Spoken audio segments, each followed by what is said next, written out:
Welcome everyone. It is November 1st, 11 a.m. Pacific time. It's the day after Halloween.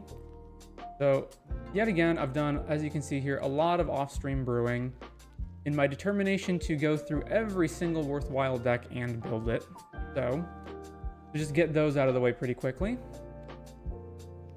Decided to build a Kataki War's Wage deck. Obviously this deck is kind of like having a Stony Silence in the command zone, so it's clearly going to be very stacks oriented with some beat down to actually win the game.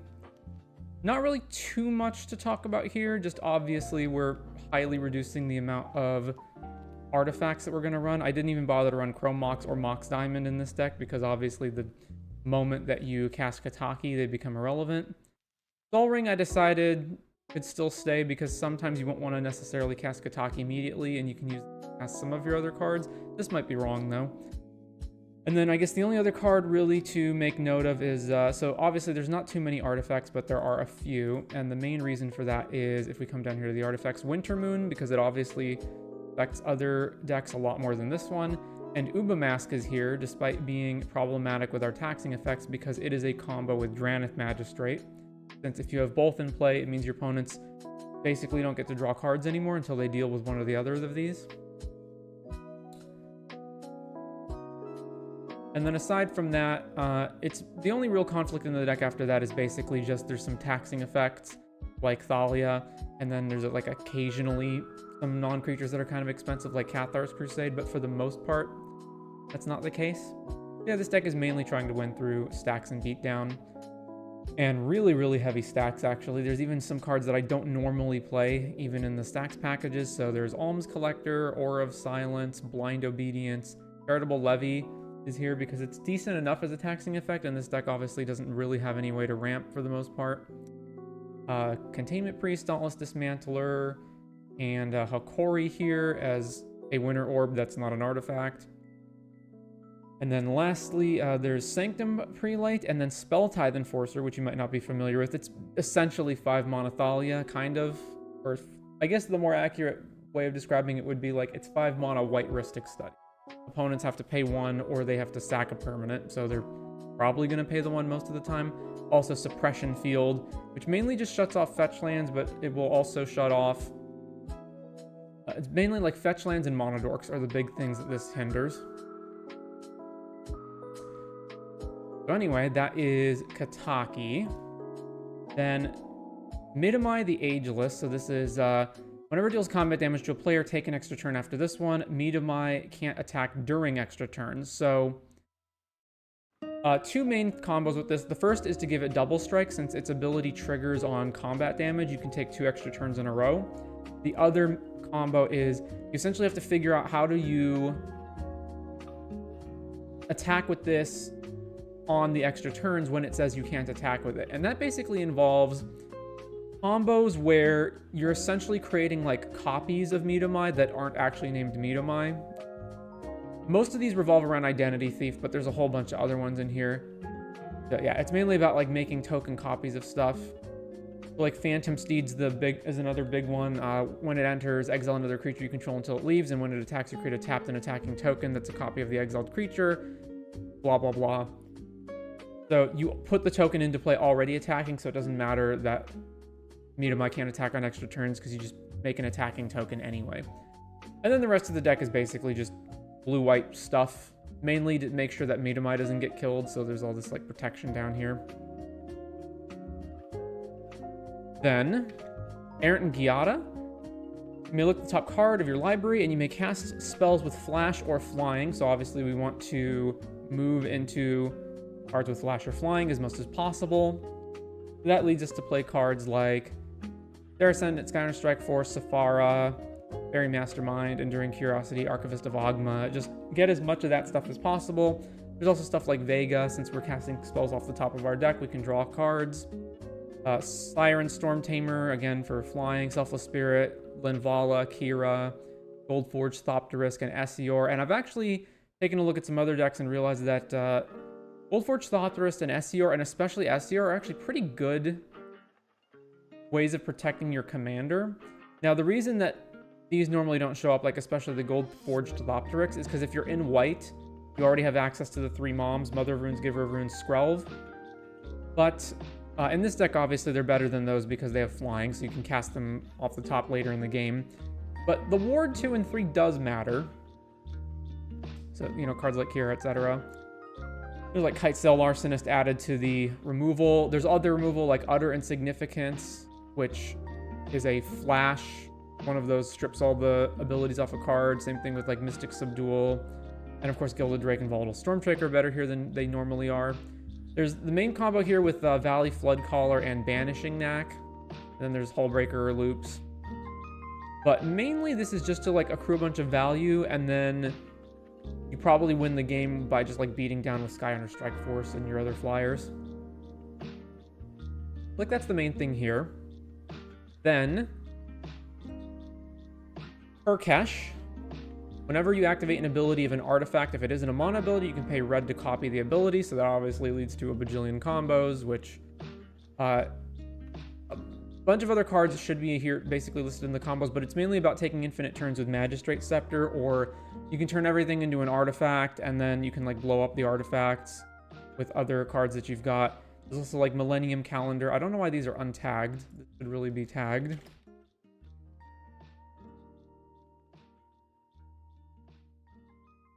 And there's lots of combos here with like untapping stuff infinitely. So basically, whenever you have these cards like Chromatic Orrery, Coveted Jewel, Gilded Lotus, and you've got these untap effects, you can copy the untap to keep tapping them over and over. Make infinite. Aside from that, main difference here is there's a bunch of fast mana to get Kurkesh and the combos out as quickly as possible, because obviously this deck cares about combos. That's like mainly the thing to examine here on the Kurkesh deck. Then moving on, there's Oros the Avenger. So whenever it deals combat damage to a player, you can pay 2 and a white. If you do, it deals 3 damage to each non-white creature. So the 2 stipulations here are going to be make sure that every single creature in our deck is white, so that this is one-sided.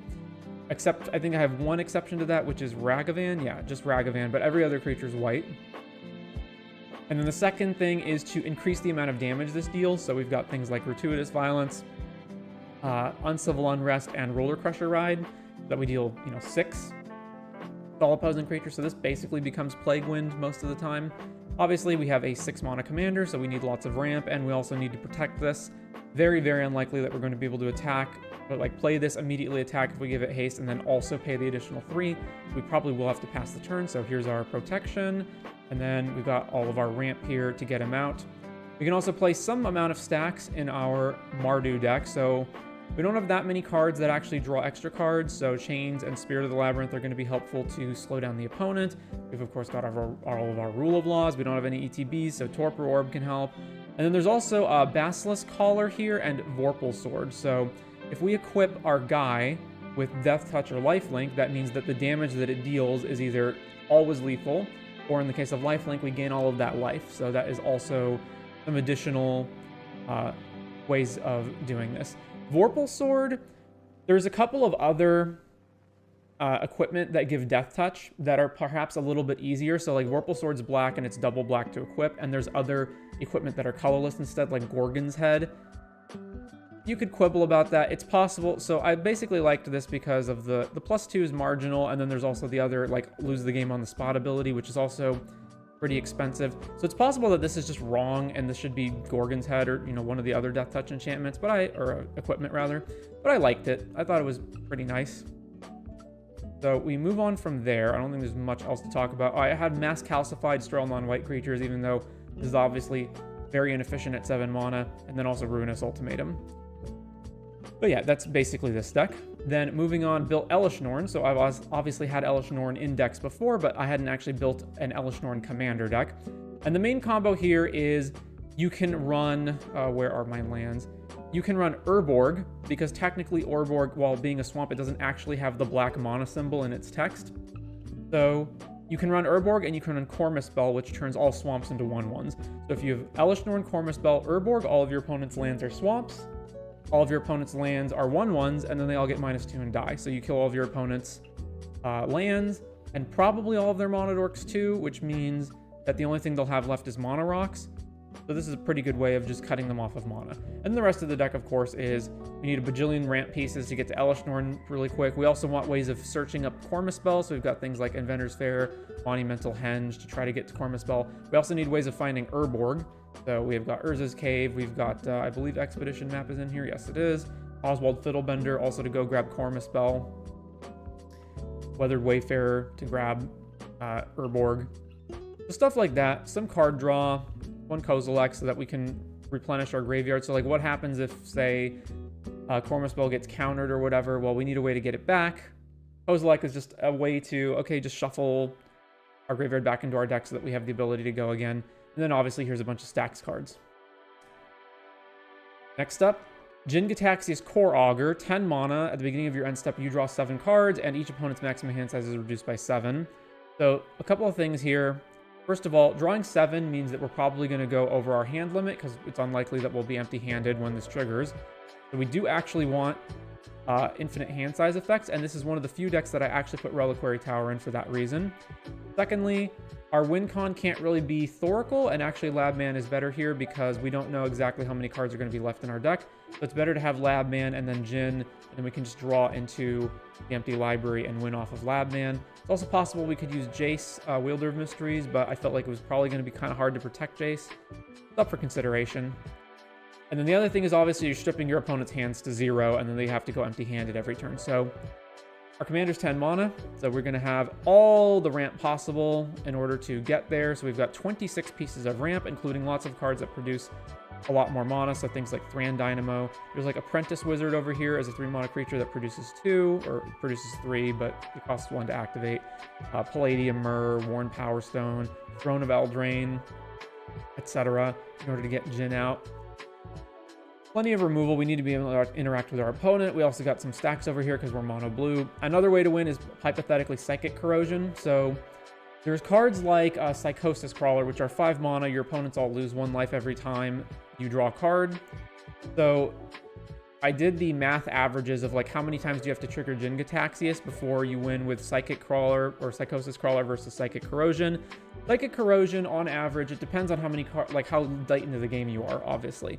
But Psychic Corrosion is basically like 1 more trigger than Psychosis Crawler, although again, that obviously depends on how deep you are into the game, so hypothetically it could be the same. But Psychosis Crawler is also a 5-mana creature. This is a 3-mana enchantment. Psychic Corrosion also works better, I think, with a lot of the other cards that you've got. And it's possible you might want more than this, but all the other mill effects only target 1 person. Psychic Corrosion hits all of your opponents. That's why I wanted this one. And aside from that, it's basically pretty straightforward. We have some protection for Jin-Gitaxias once it gets out. We also have Geode Golem to potentially cheat it out earlier. Desynchronization. For the most part, this isn't going to bounce any of our own stuff except for like Mystic Remora and Rhystic Study, but mostly all of our stuff remains in play. There's a handful of exceptions. Back to Basics Harbinger. Also have Consecrated Sphinx in here since we're ramping so much. Here's another just payoff in order to draw cards. And obviously, mono blue, we've got a bunch of counter spells. So then moving on, Kokusho. When it dies, each opponent loses 5 and you gain life equal to the life lost. Now, us gaining the life is not really important. What's important is the life loss of part. So the clear problem with this is how do we keep triggering Kokusho when it's going to die? So option number 1, reanimate it. Especially with the scam spells, you know, the things that you use to get grief back in Modern. So those are cards like Guy's Ghost Form, Feign Death, Not Dead After All, Supernatural Stamina, Undying Evil, Undying Malice. The second thing is to just have straight up reanimation. So Animate Dead Dance, Goryo's Reanimate. And then the other way is find a way to keep bringing it back somehow. So Mikaeus the Unhallowed can give it Undying. Or, you know, just ways of getting additional triggers off of it. Roaming Throne, you can saw in half your own Kokusho, and then you get 2 copies of Kokusho on the battlefield. Then you can Legend Rule them out and then trigger them again. And there's some combo loops here that involve like Mikaeus and a sack outlet so that you can keep, or Mikaeus plus Yawgmoth so you can keep putting the -1 counter on it so you can keep going as long as you've got another creature to sacrifice. There's also some other sack-related stuff in here, and we've got Exquisite Blood Veto as another win con. Also, since we are, and this Bloodletter of Aklazotz is another basically Roaming Throne to increase the damage output. And then there is also Gray Merchant, which essentially functions the same as Kokusho. So it obviously depends on how many black pips you've got in play, but this potentially also drains as much or more than Kokusho does. And so you can do this all the same reanimation loops that you could do with Kokusho with Gray Merchant as well. Then there's some obviously sack things. So one of the things we want to do is, like, if we're burning, you know, these 1 mana Feign Deaths and whatnot on our Kokusho, we're going down cards. We want ways of being able to stay even or go up cards. So we got a bunch of cards that trigger off of creatures dying. So Dark Prophecy, Erebos, Grimhor Specs, and Midnight Reaper. And then we also just have straight up draw a bunch of cards based on the power. So like Alter the Wretched and Disciple of Bolas are more ways of just stacking Kokusho, draw a bunch of cards. And then, you know, a whole bunch of ramp here in order to get Kokusho out. Once it's actually out, we don't need that much protection. Like, we're not going to Lightning Greaves it. We just mainly need to make sure it doesn't get countered. That is Kokusho. Then Kiki-Jiki. So obviously, Kiki-Jiki, like Elesh Norn, was another card that I had in a bunch of decks, but I never actually built a Kiki-Jiki deck. This was mainly just find all the cards that combo with Kiki-Jiki and mono red and just stack them all into the deck. So most of the stuff here is just like cards that combo with Kiki-Jiki. They're either 2 or 3 card combos depending on which ones they are. There's also Splinter Twin as a replacement for Kiki-Jiki. Essentially does the same thing with most of these cards. And then the rest of the deck is basically just set up to get this out as fast as possible. So all the fast mana, all the ramp, some stacks because we're in red, mono red again, some protection to make sure that Kiki doesn't just die or get countered. And Sneak Attack is in here because it allows us to sneak it. Like, a lot of the cards that combo with Kiki-Jiki are like 5 mana creatures. So like Coercive Recruiter, Zealous Conscript, Alien Recruiter. It would be better if we could just cheat those out really fast. And so that's what Sneak Attack is in here for. So this basically allows us to, with just 6 mana, go Kiki, Sneak Attack, and the thing that's going to combo with it, win the game. So that's the main thing here. Obviously, we also need some interaction, especially artifact removal, because we need to be able to kill like Torpor Orbs on the other side of the field, which otherwise would just shut down every combo in our deck. That's the main thing here.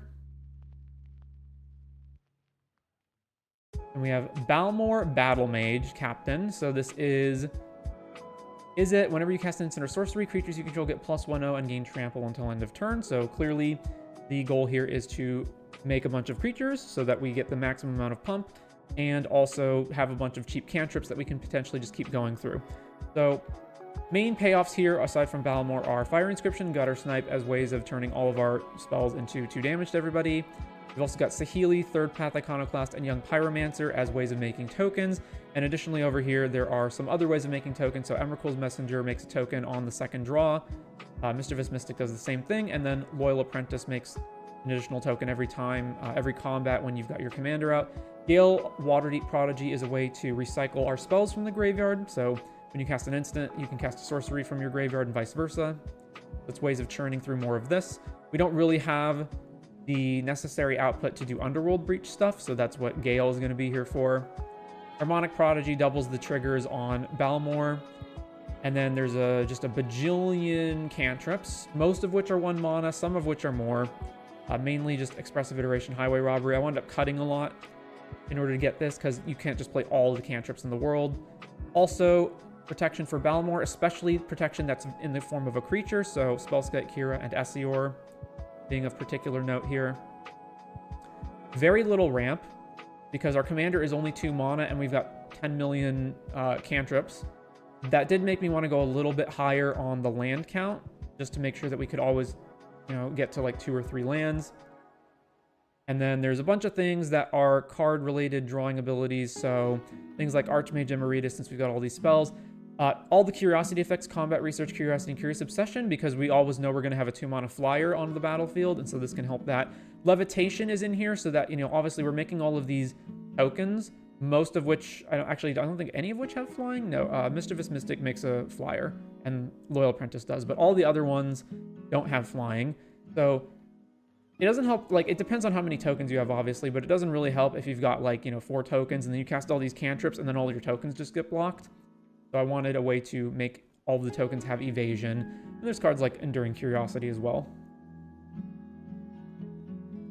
Wanted to mention Haunted Crossroads and Kokusho EDH, but I couldn't remember the card name. Oh yeah, that one also gives Undying, doesn't it? We might want to fix that. Oh.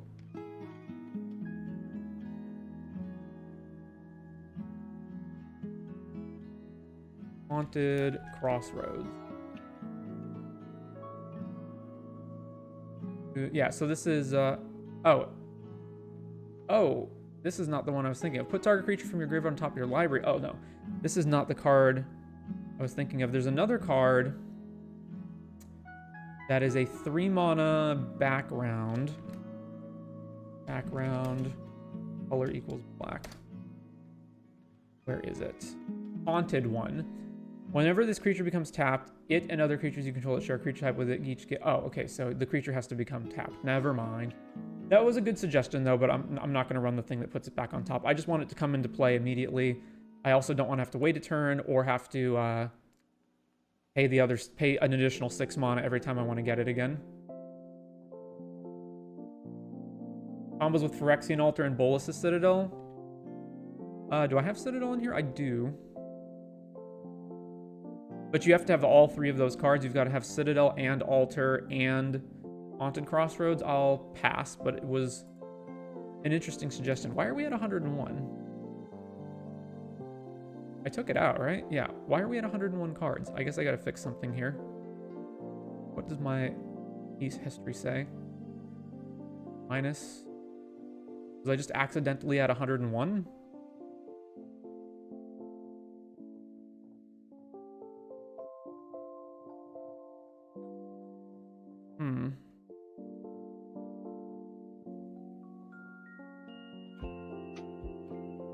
Somehow I'm accidentally at 101. All right, what am I cutting? If that's the case.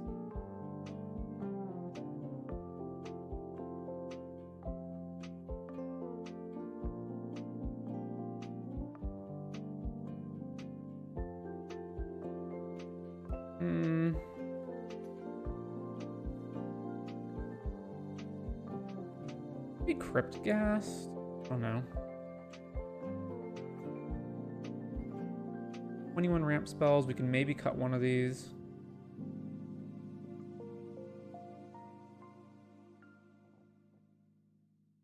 Up 8 removal, although one of those is Underdark Rift.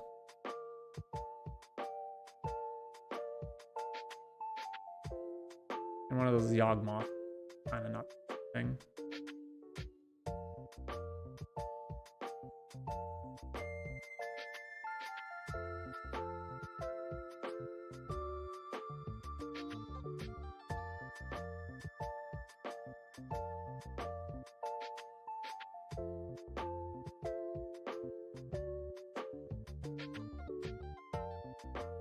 How about Imp's Mischief?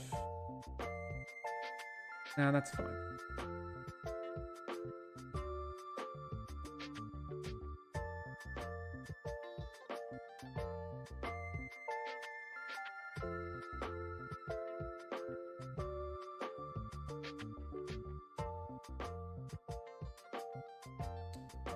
Man, I really thought I had this on lockdown. It's just got to be an additional copy of something we already have. Maybe Kaya's Ghost Form. Alright, I'll cut Kaya's Ghost Form just because we have 5 other copies of basically the same effect.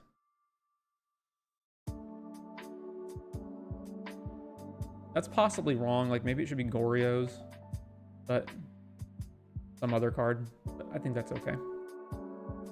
All right, then we have Grand Warlord Radha. So I made a Tessak deck, which was a 4-mana creature that said when you attack, you get red mana for all of your attackers, although the mana emptied as phases and steps ended, so you had to be able to use it at instant speed.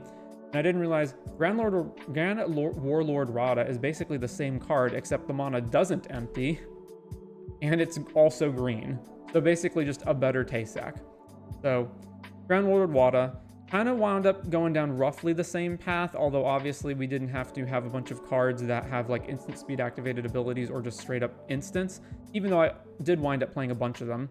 So it's mainly go wide, try to make a bunch of creatures, and then use those creatures to generate a bunch of mana. And of course, since you're getting a bunch of creatures, you can use Beatdown, so Beastmaster Ascension, Crater Hoof, Martin Stromgold, Mercadia's Downfall, and Pack Attack are like the main ones. We've also got some extra combat stuff here.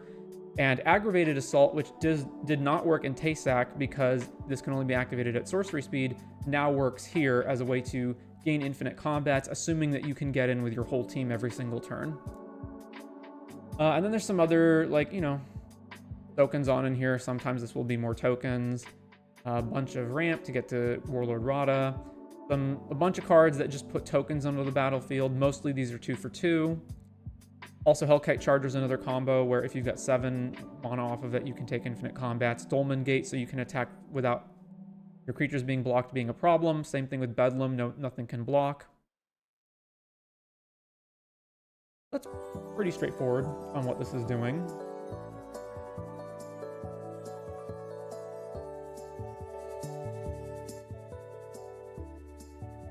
Then, Hallar the Firefletcher. No Ragadraga. I don't think we need that one. So Hallar the Firefletcher, this one was really tough to build. It's 3 mana, 3/3 trample. Whenever you cast a spell, if that spell was kicked, put a +1 counter on Hallar, then Hallar deals damage equal to the number of +1 counters on it to each opponent. So this obviously meant we need to pay a bunch of cards that have kicker. That's the first problem, because they mostly all suck, I think. The second problem, so I mainly wound up defaulting to kicker cards that just were the cheapest ones in order to get kicker off of. Some of them are 2 mana total if you kick them, and then there's a whole bunch of them that are 3 mana total if you kick them. And then after that, they either had to be cards that like were already doing something, and then maybe you can kick it sometimes. The other problem is that this damage is not based on Hallar's power. It's based on the number of +1 counters on it. So there's like a whole bunch of kicker spells that give pump to a creature. So like over here, Vines of Vastwood, for example. But the pump itself doesn't matter. It's the +1 counters that matter. So I wound up putting some +1 counter related things in here, like Hardened Scales, Bristly Bill, and Forgotten Ancient. There's also Sulfum in here to increase the amount of damage that Hallar deals. Ozolith is also so that you can retain all the counters if you need to. There's some other stuff like Fangs of Colonia, put a +1 counter on a thing and then double the +1 counters. Inscription of Abundance is, I guess we'll get to that when I get to all the kicker cards. So mainly, there's a little bit of card draw, and then Thundering Nightmare basically turns it and whatever it's soul bonded into Mana Gorger Hydra.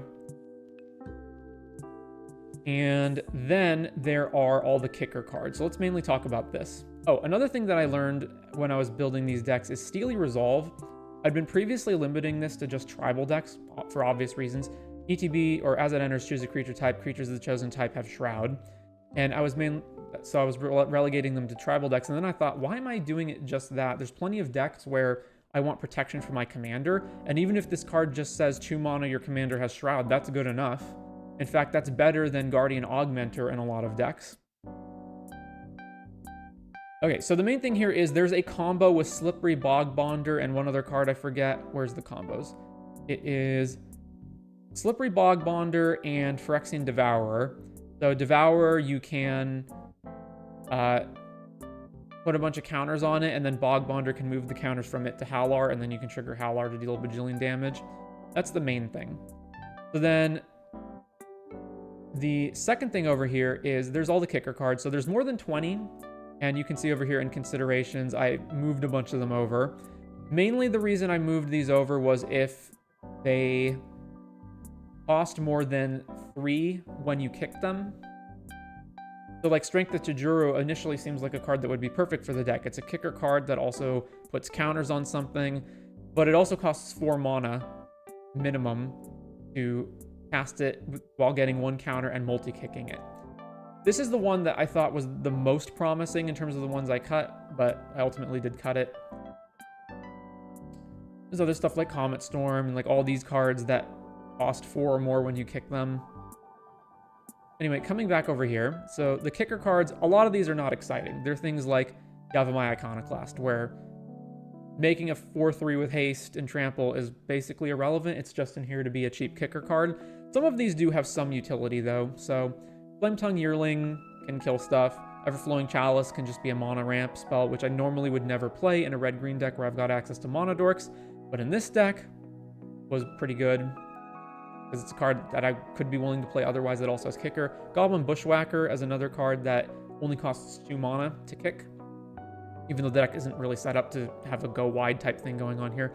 Grow from the Ashes, and there's also Primal Growth and Reclaim the Wastes and Vastwood Surge. These are all kicker cards that want you to have basic lands. So that meant coming in here and slashing a lot of the dual lands for basics. And actually, this is wrong. Crag Crown should be our Plusen Forest.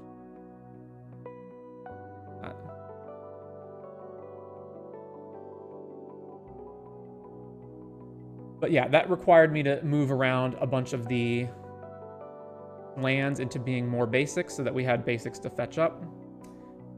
There's also Inscription of Abundance, also puts counters on things. Jiraga Warcaller increases the power and toughness of elves you control, of which we have plenty, and also Hallar just happens to be an elf, so that's a nice little payoff there. There's other nice little synergies, like Rhythm of the Wilds gives Riot, so it prevents your commander from being countered and also has an enter with a counter on it.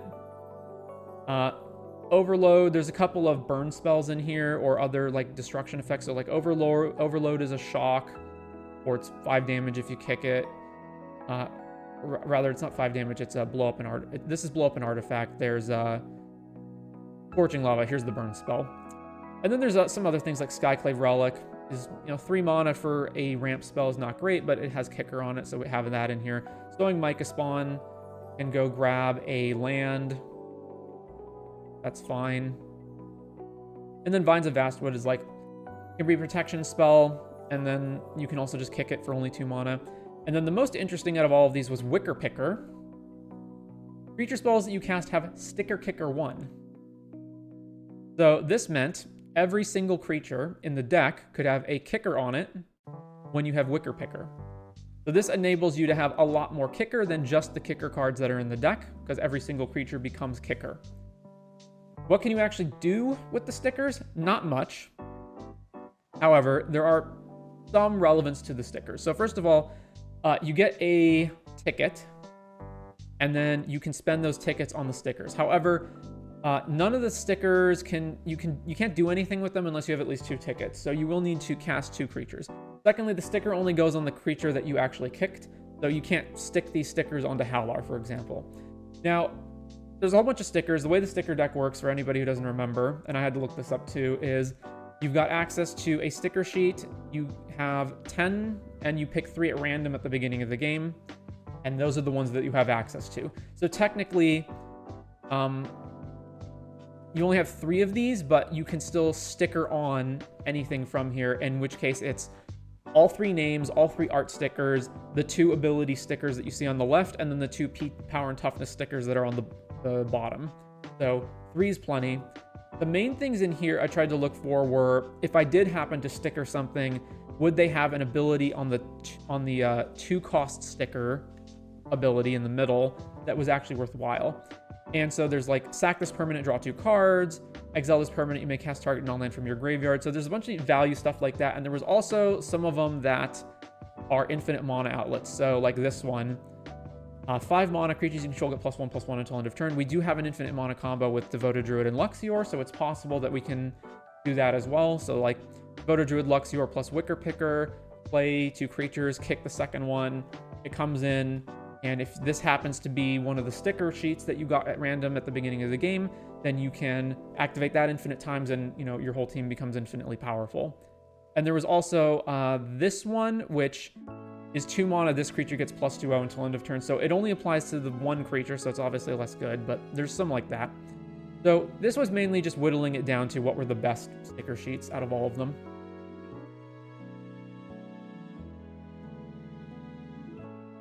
So yeah, with that is the Hallar deck. Then there's Jarad, Golgari, Lich Lord. So I'd previously seen Jarad when I built a Yargle Miltani deck, and this seemed like I could do the reverse here. So this is a 4 mana commander with a pretty steep color requirement. It gets +1/+1 for each creature card in your graveyard. That's not the part we care about. The part we care about is the second ability, 3 mana, sack another creature. Each opponent loses life equal to the sacrificed creature's power. So we're obviously going to want the biggest power creatures we can at the cheapest rates, or we're going to want the ability to reanimate them. And in particular, it matters whether we can have the creature in play already. So an example of a creature I did not wind up using was Phyrexian Soulgorger. So Phyrexian Soulgorger is a 3-mana 8/8. That seems like, why would you not want that? Well, it's because it has cumulative upkeep, sack a creature. So if you play Phyrexian Soulgorger and you don't have Jarad in play, then you have to sack a creature on the next turn. So I wanted cards where I could have them in play already, and then when I play Jarad, then sack them. We're also, obviously, since we're playing a bunch of stuff that has that cares about having like really high power, we're also going to be playing like card draw spells, most of which you have to play after the fact. So that's another reason that I wanted the creature to be able to stick around. So ultimately, I wound up using these are the ones that I whittled it down to. So and another way that we can have it is to reanimate the creature. So Titan Ape Rex is an 11/11 that we can cycle for 2 mana, so that was an easy enough way to get a big creature into the graveyard. There's also Wall of Blood, pay 1 life, gets +1/+1. Obviously, we're taking as much damage as we're dealing with this, but there's ways of making this better. Either we already sacrificed something else before we did Wall of Blood, so our opponents are at less life than we are, or we can use something like Skullspore Nexus to double the power on a creature. Skullspore Nexus is also another good way of lethaling opponents. Then we've got Yargle Multani, 18. Fido Titan comes back from the graveyard when we sack it, so even though it's only 7 and it's 6 mana, we can keep sacking it and it will keep coming back. Phyrexian Dreadnought's probably the best one, because it's only 1 mana. So obviously, while we can't have this one around before Jarad hits the board, we can play it for 1 mana and then sack it. So it curves perfectly off of Jarad, for example. Lord of Extinction is another one. I'm not exactly sure how big this is going to be most of the time, but I feel like it should be pretty big. And then there's Daemogoth Titan, which is basically 4 mana, 11/10. And then I didn't really consider any of the other creatures to be big enough that I wanted to use them. There's some other things here. This is a card that doubles creature's power and toughness until end of turn. I should probably label this under pump spells, because that's basically what it is.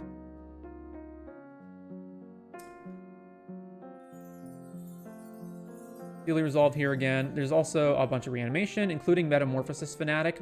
They're basically, one of the things we have is Protean Hulk. And so Protean Hulk has a combo in Golgari of, you need, I think it's Melira, Viscera Seer, and Lesser Masticore are the cards that you go fetch. And then you deal infinite damage.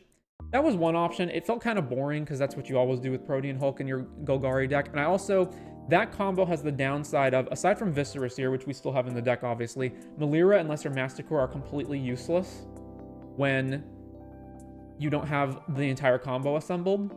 So it's always better if you can find a way to not have dead cards in your deck that like don't function unless you specifically have combos with them. So Metamorphosis Fanatic is in here to be a way to reanimate something. So for example, if we sack Protean Hulk, we can go grab Metamorphosis Fanatic and immediately reanimate Protean Hulk. Another way to do it is, I know I mathed out this combo before. I forget exactly what it is, but basically you go and grab... so another option would have been Phyrexian Delver.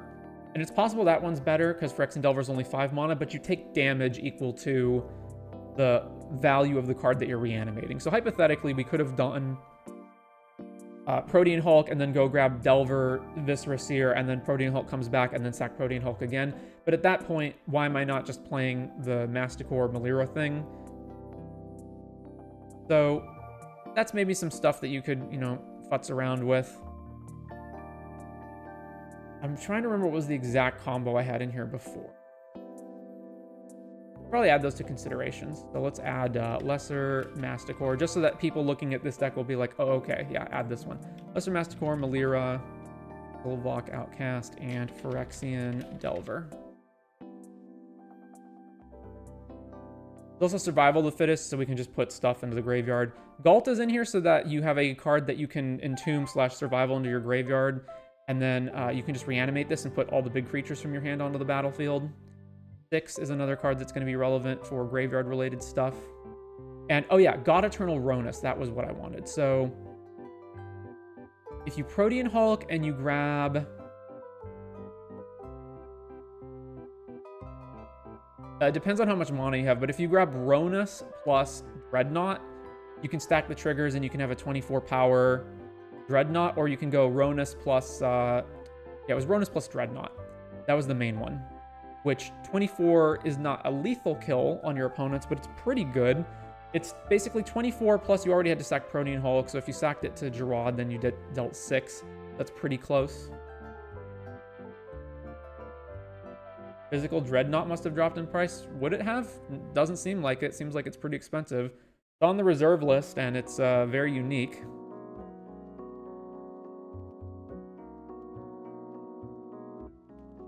Yeah, you could maybe futz around with the deck and, you know, try out different cards.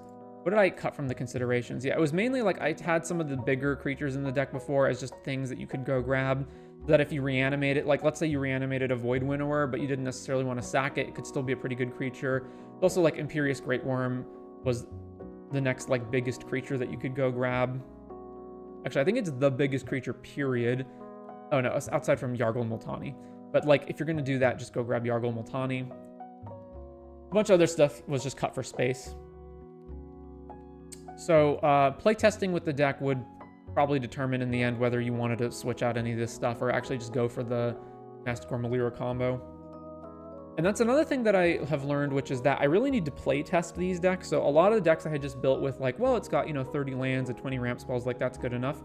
But a lot of times there's cards that either initially seem good, but they're not actually that good when you go to play them, especially ones that care about math, where they're like, you know, look at the top X of cards or whatever and reveal a thing. You do actually have to test that out to see if you're hitting. Other things are where maybe you left cards out of the deck because it didn't seem like you needed them, but no, you actually really do need them. So I have also been playtesting all of these decks as well, just to make sure like the mana all works. And I have made some changes as a result of testing. So moving on from Jarad, we've got Hapatra. So we looked at a Hapatra deck from a user a bit ago. This one, I just decided to make Hapatra. Hapatra is obviously got a bunch of combos in it. It's, when it deals combat damage, this part's not the relevant part. The part is whenever you put one or more -1 counters on a creature, create a 1/1 green snake with Death Touch. So, there's a bunch of combos. There's like Ivy Lane Denizen plus Scurry Oak. There's Yawgmoth with Undying Creatures, Young Wolf, and Butcher Ghoul. You can move those around. Blowfly Infestation. Most of these are like 3-card combos, where you need to assemble multiple things. And there's like Devoted Druid plus Luxior for infinite mana, but there's also Devoted Druid plus Quill Spike. So I normally don't run Quill Spike because the problem is you don't actually gain infinite mana with this combo. But what it does allow you to do is one Quill Spike becomes infinite, which alone is not really that important. But the important thing here is that if you've got Devoted Druid plus Quill Spike, you make infinite snakes. And there's also some other important things like Necroskidder. Whenever a creature an opponent controls with a -1 counter and it dies, you reanimate it under your control. Nest of Scarabs, that's another one. Marionette Master is here because there's combos that involve creatures dying over and over that don't actually do anything on their own. You need an Impact Tremors effect or something similar. And that's what Marionette Apprentice is for. Then there's Cinderhaze Wretch. Well, it is 5 mana and you do need to be able to tap it. It is another way of potentially going infinite with certain combos in the deck. And then the rest of the deck is mainly just... And Essence Warden is here for another reason. Mainly here so that the life loss on Yawgmoth gets mitigated. And then the rest of this is basically ramp, plus we got a bunch of tutors, like a lot of tutors, especially things that tutor up creatures, including Birthing Pod, so that we can always assemble all of these combos. And we've got like Skull Clamp as an obvious inclusion because you're making 1/1 snakes. So that's the main thing here. Also, Black Sun Zenith as a way to go, everything gets -1, and then for every creature in play, you make a snake. That's mainly what it's for. It's not actually to sweep the board. And it does interact negatively with like a bunch of your mana dorks that are 1 toughness, but what can you do? So then moving on from that, there's Varolz the Scar Stripe. So very similar to Jarad. We're also going to want to play a bunch of cheap creatures that have very high power. In this case, it's because each creature card in your graveyard has Scavenge. The Scavenge cost is equal to its mana cost, so that means you can exile it from your graveyard by paying whatever mana cost it has and put an amount of counters onto Varolz equal to the creature's power. So we want the cheapest creatures with the highest amount of power so that we can pay the least while getting the most. And via that, obviously Dreadnought is here again. That's the best one. But there's also Force of Savagery, Soul Gorger. There's also Filth to put in the graveyard, because one problem is, like, we're obviously Voltroning onto Varolz, And so we want to be able to hit with it. So Filth is if it's in your graveyard and you have a swamp, all of your creatures have swamp block. And you can combine that with Urborg, and then Varolz is unblockable. There's also Bramble Paragon. Each creature you control with a +1 counter on it has trample. This is here because it's the cheapest creature that we can tutor for that has the ability to make Varolz not unblockable, but able to punch the damage in. Every creature that would allow us to punch in with Varolz costs more, so this is the cheapest one we can get. There's a bunch of other cards like Audacity, Rune of Might, and Setessan Training, and Rancor that allow us to just punch in with Varolz. There's also Shadow Spear. Hunted Horror, this is another card. Big times for Varolz. And then the rest of the deck's pretty straightforward as usual, with mainly like Entomb and Unmarked Graven here to put a big creature into the graveyard that we can scavenge onto. So the main game plan here is to just make Varolz really, really big and then kill our opponents with Varolz. And Varolz kind of has the ability to protect itself because it can sack things to regenerate, but that obviously doesn't get around a lot of different pieces of removal, so clearly we need a bunch of protection for it as well. So that's the Varolz deck. Oh, Canopy Cover also was a great card that I found to give it its hexproof plus pseudo flying.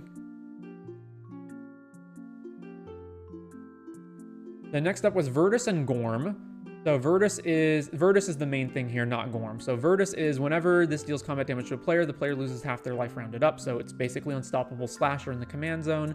Gorm is mostly irrelevant. It's a lure, so it's not entirely irrelevant, but it's mainly just here because we can partner with it anyway, so let's just give ourselves another color. And so the main combo here is to, obviously we want to make Virtus unblockable, and the second thing is to enhance the amount of damage it's dealing. So we've got a couple of combo pieces, most of which are not very good because they're expensive, but there's like Blitzwing from Autobot set. There's a lot of cards that say something akin to either like opponents lose twice as much life or opponents lose however much life they lost already. So Blitzwing, Bloodletter of Aklazotz, and Wound Reflection are like the big ones here. There's two other ones, I believe, but one of them is 8 mana, and then I forget what the other one was. I think it's only a one-off of Blood Tribute, I believe is the other one, but it's only a one-off effect. I wanted permanent so I could do it multiple times, hitting different players. And then, so some ways of getting unblockable. Aphotic Wisps. It's only unblockable for 1 turn, but this at least replaces itself, and it's only 1 mana. Wedding Invitation. Zephyr Boots, which you can get off of Urza's Saga. It's the cheapest. It's not the cheapest one, but it's tied with all the cheapest ones that you can get off of Urza's Saga, and this also has this looting ability on it. We want Haste, clearly. And then there's also, I believe, where's Evasion? Yeah. Canopy Cover, Cover of Darkness, Dragon Shadow, and Gruesome Deformity are all ways of making Virtus not entirely unblockable, but like good enough, close enough. Then a bunch of protection, interaction, tons of ramp, some tutors. Mainly Eldritch Evolution here so that we can tutor up Bloodletter or Blitzwing. Those are the main things. The other thing is this deck is pretty mana hungry because we want to be able to cast these, like, 2 of our combo pieces are 6 mana permanents. So we have both Gaia's Cradle and Cabal Coffers, and then ways of tutoring those, so Sylvan Scry and Crop Rotation. Then next up, Grothama All-Devouring, a 5 mana 10/8, and it says other creatures have whenever this creature attacks, you may have it fight Grothama. And when Grothama leaves the battlefield, each player draws cards equal to the amount of damage dealt to Grothama this turn by sources they controlled. So first of all, this is a 5 mana 10 power creature, so all the cards that draw cards based on the power of a creature are all good. Even if I have to sack Grothama, I don't really care. If I'm drawing 10 cards, it's pretty good. The second thing is we wanted ability, so it's unlikely that we're going to be able to attack and trade with Grothama because the drawing cards part of this only triggers if Grothama dies, which means we'd have to deal 8 damage to it at minimum. What's better is creatures that have abilities that trigger when they are dealt damage, since they fight Grothama, of which there's not that many, there's only a handful, and so the main ones are, if I can find them down here, where are they? Broodhatch Nantuko, whenever it's dealt damage, you create that many 1/1s, so you'll make 10 1/1s. Then there's this one, which is the same thing, but it's 4 mana instead of 2, so that's obviously worst. Vigor will protect our creatures from dying and put that many counters on them. So if we have Vigor in play, we can attack with all of the creatures that we can attack with. All of them fight Grothama, and then Grothama and all of those creatures will just get a bajillion counters on them. And then there's also Druid's Call, which is basically just another when the creature's dealt damage, get that many 1/1s, except it's an aura instead of a creature. Now, aside from that, the deck is pretty straightforward. We do have some loops in here with like Devoted Druid combo and Temur Sabertooth to bounce stuff, but also Craterhoof and Beastmaster Ascension, because if we're going to play like, you know, cards that put a bunch of tokens into play, I would also like ways of beating down with them. But other than that, it's pretty straightforward. Not too much really to see here. Skullspore Nexus, and then there's also, I have like Circle of Dreams Druid in here. I also want to get Grothama out as fast as possible, so I included Llanowar Tribe and Somberwald Sage as ways of jumping from 3 to 6. Yeah, that's pretty much what we're doing here.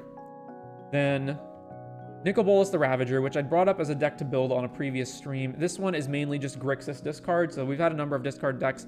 They're mainly exemplified by Tiny Bones and Turgid, but there's a handful of others like Nath of the Guiltleaf. So this is just yet another discard deck in Grixis colors because we've got access to a commander that is in each opponent discards their cards.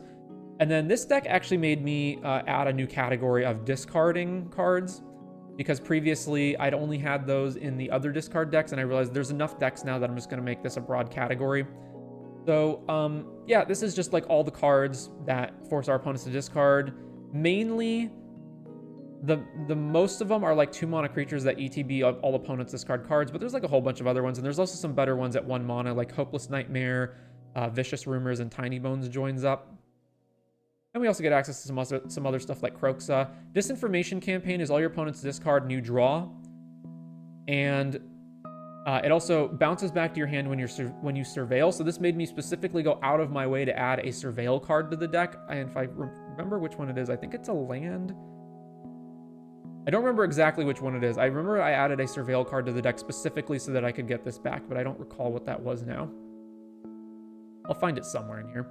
The other thing is we've got 2 of these flicker effects as ways of... we don't really care to protect Nicol Bolas from getting killed, but I did want cheap ways of abusing the ability. So there's these ones. You could also have played like the more expensive cards like Thassa Deep Dwelling or Conjurer's Closet. That didn't really seem that relevant to me. Or not relevant, that like useful. And then we needed some way to win too, so... The other side of Nicol Bolas can win if we keep the board clear, and there are some sweepers to that effect, but... For the most part, this is going to take a really, really long time to kill all of our opponents, so I wanted other ways of win, so we just jammed Oracle combo and the Reservoir Top Bolas Citadel combo in there as well.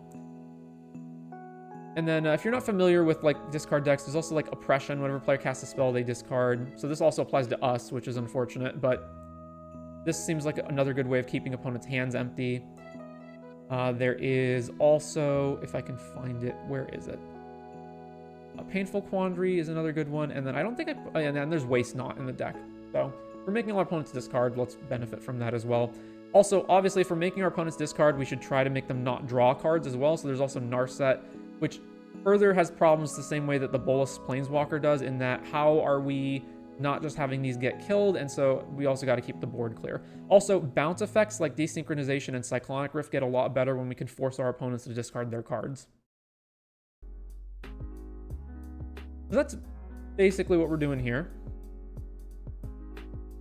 Moving on, Taigam Ojutai Master. So this is instant sorceries and dragons can't be countered by spells or abilities, and whenever you cast an instant or sorcery from your hand, if Taigam attacked this turn, the spell gets rebound, so you get to cast it for free a second time. First of all, since our spells are getting rebound, we can use Vega the Watcher to draw more cards. Secondly, See the Truth. It's another good combo, since if we're rebounding this, we're drawing 3 cards.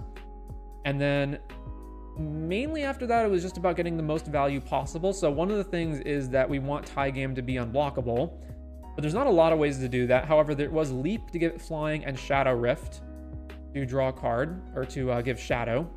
And these also replace themselves, and then we can rebound them and draw another card.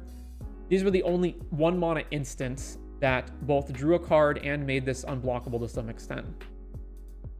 And then the rest of the deck, like, just we have a lot of cantrips, especially ones that are cheap, because we can attack with Taigam, and then as long as we got through with Taigam, we can like cast as much stuff as we can, and then basically all of these become 1 mana draw 2 cards because they'll rebound.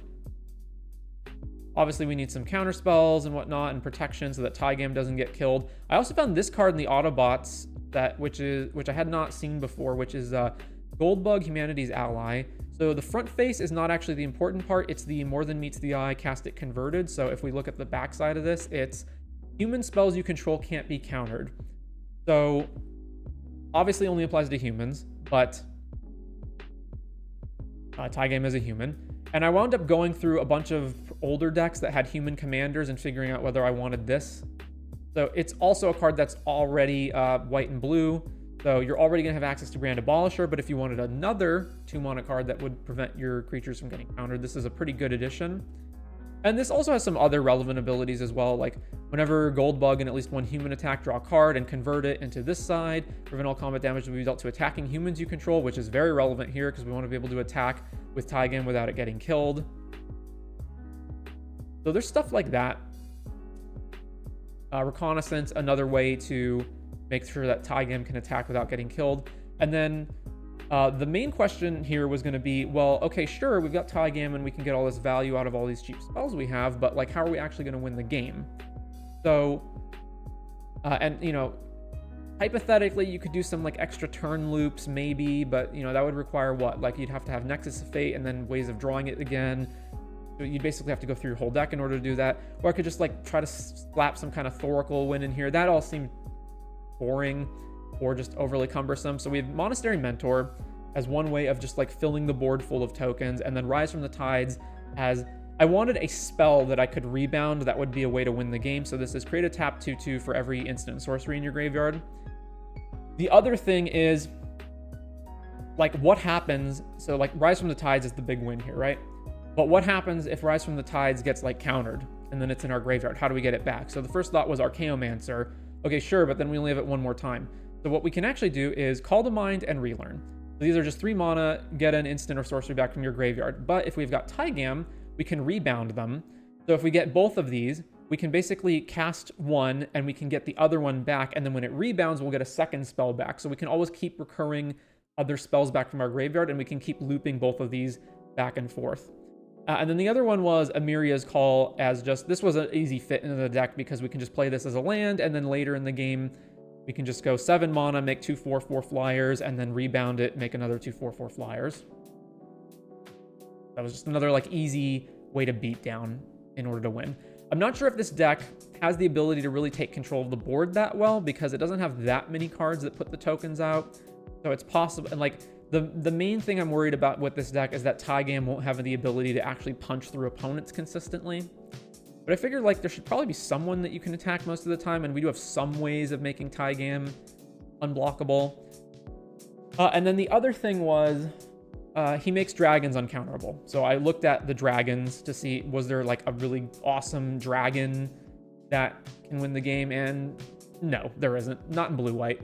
The closest one was the white one that when it hits an opponent, you roll a d20 and you make that many 1/1 flyers. That one was pretty close to making the cut. I ultimately decided not to include it, but it's possible that I should go back and switch that around. I would mainly want to test this out I would want to like play a lot of games with this against other decks and see how regularly does this game plan actually function. So here's other cards that I cut just for space. I just needed to cut things. Like there's even 2 ramp spells in here. I just needed the space to cut.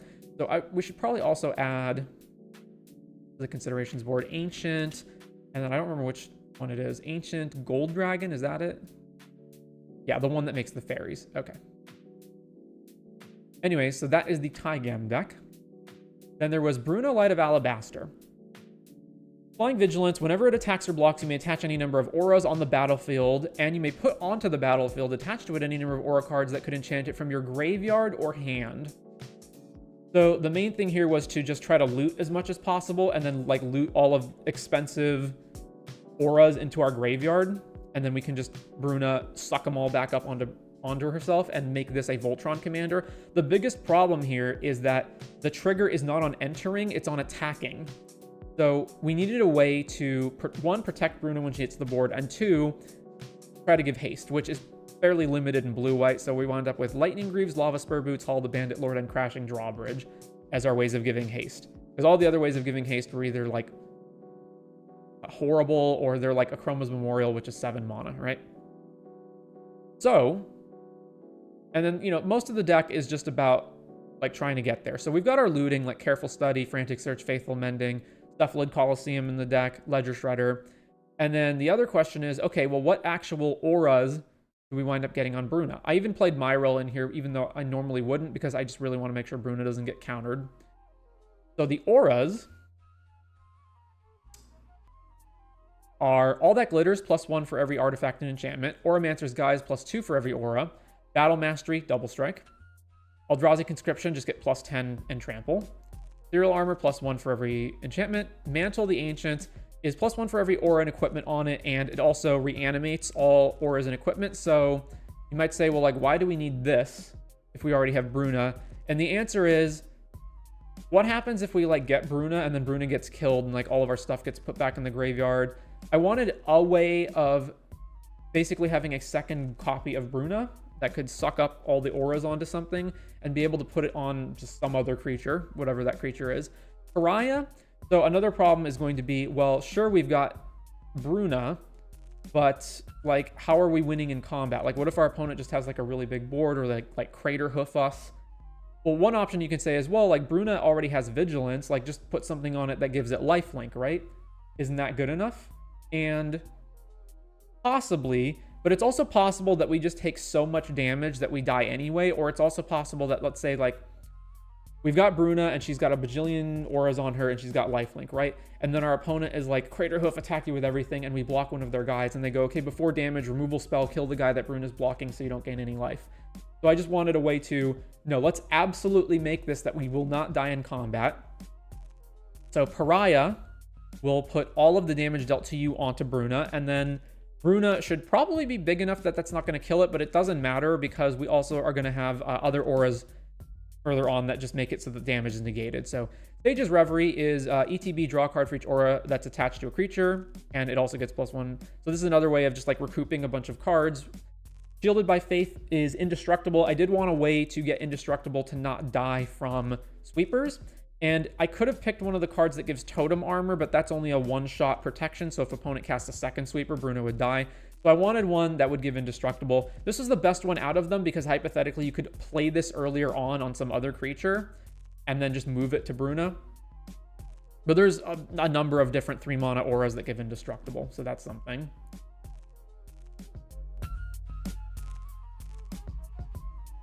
Then there's Spectra Ward. So this is the big one. The enchanted creature gets +2 and has pro all colors. This ability doesn't remove the auras. So this negates all the damage from Pariah, and it also means that Bruna has de facto hexproof and is unblockable and doesn't take damage from anything. So this is the good one. And because we don't care about the mana cost of our auras, since we're going to freely attach them anyway. Steal the Godhead is lifelink and unblockable. We do need a way to actually punch through with Bruna, and flying alone is not good enough, because what if our opponent has a flyer? Treachery I have in here because it gives us an aura that can attach to Bruna and then immediately untap our lands. And that way, so it's basically just here to untap our lands is what it's here for. And that way we have other interaction up or something. Then there's Vanishing. So if all else fails, we can pay 2 blue to phase out Bruna. Now, this is the worst protection spell in terms of we have to pay the 2 mana. So we have to have 2 mana up in order to protect Bruna, which may not be possible the turn we actually cast Bruna. But the upside is that this makes it so that absolutely nothing can kill Bruna or any of the enchantments on it. So our opponent casts like a sweeper that gets around Shielded by Faith, like they cast Cyclonic Rift overloaded. We just phase out Bruna, and then on our turn, she'll phase back in with all of her auras. That was the main thought here. Playtesting shows that you're not really going to have like all the auras in your deck in your graveyard. You'll have some of them, but not all, and it really depends on which ones you hit. So it's possible, for example, that like one of these, like All That Glitters, is irrelevant, and maybe we just want more protection on Bruna instead of making her really big. Who knows? Would require a lot of playtesting to determine this, but these were the ones I felt like were the best options in terms of making this Voltron strategy work. So moving on from there, Gaddock Teeg is a stacks commander. He just hopped in. So are you taking recommendations for commanders to brew around? I am indeed. I'm just briefly going through the commanders that I looked at, that I built off stream. But yes, I'm always taking suggestions. The Gaddock Teeg there's not much to say here. It's stacks Commander Central. We're going to win by stacking opponents out and then beating them down. The main thing here is nobody can cast non-creatures that cost 4 or more or have X in their cost. So I believe that I made the deck so that nothing in the deck gets countered by Gaddock Teeg. I think I even took out the 1 ring. Yeah, so I'm pretty sure every single card in this deck is not affected by Gaddock Teeg. And then the main use for this is that the 4 mana means most sweepers will not be able to be cast while it's in play, with some obvious exceptions like Toxic Deluge, but you're not going to be able to hit everything. And this also shuts off all the biggest spells, like nobody can cast Ad Nauseam, nobody can cast Peer into the Abyss. So it affects those, for example. And then we have like all of our stacks cards, all of our protection spells. We've got Beatdown, mostly in the form of just like, we need to make our creatures actually do something. And I didn't want to play, you may say like, why isn't Craterhoof here? And it's because I didn't want to rely on having so much mana. It's possible Craterhoof could be in here, Moonshaker Cavalry also. But the other thing is that by not having any ETB trigger, well, we do have some ETB triggers. We have like, you know, Welcoming Vampire and Enduring Innocence. But other than those, I don't think I have any ETB triggers, and that allows us to play Doorkeeper Thrall and Hushbringer. So while sometimes those will affect our ETB stuff, it otherwise punishes opponents a lot more, and we just want to get as much stacks in here as possible. So that is the Gaddock Teeg deck.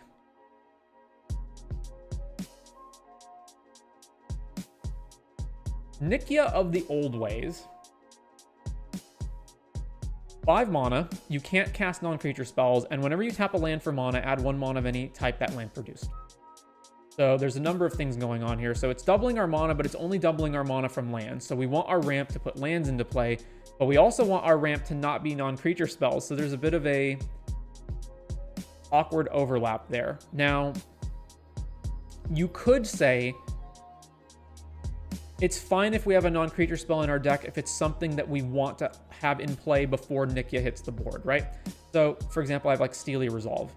So I don't care if Steely Resolve is a non-creature spell because I'm going to play it before Nikia, and I'm going to name Druid, for example, and then Nikia is going to be hexproof. So it's irrelevant that it's a non-creature because I'm not going to cast it after Nikia anyway, probably most of the time. So there's options like that. I could have had like Rhythm of the Wild in here, decided against it. Decided to just have a creature instead. We don't really need to give Nikia or a haste either. And then the other thing is, like, how do we run creatures that put lands into play? Well, there's actually a fairly, you know, there's a pretty good amount of them. The best one, and the one that probably most people think of, is Sakura Tribe Elder. There's also a bunch of them on 3, like Datina, Springbloom Druid, Yavimaya Granger, Wood Elves. Yeah, could we have played Farseek and 3 Visits and whatnot? And, you know, okay, sure. But I also like the option to be able to play them afterwards. And then the other thing with this is, obviously, this lets us jump from hypothetically 5 to 10, depending on, but probably some of that ramp is not going to be lands, but whatever. We're going to have like 8 to 10 mana after we play Nikia. So then that lets us play all the big bomb creatures that we can immediately run out. Notably, Nullstone Gargoyle is mostly not going to affect us because we are not playing that many non-creatures to begin with. And so yeah, we have like, we want to make as much of our card draw into creatures that draw cards as much as possible. And we can run like Bane of Progress, Balefire Dragon, just like all these big bombs, Ulamog, Kozilek. We're good here. And I'm specifically running Elvish Reclaimer as a way to grab Gaia's Cradle over Crop Rotation. That's also possibly wrong. Maybe this should just be Crop Rotation because you're casting it before Nikia anyway, but maybe sometimes you're not. I don't know. My default assumption here was just mostly have creatures and only play the non-creatures when I really have to. Like, I even cut Veil of Summer from here, for example. How about Zurgo? Could go the normal Voltron route, but I think he could be powerful as a finisher for Mardu control when using mass land destruction with him out for the game. I think the Mardu Zurgo, and let's... Anyway, so this is this deck. We're pretty much done here. I want to show Zurgo Helm Smasher. I just think he's not very good. He's a 5 mana 7/2 haste. He attacks each combat if able. He's indestructible as long as it's your turn. That's your turn only. So opponents can kill him still on their turn. And whenever creature dealt damage by Zurgo dies, put a +1 counter on it. So He's just a 5 mana 7/2 that's indestructible during your turn. Like, just not very good. Anyway, glad you enjoyed the Nikia deck. Here, I will post the link to the Nikia deck in the chat. I mean, you can find all of these on my Mox field. Maybe I should just post my... Well, I guess Mox field, search up user Amio, and then you can find all my decks. The idea is you can follow them up with Armageddon to kill removal. Yeah, but you're still playing a 5 mana creature that has to survive an entire round, and then you've got to play your Mass LD, and the Mass LD still won't affect Mono Dorks or Rocks. And he's a 7/2. Like, I could play other commanders that... I don't know what other commanders have indestructible that cost 5 or less, let's say. And his EDH is a commander, and it says indestructible, and it doesn't say sacrifice. Right?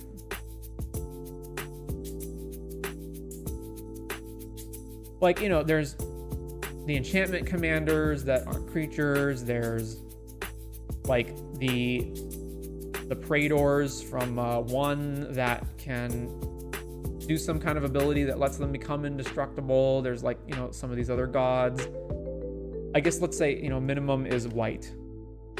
ID is greater than or equal to white. Like, you just have access to other things besides Zurgo. I guess Zurgo's 3 colors, so that's like an upside to playing Zurgo. It just does not seem very good to me.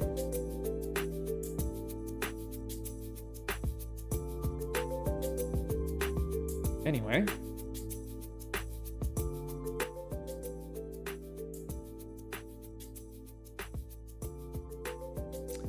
Moving on, we've got Niv-Mizzet Reborn. This one was real hard to build. So Niv-Mizzet Reborn, flying ETB, reveal the top 10 of your library for each color pair. So that's a card that is specifically 2 colors exactly, not 3, 2 colors exactly. And choose a card that's exactly those colors from among them, put the chosen cards into your hand and the rest on the bottom of your library. So it requires not only does the card have to be 2 exact colors, but you can't choose, like, let's say you hit 2 Simic cards, you can only pick one of them. So you want to diversify, you want to play as many cards that are exactly 2 colors as possible, while also diversifying the color pairs that they're in. But you can't just play anything. Like, the card still has to be good to some extent. And so that led to, one, cutting, like, making space for a lot of stuff. So I wound up cutting a lot of cards that I would have played otherwise, like the blue counter spells and Veil of Summer and, like, those types of cards, and moving towards... shifting towards mostly playing 2 color spells. And as you can see, just looking at the deck here, a lot of that is the case. So if we actually break it down by color identities, obviously Simic wound up with the most, although this is counting lands. So if you don't count lands, this is 7 Simic, 3 Rakdos, 6 Orzhov, 6 Azorius, 4 Izzet, including one of these that's kind of a land, 7 Selesnya, 5 Boros, 4 Golgari, 4 Dimir, and 5 Gruul.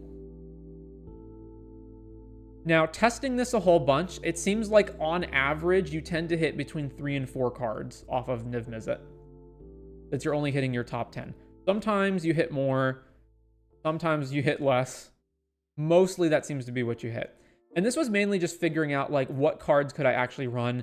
So we wound up with 10 million removal spells, because that's what tended to be the good cards, especially at 2 mana in color pairs.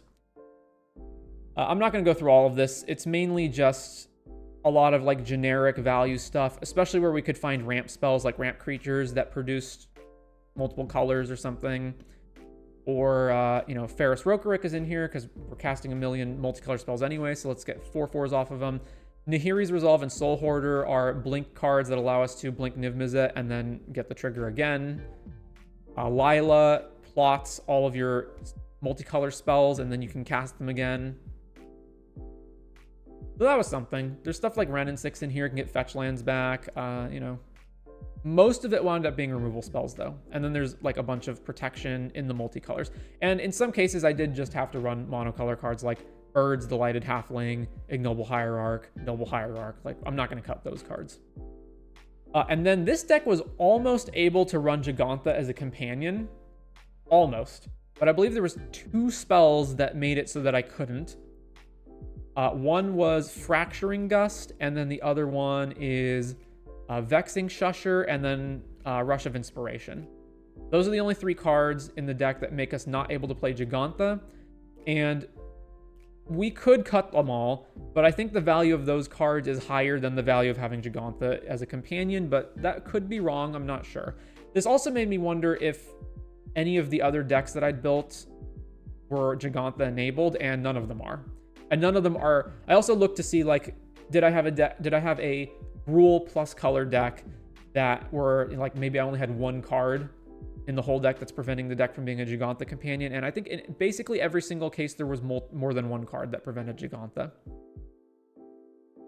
I also looked at Kahira for the same reason, but if Kahira is capable of being a companion in your deck, then you also have access to Monodorks, so that was basically never going to work out.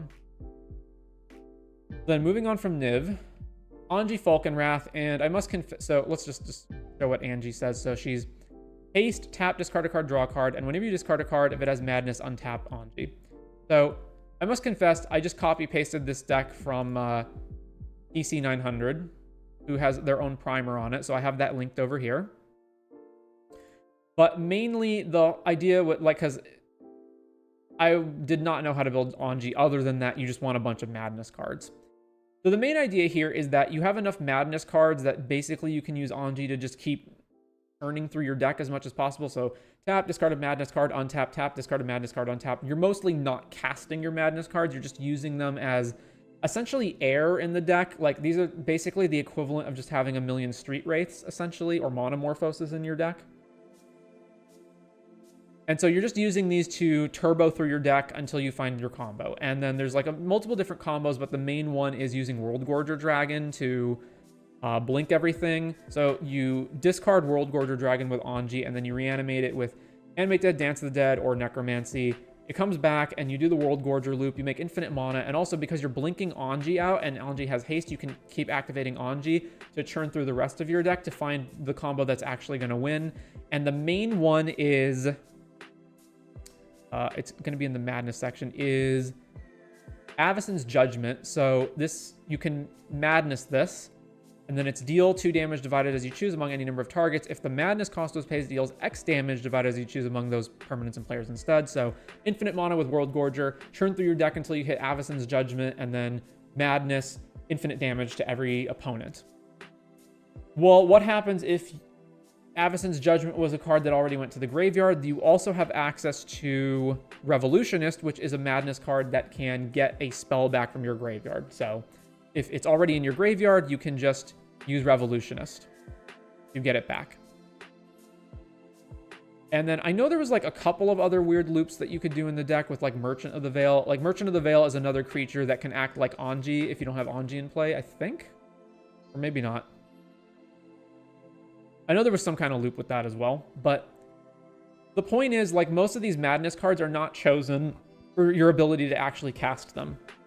However, there are madness cards that are not in the deck. So it's not a matter of just playing every single card with madness possible. So I'm not sure what criteria exactly was used to determine which cards with madness to keep and which to not keep.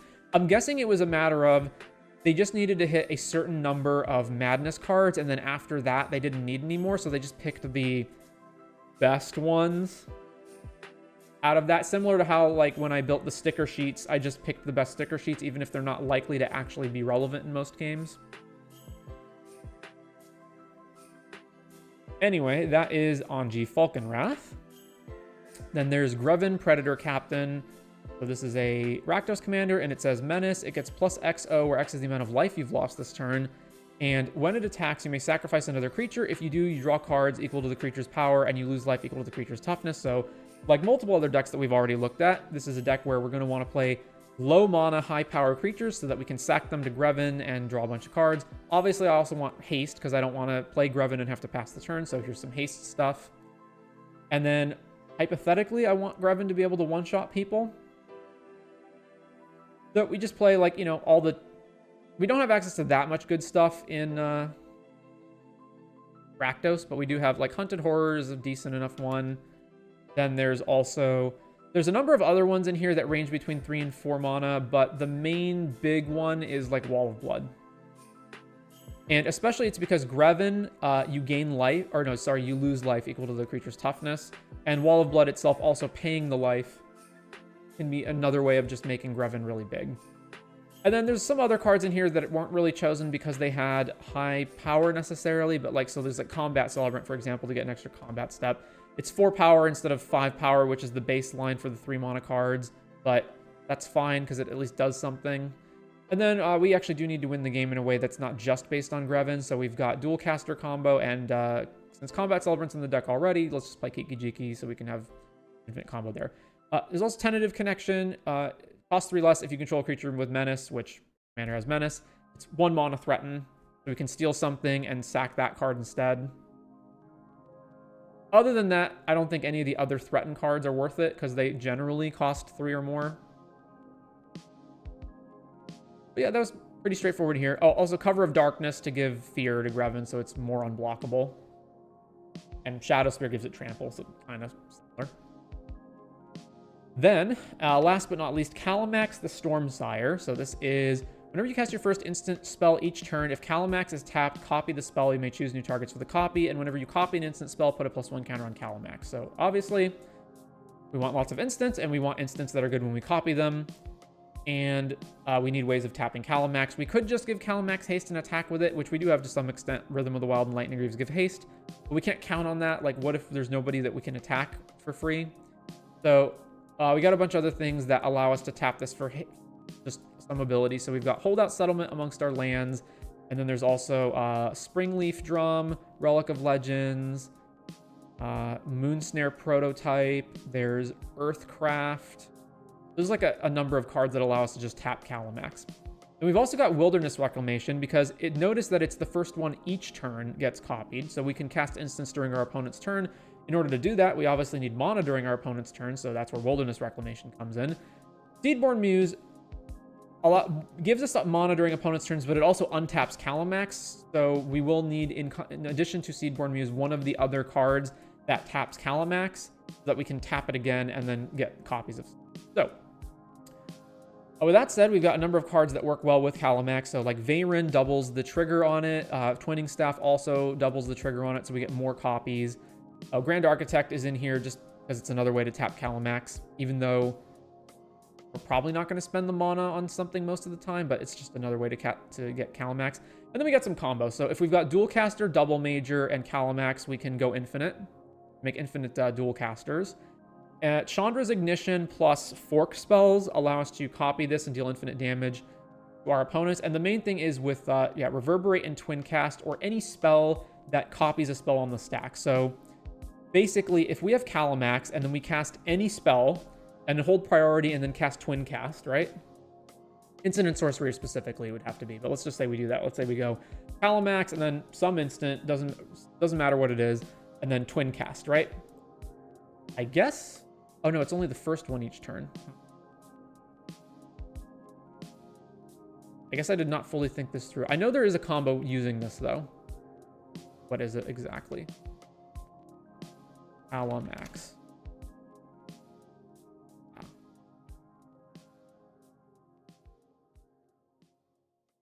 Hello? There we go. Yeah, I knew it. So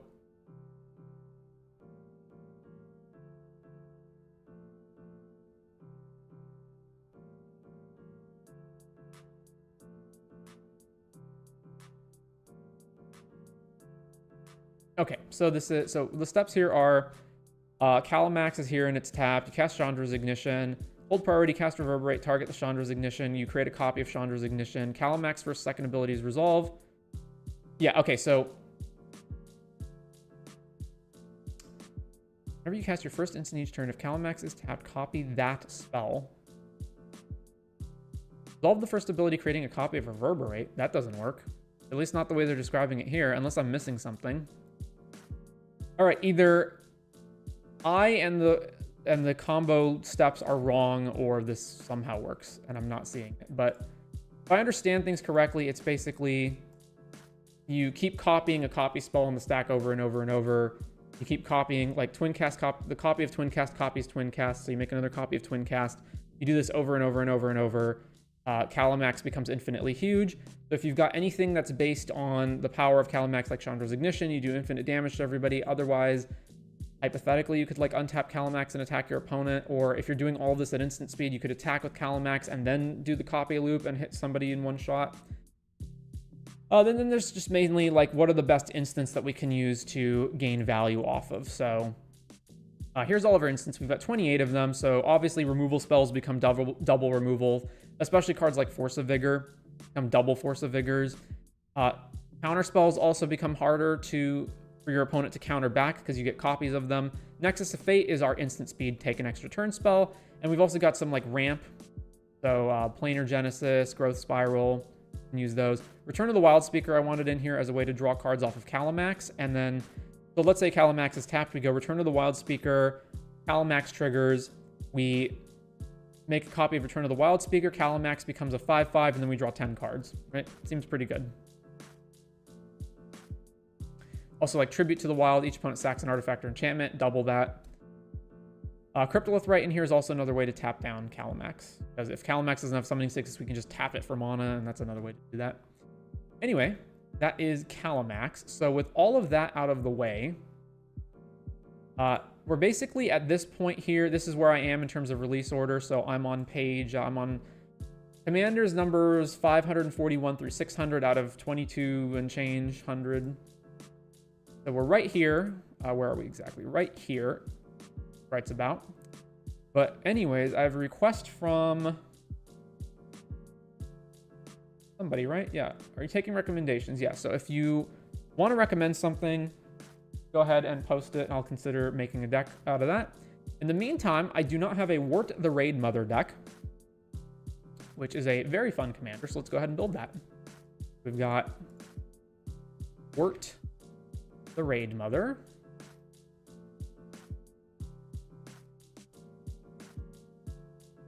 First things first, add the starter kit, add a 2-color mana base, and then we need protection for Wart, obviously. And we're going to need ramp because Wart costs 6. All right.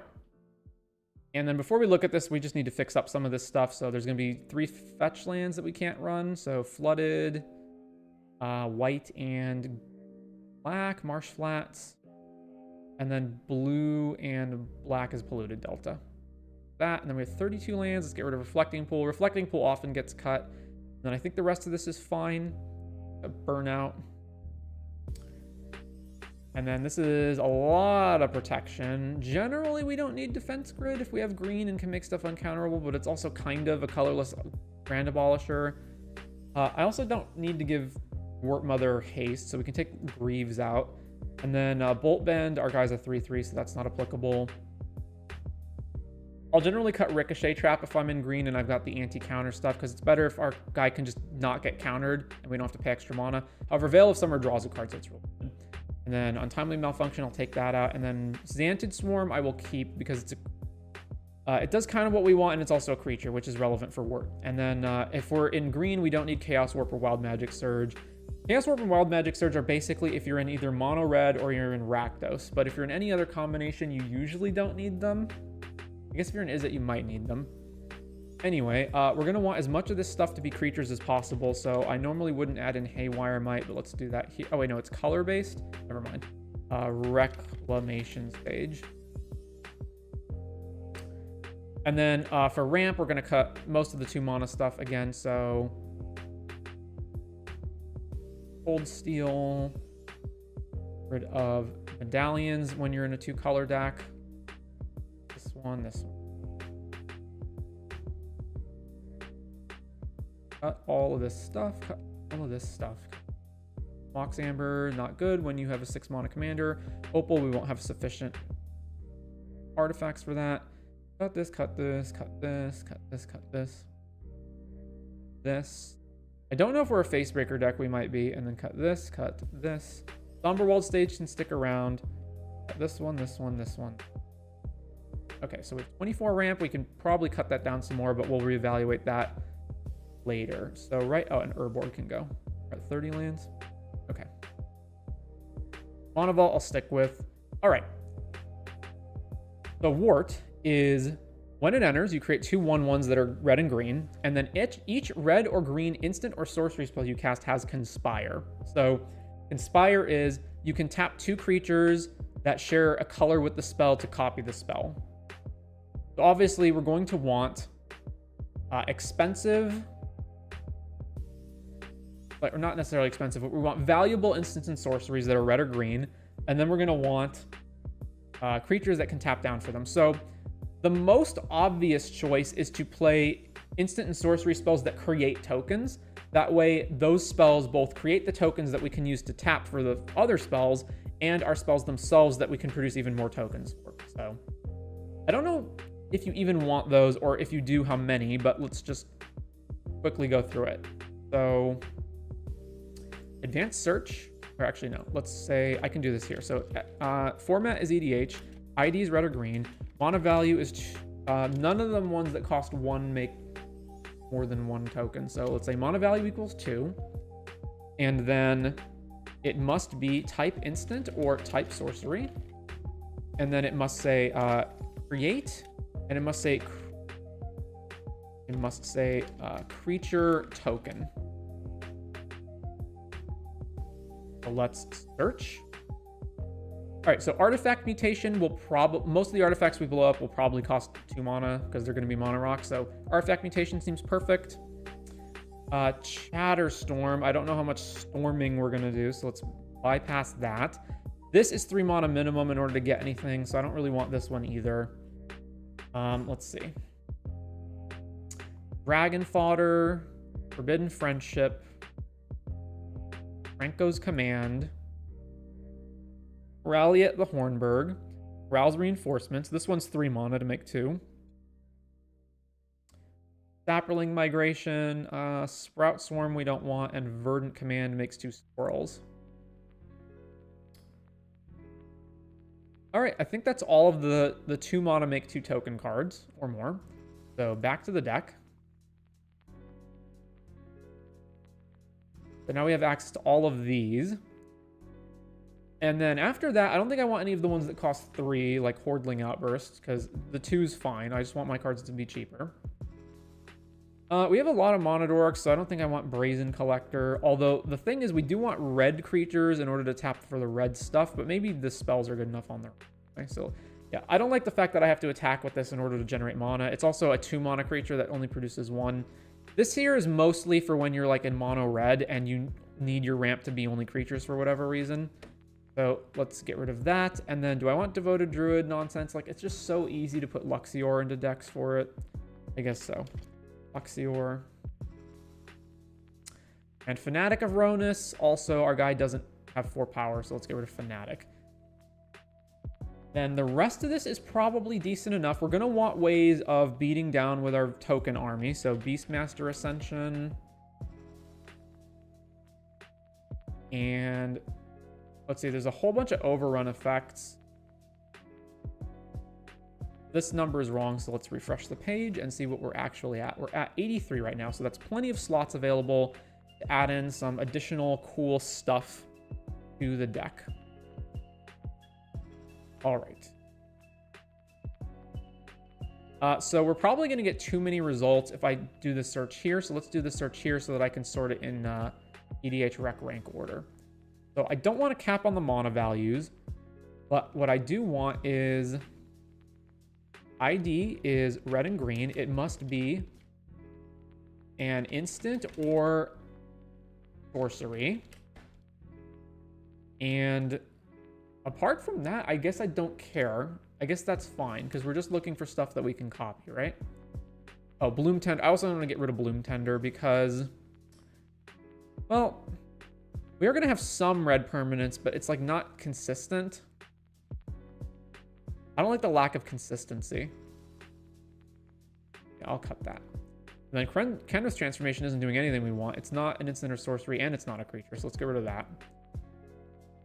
Force of Vigor is good. Nature's Claim's good. We probably want a bit more than that. I'm not sure exactly how many.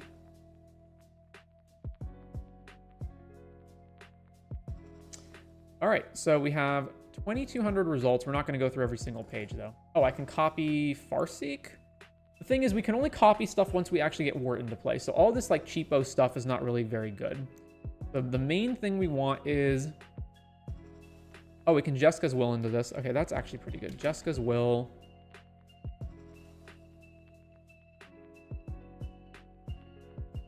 Because this is good before or after we play Wart, and Wart is hybrid, so we can use Jeska's Will. We can also use Blank Goblin. Blank Goblin. There we go. Sticker Goblin. We go from 3 to 5, so if we have 1 extra mana after that, we basically 2 extra for Wart, essentially. And then it's a red creature that we can use to tap for stuff. That's fine, whereas I don't really want Seething Song, for example. Okay. So there's all this land ramping stuff. Don't care about that. Don't really care about looting. I do care about something like Return of the Wild Speaker. So I can either copy it to just draw like 6 cards at worst with Wart, or I can give everything +6. That also seems good. Return of the Wild Speaker. A Braid is potentially a removal spell I want. Where's my removal? Down here. Actually, what about Hull Breach? Popping a Hull Breach seems pretty good. 2 mana to blow up an artifact and an enchantment, and then we can copy it. Similarly, there's Tribute to the Wild. Another good one to have. All right, and then how many actual artifacts do I have in this deck? Luxior, plus there's the 3 main rocks, and Ring and Mana Vault. That could run Collector Oof. Collector Oof. And then, let's see, Green Sun Zenith, and Dryad Arbor. And then that's another good way of fetching Rex Sage or other things in the deck. Hypothetically, that does lead to a 3-card combo. If we've got Priest of Titania and 6 elves, that's bad. We have Arbor Elf, Yavimaya, Gaia's Cradle, and 6 creatures. And then we have Temur Sabertooth, Hyrax Tower Scout. We can go Gaia's Cradle, tap for 6. Hyrax Tower Scout, untap Arbor Elf. Arbor Elf untaps the Gaia's Cradle. Temur Sabertooth, bounce the Hyrax Tower Scout back to our hand. That requires we assemble a lot of different things, though. I would do it if there were more things to bounce, like if there were more ETB creatures to bounce. Do I want an Imperial Recruiter for anything here? Probably not. All right. Shamanic Revelation, that sounds good to me. Shamanic Revelation to draw cards. I don't think I've added this into a deck before. No, I haven't. Card draw.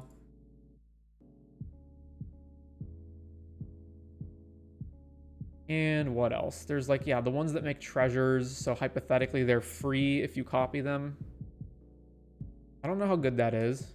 Don't want Mana Geyser because I don't really care about having just 10 bajillion red mana. There's the Creature Tutors. I guess we could use that to assemble some sort of combo. So, Hyrax, Tower Scout, Temur Sabertooth, Horde of Calling, Eldritch Evolution.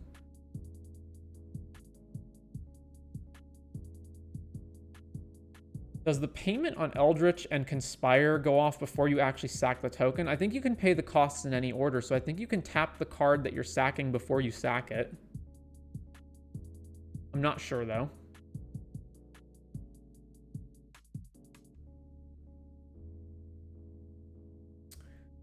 For doing that, let's play Natural Order and Crater Hoof.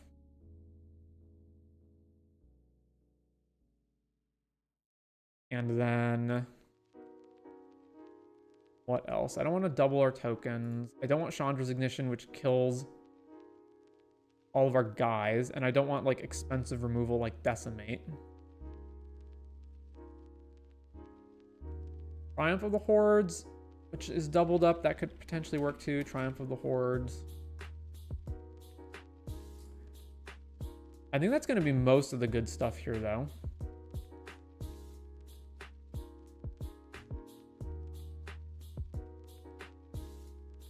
The only other cards I can think of are just adding in old boring stuff like Dualcaster, Molten Duplication, or Kiki-Jiki plus other stuff.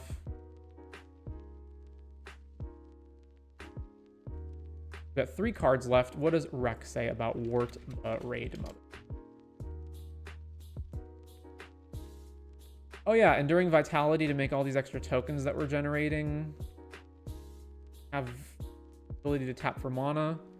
How many of these are we actually playing? We're playing 6 of these token fodder things.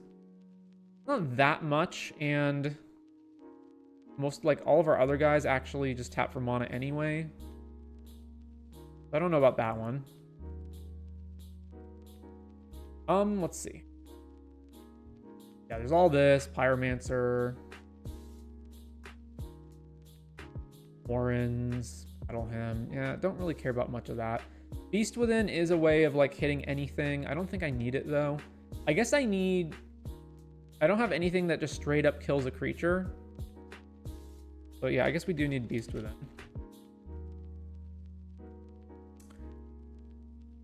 Storm Kiln. We're not doing Storm stuff. That's Cranko. Which I also don't think we're going to need. Soulcaster, yeah. Orpheros. I want the tokens that I make, the creature tokens that I make to be relevant.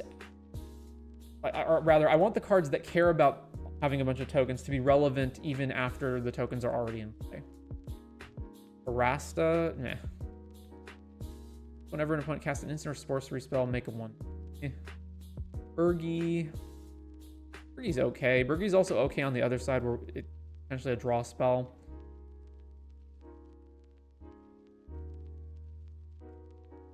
I might include that. Dragonlair Spider. I don't really want this one or Broodmother. Like, these are whatever. Dirtaw. Orcish Lumberjack. That's another interesting one. We do need a substantial amount of mana to actually win the game. But I don't think we're, like, able to turbo into a combo super quick. We've got a lot of stuff set up, so I don't think I actually want Lumberjack in here, but that's one worth considering. Circle of Dreams Druids is another card that could potentially go infinite. But I think Priest of Titania is good enough. Priest of Titania and Arbor Elf, I think, are good enough. Then we've got our spells. So what spells do we want to copy? Not really anything here. Storm King's Thunder, yeah, no, don't need that. Valkut Awakening, yeah. Here's Return of the Wild Speaker. Not really interested in most of the rest of this stuff.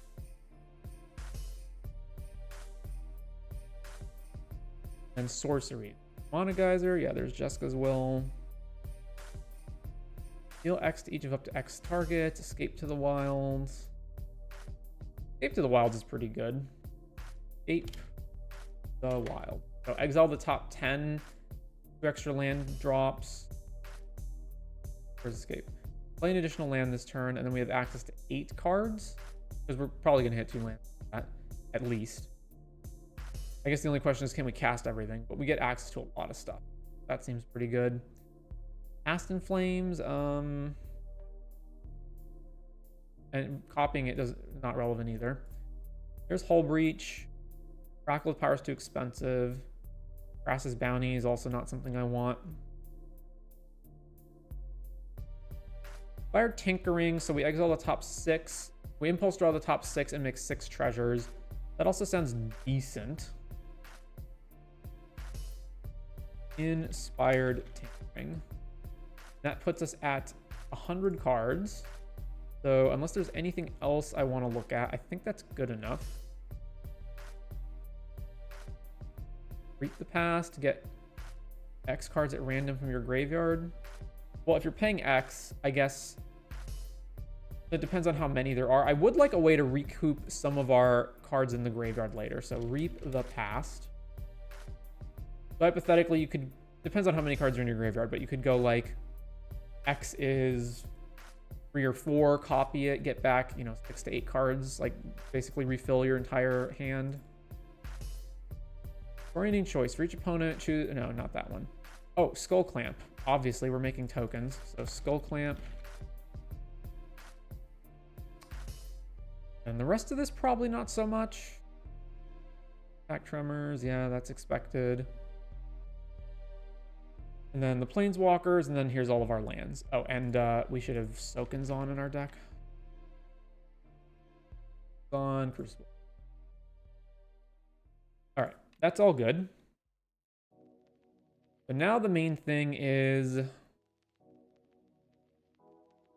we need to cut 3 cards. Possibly one of those can be a land to cut, although I don't really want to cut any of these. I guess a mountain is a land that I probably want to cut. Like, we don't need it that much. Cut basic mountain. And then 2 more cards. All of these I think are fine. The beatdown is fine. The combos are fine. Do I have excess protection anywhere? All seems good to me. The removal might be a little bit too much. Maybe Nature's Claim, because like these other ones all kill like multiple things. All right, let's get rid of Nature's Claim. And then the token generators probably have to stick with the deck. Power Scout, oof. Then we've got our tutors, which I probably can't cut any of them either.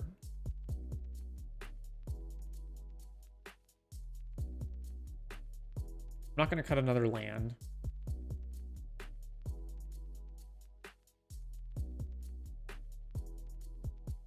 Let's get rid of Tinkering. That's fine. All right. And so our total instant and sorcery count is 27 creatures, 15 sorceries, 12 instant. So more than half of our deck is the things that we want, although primarily we want these spells. Was there like... I kept thinking that maybe I would want extra combat step stuff, although I think a lot of the extra combat cards are worded in such a way that doubling them doesn't actually work. Because I think they use, like most of them say after this phase, there is an additional phase. I don't know if that works having 2 of them. Either way, I probably don't want the extra combat spells that much to begin with regardless. So this is probably fine. So let's, here is the Wart, link to the Wart deck, and then let's play test this a bit just to make sure that this works. Although I imagine this deck should easily function. All right, this is our opening hand, draw for turn because we're playing EDH. So let's go Spire Garden, tap, play Fintorn Elves, then untap, fetch, go grab Taiga. All right, then we go tap this, put a Wild Growth on this land. Then we can tap this, play Devoted Druid. And we're good. Next turn. There's Ancient Tomb. Now this is 4, 5, 6, 7, 8. So we can go 1, 2, 3, 4, 5, 6.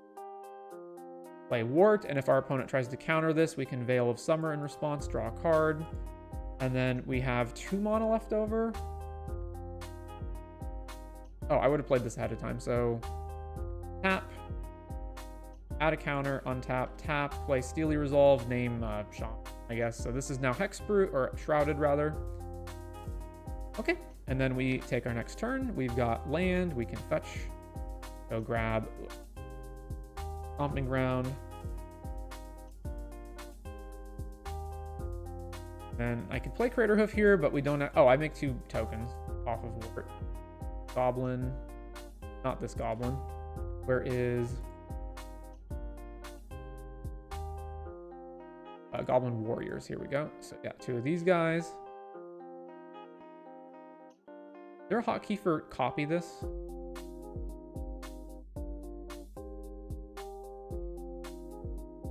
Like duplicate this? There does not seem to be. All right, well, I'll just take another token. So at this point, we have 5 creatures, and so if we go Crater Hoof, we've got 1, 2, 3, 4, 5, 6, 7, 8. We have 8 exactly. We could cast Crater Hoof, and then these 2 would be tapped, so we'd be able to attack for 10,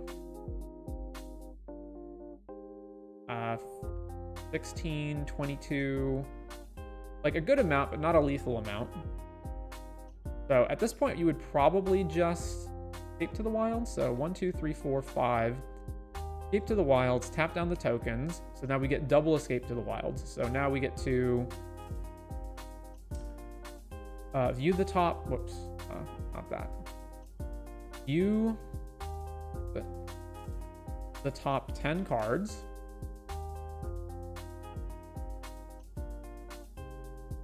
So all of these are in exile.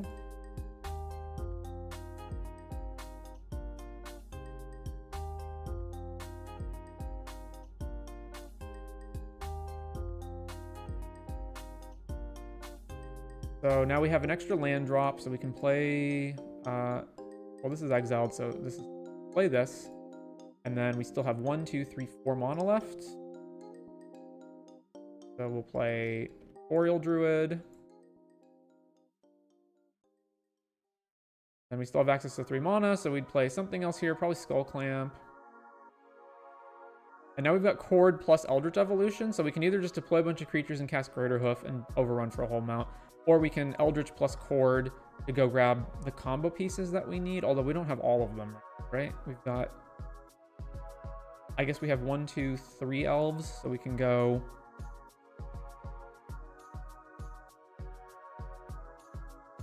one, 2, 3, 4, 5, Cord for 2.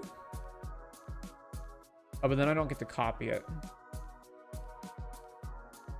Whatever. This is good enough. The deck works. Do another restart.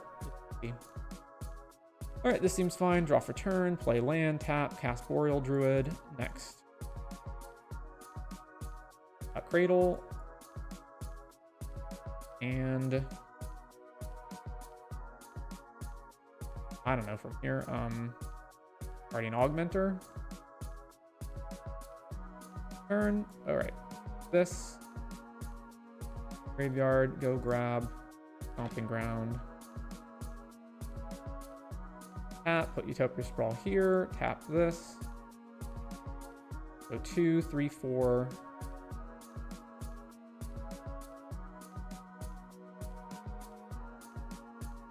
We just make a bunch of tokens. That seems fine. Tokens, tokens. So add a squirrel. Add another squirrel. Add, these are human soldiers. Add human soldier. Add human soldier. Graveyard. Next turn. We're still at 5 mana, so we're short on Word. I could cast Return and do +3 here. So this would be 1, 2, 3, 4, 5, 6. So that, oh, I have to tap this guy down though. So it's 5, 15. It's not lethal. All right. I guess we just keep waiting. So play this, Luxior, probably Pyroblast something at some point, then next turn. So now we're just waiting on another land for Wart, fortunately. Play Hyrax. Force of Vigor stuff. All right, finally another land. No guarantee that this actually gets through counter spells though, but at least, you know. So not a great curve here. We're on turn 7, but at least if this gets through a counter, then we can cast Return next turn. All right, deck is functional at the very least.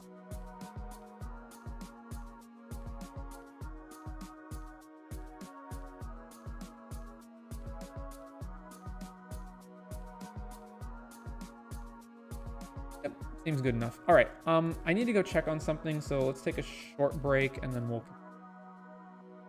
So, short break.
All right, we're back.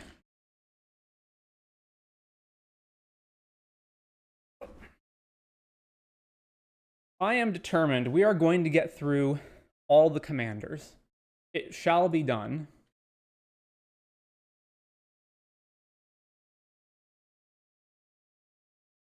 Oh no, do we have we lost internet? Doesn't look good.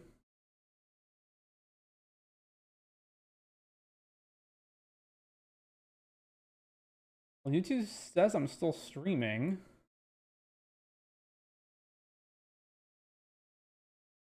But I can't load YouTube. Can I load anything? Let's load Google.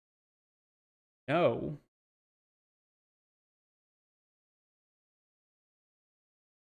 Oh, that's a problem.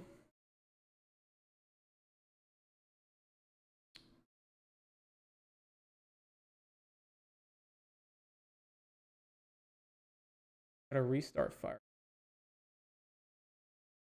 Hopefully this is just temporary. All right, well, the stream might go down if it's not already down. I mean, it doesn't look like it's down, but I can't load any pages.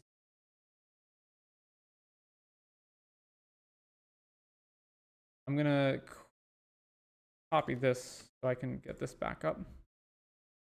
All right. Pointing out, exiting Firefox. Hopefully this is still okay.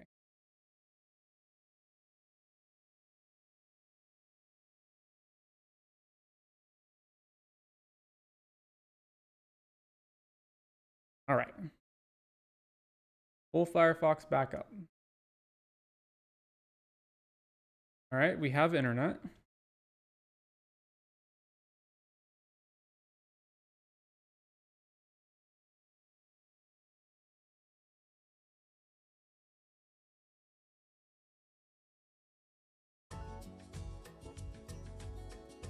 Hopefully we're still good. I've never had to close out of a window mid-stream, so I don't know how I get back to it, if anything.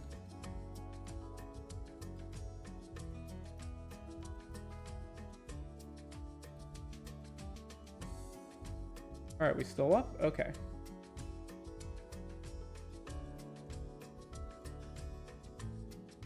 Pull all of this stuff back up. So we need Mox Field, we need another Scryfall tab, we need PHREC, we need Spellbook.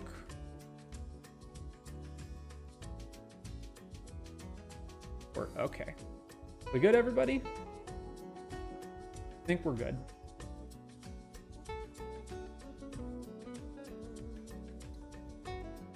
All right, so we left off at Wart the Raid Mother. We just finished building that.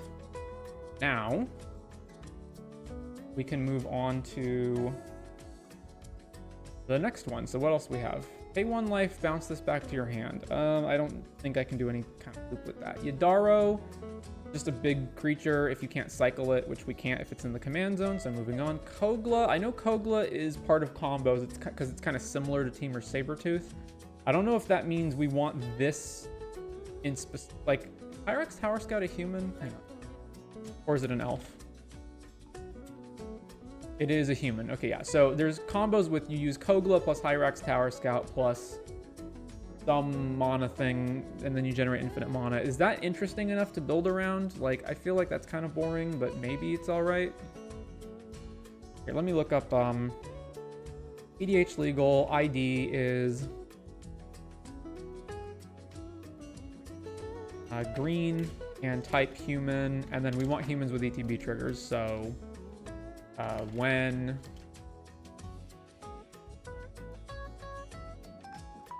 card name enters, and EDH rec rank. So there's only 55 mono green humans that have ETB triggers. So there's Ewit, there's Timeless Wit, so kind of the same thing here. Power Scout,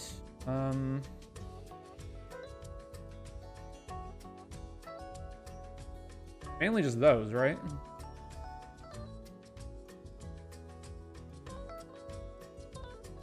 Guess that's okay. Sure, we'll build Kogla. New deck. Kogla.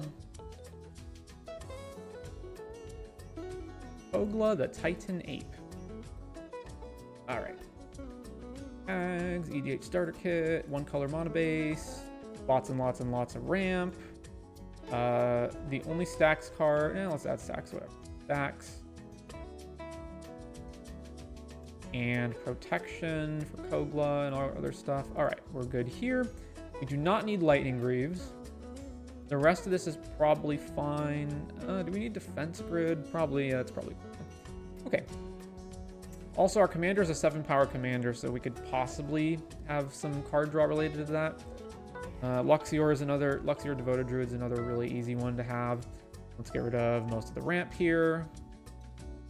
Not most of it, but you know what I mean. This Fanatic of Ronas, sure, keep that. This, get rid of this, Amber out, Opal out, this one.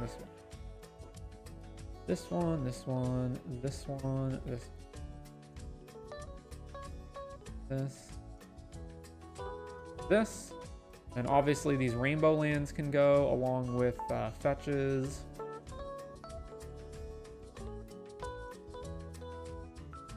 Probably do Nixthos. Probably Nixthos deck. Oh, it already added Nixthos. All right. Get rid of this. Urborg, fetch. Add in 18 Forest. Do I want any other mono green lands like Pendelhaven or Okina? I don't think so.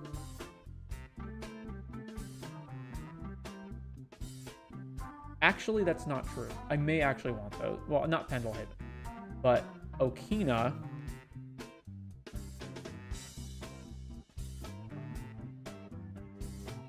And I'll tell you why when we get to the combos.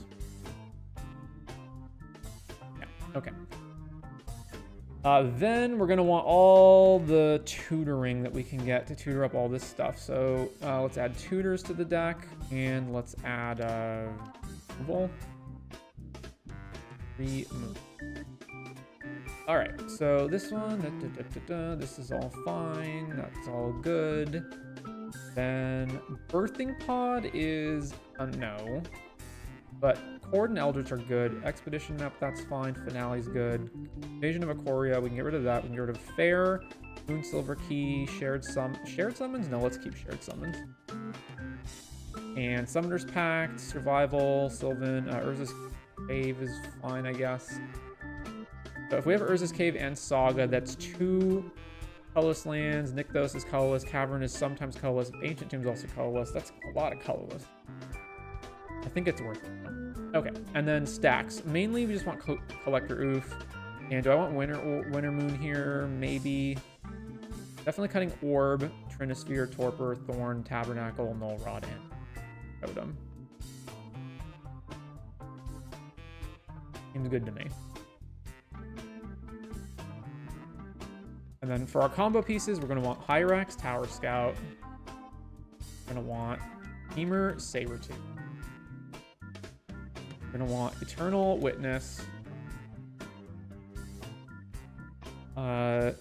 We don't need more than one Eternal Witness, so we don't need time. And then the Priest of Titania right now is our only guy that taps for like multiple things aside from, oh, get rid of Bloom Timer. So yeah, Priest is the only one that taps for multiple. Fanatic of Ronas also taps for multiple. It doesn't tap for multiple in a way that's going to allow us to go infinite with it. So we can also use Umbral Mantle as another infinite actually, Umbral Mantle and Staff are basically the same thing, right? No, they're not exactly the same. Umbral goes infinite with Fanatic, but Staff doesn't. But we can play Staff too. Staff Dom. All right. And then there's that 6-mana creature that tutors a 3-drop into play, right? There's Woodland. Woodland Bellower? Yeah, this dude. Woodland Bellower. Hi, have you made an Amara Soul of the Accord deck yet? I have not. Welcome, Chris. So how many cards are we at? We're at 90. Oh, wow. I thought we would be like close to or over budget, but we probably need more card draw than this. Let's add... where's card draw? Card draw. Okay. And this is way too much. Let's get rid of... I mean, we do have some big creatures like Kogla, obviously, but not like so many. And I don't want to sack them either. So let's get rid of Good, Life's Legacy, Augur. Depends on how many creatures we have. Let's get rid of Orin. This is not a Toski deck, so let's get rid of Toski. Great Henge. Also, this is not a Great Henge deck. Get rid of this. Get rid of Sandstone. I guess it's nice to have this as an option to tutor for, but not really great in that regard. Let's go to Season of Gathering. I should have Bane of Progress in here, though, actually. Bane of Progress. Then Rishkar's Return. Obviously, Mystic Forge gets cut. Momentous Fall. I don't need the Guardian Project on top of the piece. I don't think. And then there's Gaddock. How many creatures are actually in our deck right now? We have 28. That's not great. And Kogla is really the only big thing. There's also Woodland Bellower is a 6/5. Okay, let's get rid of Gaddock. Can you do it? Yes.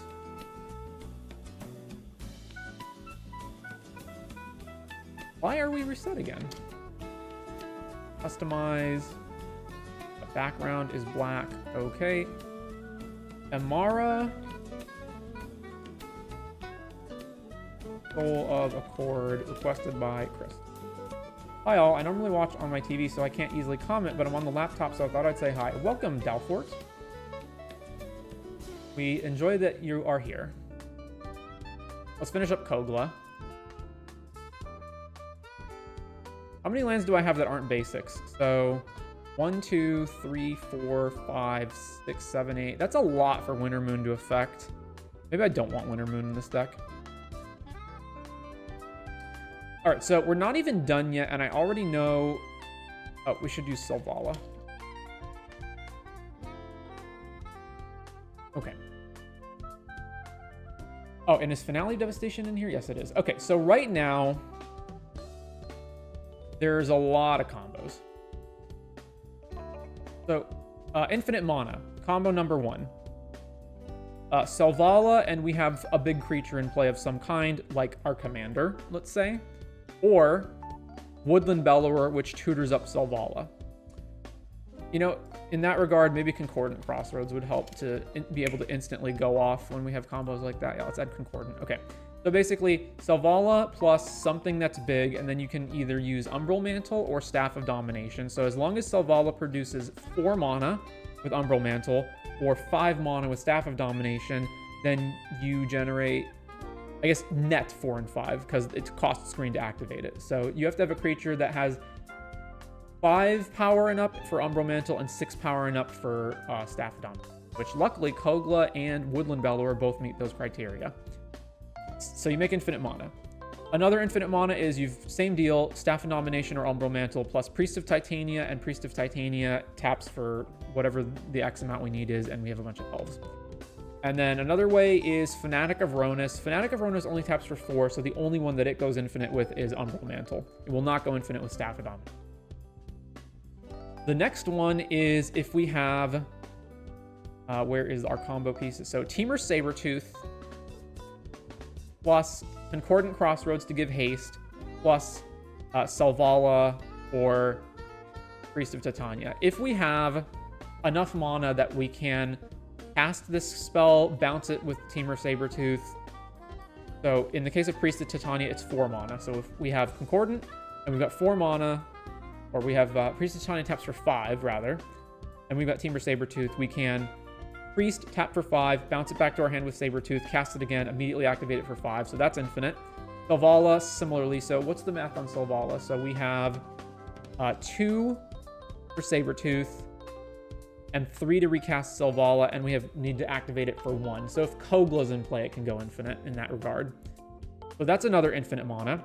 Then there's another infinite mana, which is Arbor Elf plus Yavimaya is turning either Nykthos or Gaia's Cradle into a forest. And we also have Concordant Crossroads, because then we can go Arbor Elf tap, untap Gaia's or Nykthos, whichever one is producing all the mana, and then bounce the Arbor Elf back to our hand, recast it. If we've got Concordant Crossroads, we can tap again, go infinite.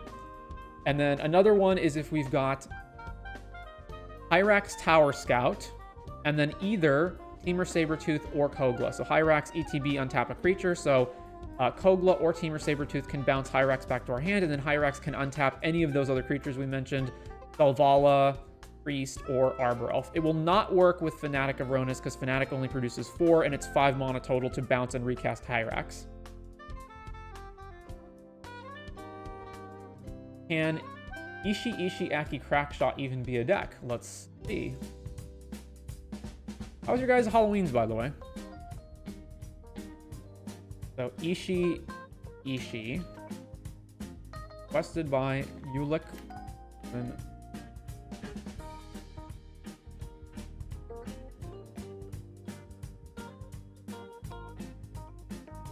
So all of those infinite combos. So all of those produce infinite mana. Then what do we do when we actually get the infinite mana, right? Well, there's a couple of ways we can win. First of all, we can just cast Finale of Devastation, X equals infinity. Our opponents lose the game. We attack with everything. Everything's infinitely huge and has trample. Or does they have trample? No, they don't. But we're going to have enough creatures in play. Presumably, we can kill everybody. Second option is, since we have infinite mana, we always have access to Kogla. That means if we've got Eternal Witness, we can bounce and replay Eternal Witness infinitely in order to get something back from our graveyard infinitely, which if that card is Beast Within, we can Beast Within all of our opponent's permanents, including their lands, and we can win that way. We also have Archdruid's Charm. So Archdruid's Charm will, if we can bounce and replay that infinitely, we can fight all of our opponent's creatures and exile all of their artifacts and enchantments, which doesn't exactly kill them, but that's pretty good, I would imagine, as it leaves them with just their lands in play. We can also, let's see, not Kenrith's Transformation. If we have Kenrith's and another creature, so if we've got the infinite mana combo, we can put Kenrith's on, let's say, Ewit, and then draw a card, and then Ewit, we can bounce it back to our hand, and then Kenrith's will fall off into our graveyard, and then we can replay Ewit, and the Kenrith's Transformation will come back to our hand, and we can cast it again, and we can draw our whole deck. And if we have any of these tutors, that's another way to just win on the spot. We can just tutor the exact cards that we need. That's one of the reasons that Woodland Bellower is so good, because it immediately tutors up either Selvala or Hyrax. Also, we've got Devoted Druid Luxior for infinite mana. That's another way to do it. If Beast Whisper is one of our cards, we can bounce and replay a creature forever and draw infinite cards that way. Like, basically, there's lots and lots of ways once we have infinite to just go and grab the exact thing that we need. So all of those work. I imagine that that is good enough. So, yep, that seems fine to me. And we're still 2 cards short of actually our full complement. So I wonder, what do they say that Kogla should have in the deck?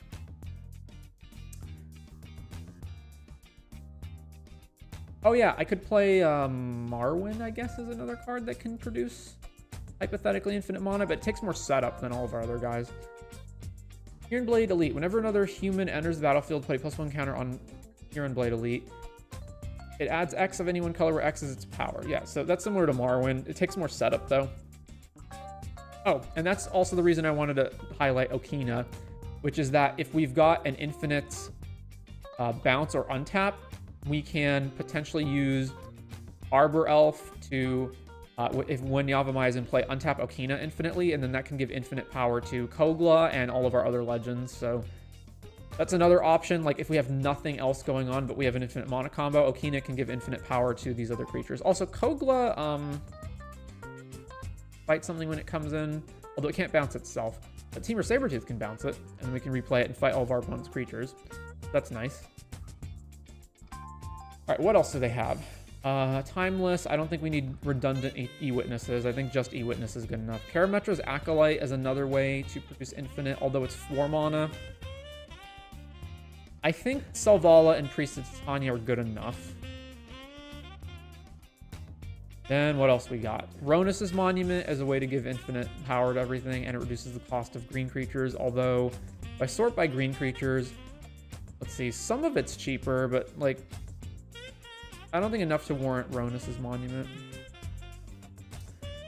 Dark and Goreclaw, Sereth to give hexproof to our untapped creatures.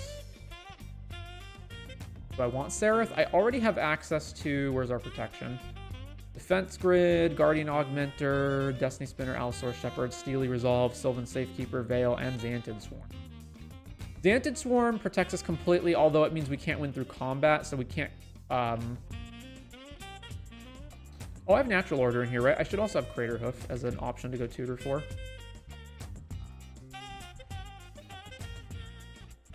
And then...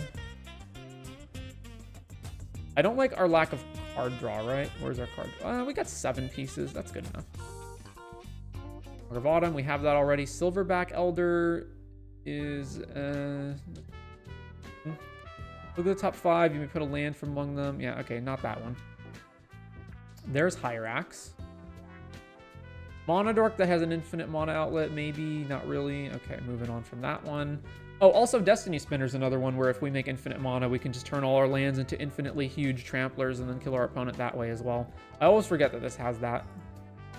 Outcast or Trailblazer. Add a mana. It only draws cards when something else big comes into play. Although we have Kogla, but we can't infinitely bounce Kogla, so not that one. Shaman of the Forgotten Ways would be sometimes able to win the game.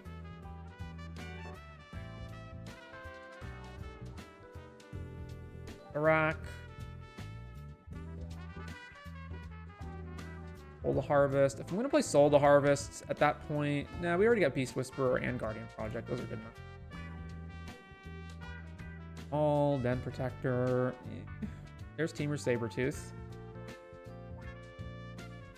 My top candidate so far is Seraph, if I don't find it a 100th card in the rest of this. Yep, there's our tutors.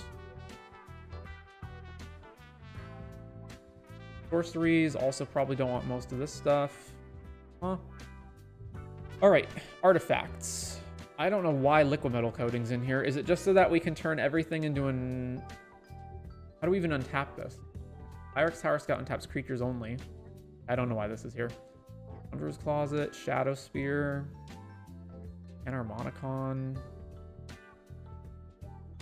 Enchantments.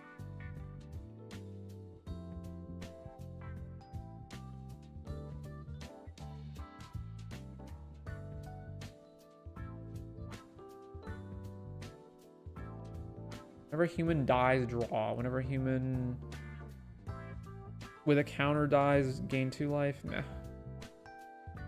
I don't have Lignify as a removal spell, which I think is fine.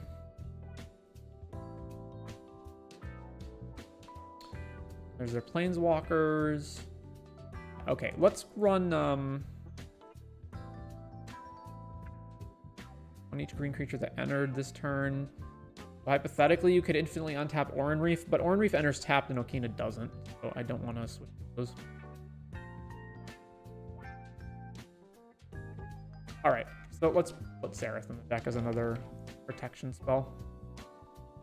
All right, and we're good. So that is oh no, we were too short? Really?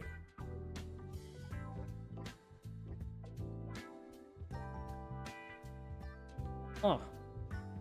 All right, Lignify and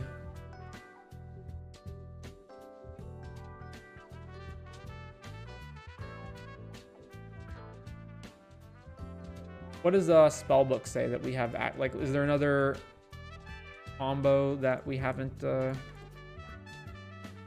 found here? All right, so we have 13 in our deck right now, and then we could add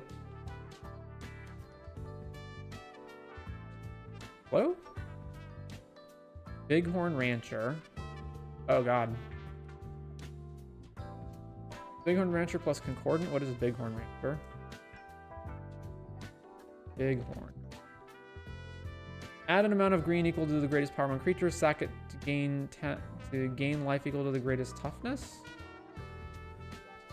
Oh, so bounce, replay, bounce, replay. So this is just Karametra's Acolyte again. But it's a it's a human. Karametra's Acolyte is Karametra's Acolyte a human?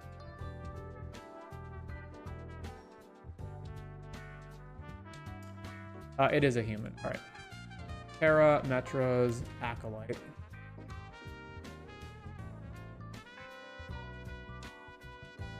Bristly Bill devoted. Okay, Croson Restore. Wow, this is just not showing up well. Bay Druid, Stone Cedar, Hierophant. They're all 4-card combos. Yeah, there's going to be lots of Sabertooth plus Hyrax Tower Scout combos.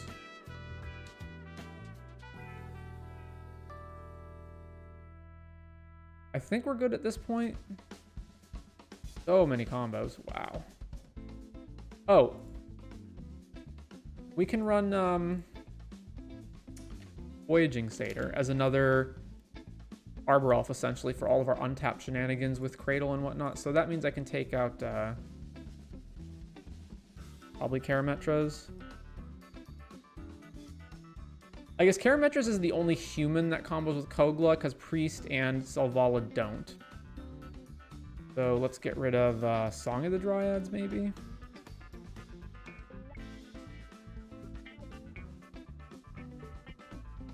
Song of the Dryad.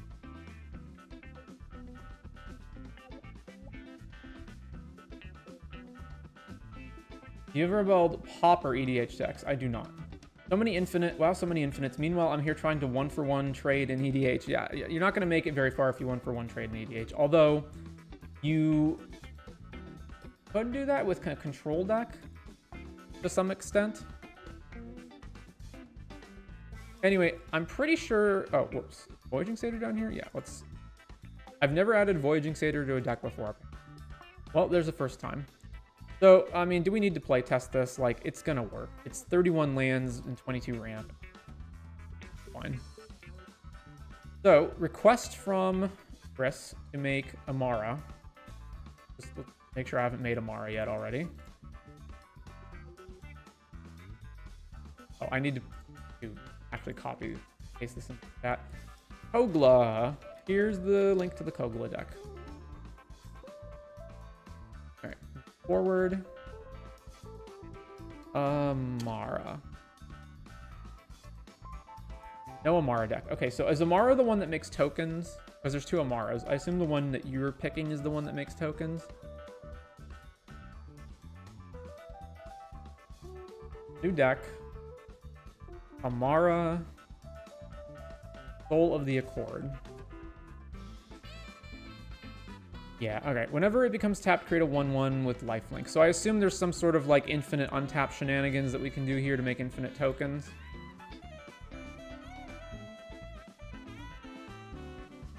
So first off, let's do the usual. Add the starter kit to the deck. Add the 2-color mana base to the deck. Add the ramp? I guess not. Add protection. Fine. All right, we're immediately not going to need these. Or Grieve? Probably not, because if we have any infinite untaps, it's just not going to involve Grieve. And then we can get rid of Bloodstained Mire, Polluted Delta, and Scalding Tongue. And we've got 33 lands. Pool and Urborg. 31, that's good enough. I could maybe cut another one, which if I was going to, would probably be Hushward Verge. Yeah. I think this is fine. Okay, and then most of the ramp, or like the 2 mana ramp rather. Fnatic is not going to be good here. Get rid of this. We do want Mox Amber. Get rid of Fragmentize. Fragmentize is when you don't have access to green. Or Ornithopter. Get rid of Smothering Tithe, Thought Vessel, 3 visits. Okay, we're down to 19 ramp, and this is all good. Stroke of Midnight, Horse, Kenriths. Between Stroke of Midnight and Beast Within, I would play Beast Within just because I can pitch it to Force of Vigor if I have to. Although I may not wind up running either. But let's just switch these out really quick. And then this is way too much protection. Let's get rid of... Silent. I don't know. If I'm based on comboing, we'll see what happens. You have a video tutorialing how to add your starter kit in Moxfield. You go to...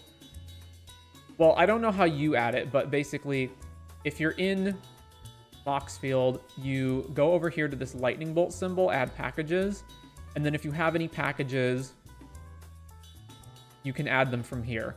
Now, I don't think you can add other people. I guess you can add other people's packages if you go like, you know, browse all packages maybe or something. But you can also just go to the packages that I have and you can duplicate them into your own Moxfield account.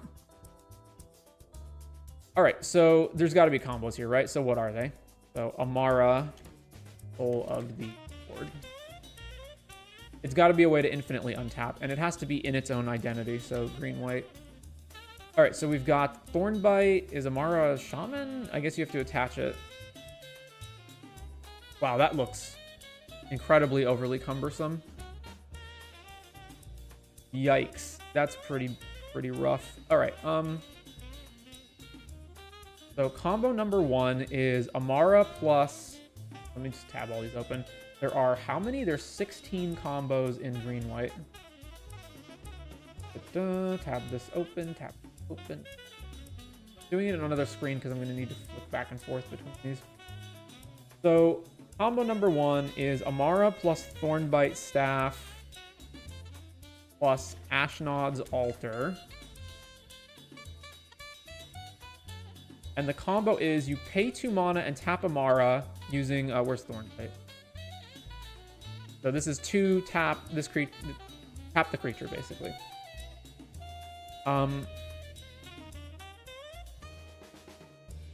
When you tap her, she creates a 1/1 soldier.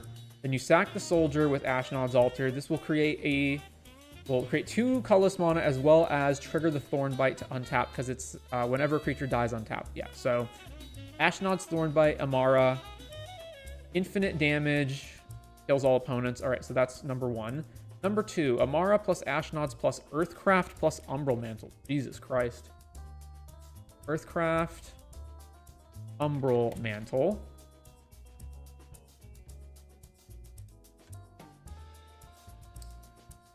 So this one is activate Earthcraft to tap Amara and untap a basic. Tap the land for mana. Okay, so you've got 1 mana floating. Amara triggers, you get a creature token. You activate Earthcraft on the creature token to untap the basic. So now you've got 2 mana. And then you sack the token to Ashnod's Altar, so you have 4 mana total. And then you activate Umbral Mantle, so Umbral Mantle is attached to Amara. Amara untaps. And then you can tap Amara again with the Earthcraft. So you generate infinite... you don't have infinite... No, you generate infinite tokens and infinite mana. And your Amara becomes infinite. Then what else? Amara plus Ashnod's plus Cryptolith Rite plus 1,000-year Elixir plus Umbral Mantle. Okay, but that's just more of the same, right? The previous one required Earthcraft, right? This one requires 4 extra pieces. I'm not down with 4 extra pieces. 4 extra pieces is insane.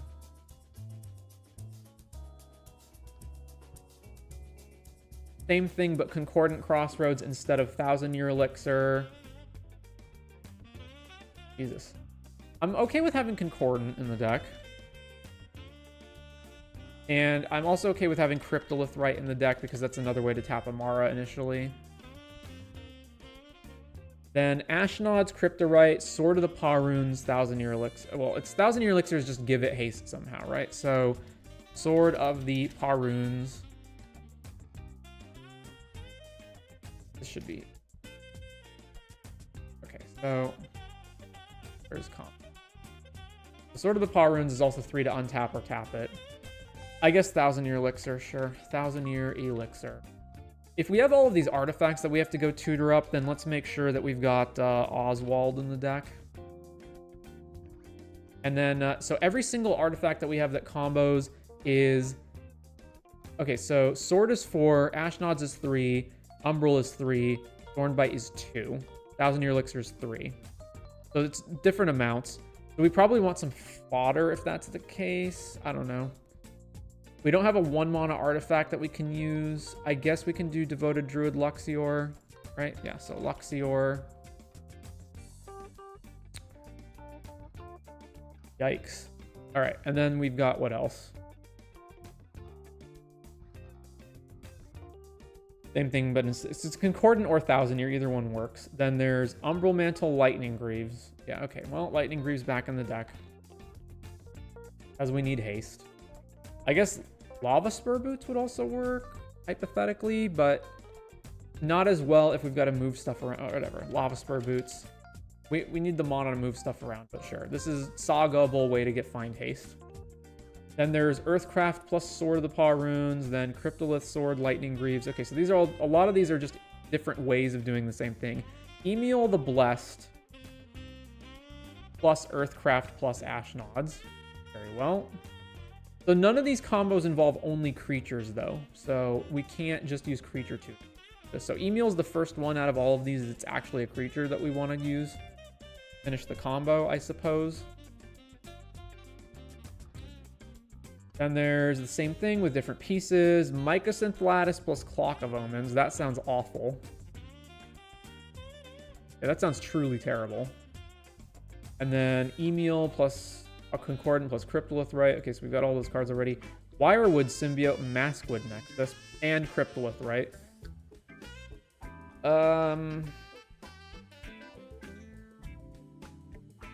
Okay, so that's... Wirewood taps or bounces elves, right? So basically, the Maskwood Nexus is turning the token into an elf. And then the Maskwood turns the token into an elf. Then we use Wirewood. But Wirewood can only be activated once a turn. So how are we doing this? Activate Amara by tapping it and adding green with the Cryptolith, right? Make a 1/1. Activate Wirewood. Oh, we're bouncing Wirewood itself. So the Wirewood is the elf now. And we're bouncing Wirewood to untap Amara, and then we recast Wirewood, and we make infinite tokens. Sure. Wirewood, Symbiote, plus Maskwood Nexus. What a complicated combo. And then there's the same, just another combo that's a bunch of different variations, and then another one that's Wirewood, Maskwood, Paradise Mantle. Why would I need that when I... Oh, it's Paradise Mantle to give the untap to Amara. But that one still gives me infinite stuff. Sure, Paradise Mantle. What a bunch of complicated things to do. Yeah, so this is basically going to be just find combo X, execute combo, make... The Thornbite Staff's the best one because it can just burn out everybody, but then like all the other ones will at minimum produce infinite tokens, and some produce infinite mana. We can use Finale of Devastation as a way to tutor up mainly Wirewood Symbiote, or just be the outlet for the infinite mana. We also want, if we're making all these extra tokens. All right, considering how many of our combos involve artifacts, I'm not going to want Collector Oof, but what stacks cards can I even run? So here's our stacks. Some of our combos involve bouncing stuff back to our hand and replaying them. Actually, it's just Wirewood Symbiote, but that combo does require bouncing and replaying Wirewood Symbiote over and over, so we can't run Rule of Law. And then I don't want to get rid of land. Cave Mind Sensors, whatever. We can't run Oof because we have way too many artifacts. Obviously can't run Cursed Totem. We can run Deafening Silence, right? Because replaying Wirewood over and over is fine, and that's the only one that requires us to bounce and replay a thing over and over, so Deafening works. Doorkeeper Thrall, let's see, we've got... None of our combos actually involve an ETB trigger, right? We just have some of these ETB trigger creatures over here, but otherwise, that's fine. So we could run anti-ETB cards. Right? None of our combos involve, like, Hyrax untapping Amara. They're all activated abilities.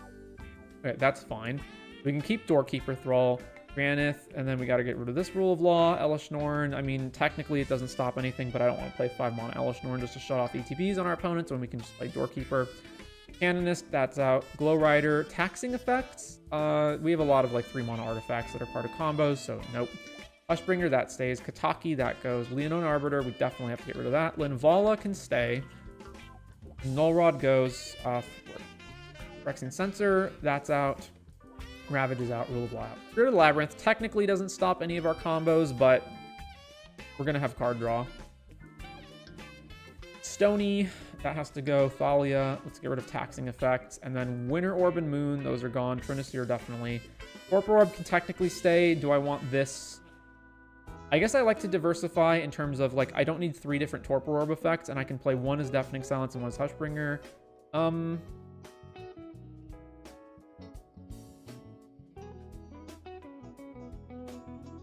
then Torpor Orb. Okay, so let's get rid of Hushbringer. And then obviously get rid of Tabernacle and Thorn.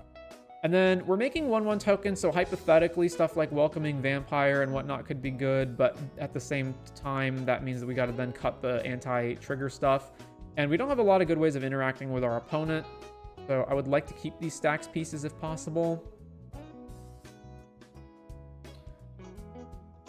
We definitely don't need Lauren and... I mean, Skyclave's fine. We don't need Lauren, though. We can just play Knight of Autumn. If we really want that effect. Actually, I'd rather have Aura Shards. Oh, Aura Shards is going to conflict with the ETB stuff. Yeah, alright. Never mind. Aura Shards is good enough that I don't want it. So let's get rid of Torpor and Doorkeeper Thrall. And then we are probably going to use some kind of creature tutoring. Yeah, I guess I would like one creature that I can tutor with Finale to kill stuff. So that will be Skyclave. And then we've got the rest of this. Beast Within. Okay, we don't need Beast Within, so get rid of that. So this can be our removal.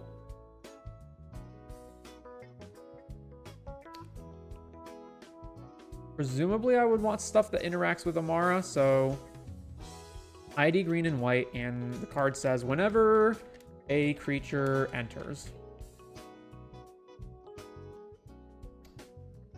Blasting Station?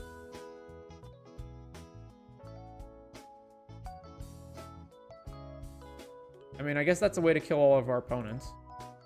Blasting.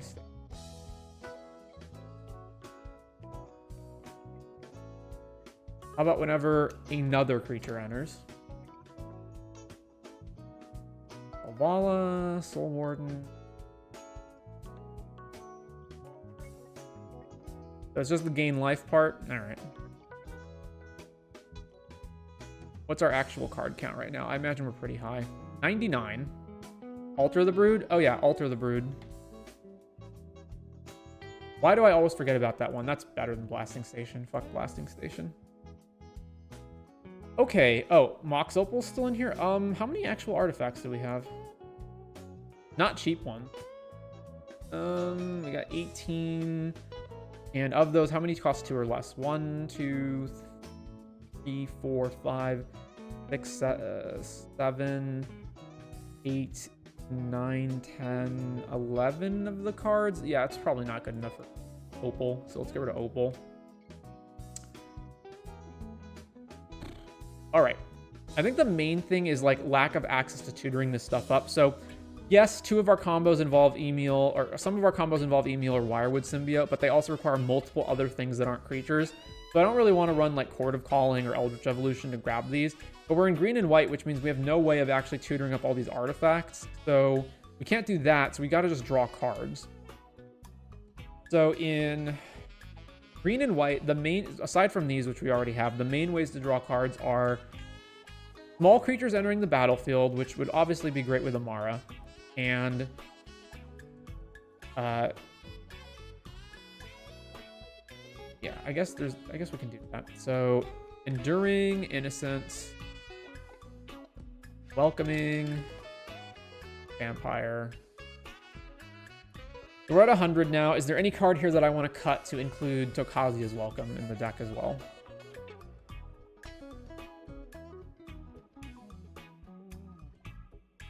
Vigor. Here to Force of Vigor. Add Tokasia's Welcome. Wait, do they say non-token or other creatures with power 2 or less? Where's Tokasia's? Creatures with value 2 or less. One more creatures with power 2 or less. Okay, so none of them exclude tokens.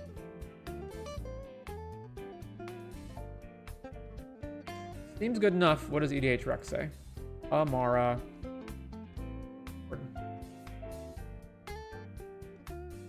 Bring Vitality. We already have Cryptolith, right, for that effect. I guess it's a creature, so it's a tutorable version of Cryptolith, right, if we're missing Cryptolith, right? We only have the one Finale to tutor for it, though.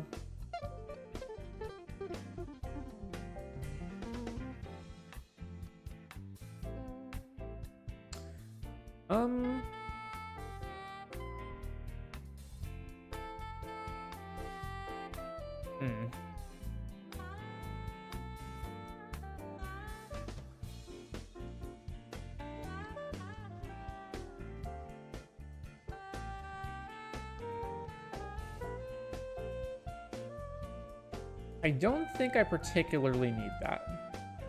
I would if I were to cut something else. But I think I want to keep every one of these cards. Maybe Sylvan Safekeeper can go. I don't know.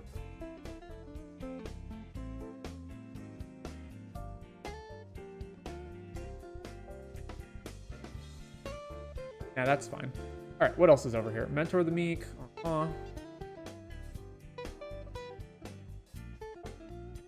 Mentor the Meek is a way to draw our whole deck when we have infinite mana, but it's just like so much worse when we don't have an infinite combo than the other ones. That one's definitely worth considering. All right, let's add a considerations tab. Mentor of the Meek. Enduring Vitality.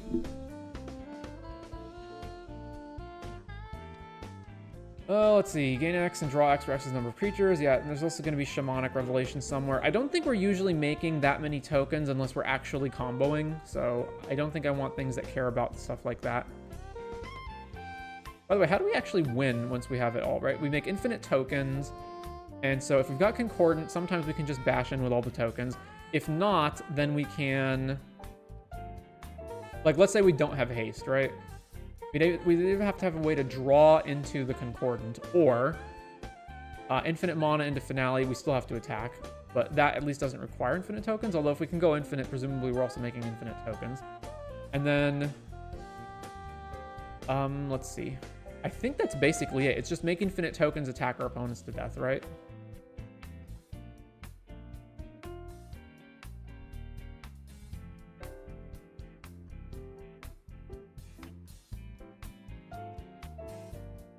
Yeah, I don't think there's going to be a way around that. Oh, sorry, Alter the Brood. That's the way we win. Infinite mill.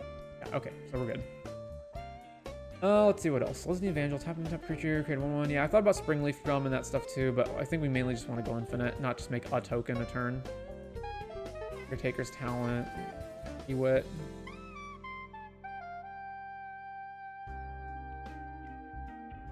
Whenever this guy becomes tapped, you gain a life and draw a card. Yeah.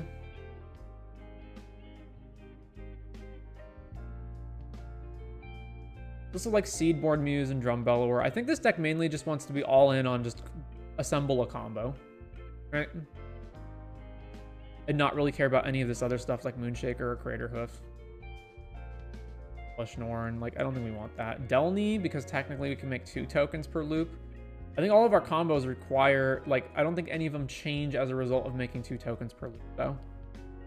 Although Delny is also good with like our card draw guys, but it does require multiple other, it does require at least one other thing set up.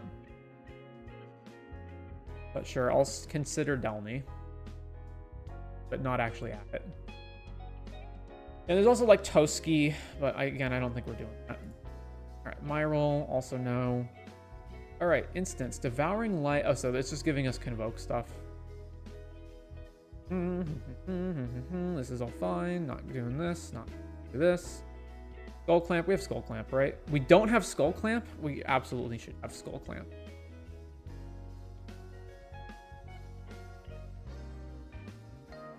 I'm gonna get rid of...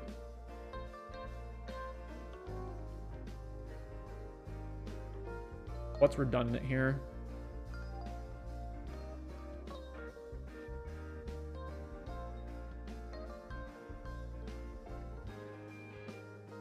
Guardian Augmenter? Especially since it comes out after I would want Amara in play. Artifacts, this is all whatever. Hornbite and Staff Domination. Okay. Auras, Cryptolithrite. We already have that. Don't need Beastmasters. Untap and tap guys. Yeah, Quest for Renewal. We can ignore that as well. And extra tokens. Don't need it. Open Chorus, don't need it.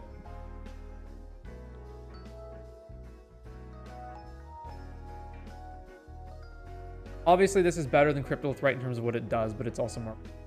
I'd rather just have all my combo pieces be as cheap as possible. This is fine. Planeswalkers, and then we're here. So untap an elf with Briarwood Lodge. Eh. That looks fine to me. So we're at 100, right? At 100. Here's the Amara deck. Yeah. Here's the link. Let's playtest this a little bit just to see that it actually functions correctly. All right, so I would keep this hand, draw for turn, fetch, go grab Savannah, tap this, Utopia Sprawl, naming... I don't think it matters. All right, next turn. Second land, exotic orchard. Second land.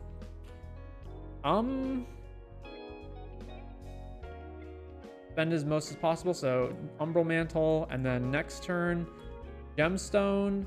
Depends on whether we think our opponents have removal or counter spells, because at this point I would either play Defense Grid plus Amara or Steely Resolve plus Amara. Let's say nobody has mana up. We go Steely Resolve, name, Elf, cast Amara. I have to tap that differently, but you know what I mean. All right, so next, I'm trying to remember all the combos offhand. It's not just Umbral Mantle, though. We need more. So, we don't have access to anything, so let's go tap, floating a color, Kenrith Transformation, something just to draw a card.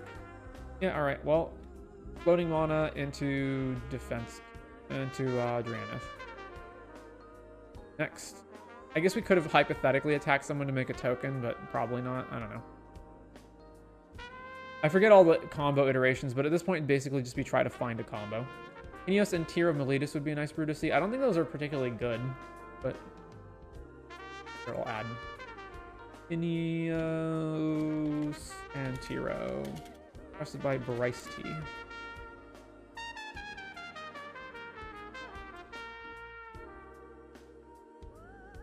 I forget what all the combos are offhand. I don't know what I'm trying to search for here. We need a way to tap this and something else. All right, tap for Vala. Next, land. We basically need a way to forcibly tap Amara, and then we need another way to do the other thing. So keep deploying the rest of our hand. How many draws do we have until we actually find something? Yeah, we're probably going to be here a while. Try again. Restart. Draw for turn. Fetch. Grab Savannah. Whoop. Shuffle. Amber. Tap. Play Esper Sentinel. Esper Sentinel? No, let's play Mom. No, it depends. Next, we go land. Amara. Amara's protected, and then we can tap Amber and cast Esper Sentinel. Next turn. Ooh, a Sol Ring. Sol Ring into... Alright, so we have 4 mana right now. We've got Oswald. So tap this for Oswald, and then we can Enlighten Tutor for one of our combo pieces. So Oswald can sack the Sentinel to go grab Thornbite Staff, and then this can grab one of the 3 drops, and then I think we win after all that is deployed.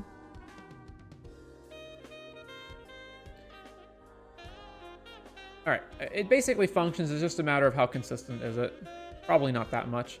Although we've got 10 card draw spells here, so hopefully that's good enough. As a popular group hug commander, I think it'll be interesting to see a more serious take on them. A lot that I've seen just throw in all the hugs and have little room for win cons. Well, we can certainly try. Anyway, that is Amara done. So the next request was for Ishi, requested by UNO. What does Ishi even do? Ishi is commander. Ishi Aki Crackshot. Whenever an opponent casts a spirit or arcane spell, this deals 2 damage to that player. How do you make this work? Alter all creature types of all the creatures in play to something else, which you can't do, because Maskwood Nexus, I'm pretty sure, only applies to your own stuff. And then Conspiracy, I don't even know if that applies to everyone else's stuff, but it's black, so that doesn't work.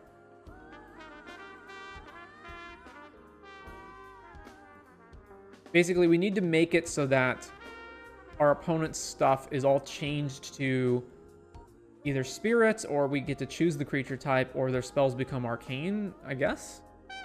Arcane, but isn't itself type arcane.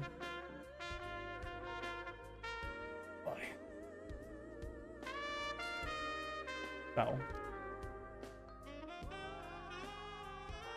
Yeah, Arcane at, well, this is not even in the right colors. Oh yeah, it also needs to be... Alright, arcane spells cost 1 less. Whenever you play an arcane spell,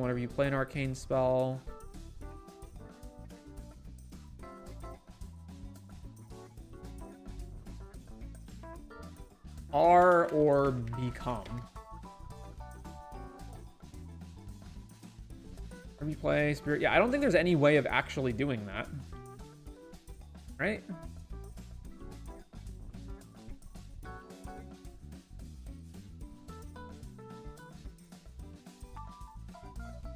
I'm pretty sure it's impossible. Is there some card that I'm overlooking? Ishii. When it dies, everyone sacks a land. Deals damage to an opponent, flip. Okay, so none of those do it. And then top cards. Nothing here. Yeah, so this is just generic red deck, basically. Yeah, there's no way to do it. We would need to forcibly turn our opponent's spells into spirits or arcane spells, and there's no way to do that. I don't think there's any way to do that, period, much less in mono red.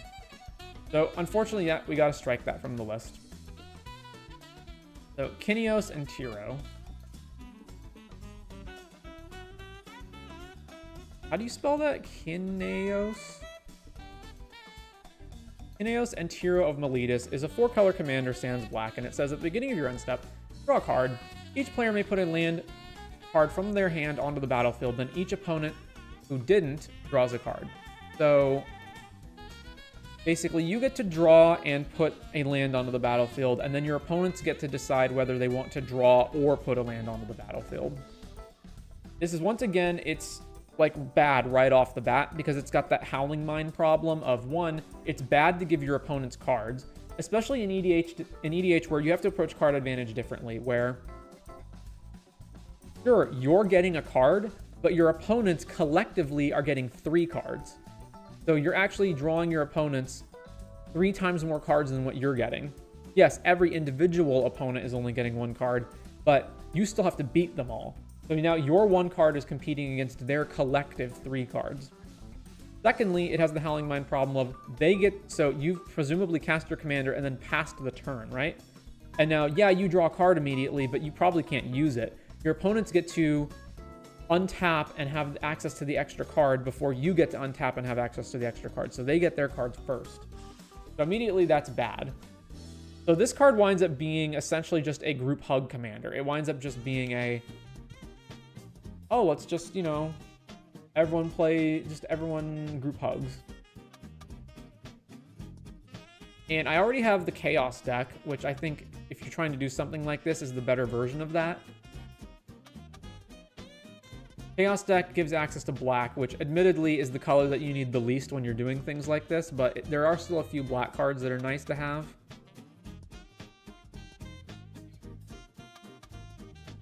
The other way that you could do is try to punish your opponents for drawing cards, but if you're trying to do that, then there's way better commanders to pick, like Nekasar, for example. It just doesn't strike me as being that interesting. What are some of the top cards that are used in this deck? I assume it's mostly just the group hug stuff, yeah. Right, Howling Mine, Dictate, you know, pretty much what I expected.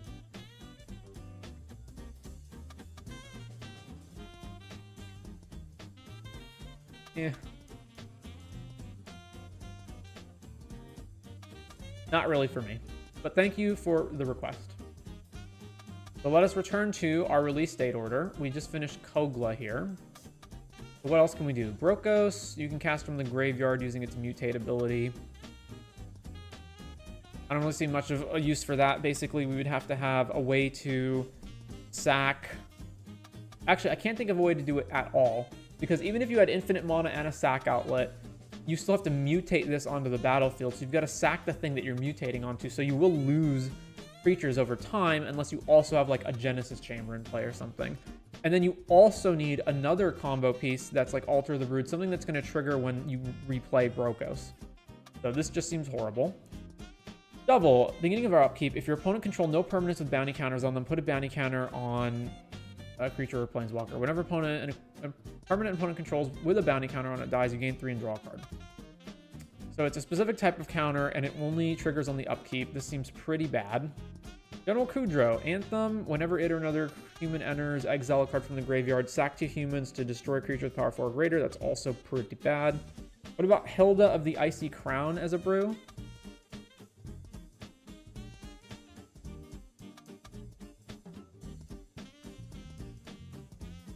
Whenever you tap an untapped creature an opponent controls, you may pay 1. When you do, make a 4/4, put a +1 counter on each creature you control, scry 2, draw. So we've got to have, so 1, we have a 4 mana commander. 2, we've got to have ways of forcing our opponents to tap their stuff. And 3, we've got to have the mana to pay to then either make infinite tokens or infinite counters or draw our whole deck. I mean, any one of those abilities will win the game. So it's just a matter of getting the infinite mana to do it, right?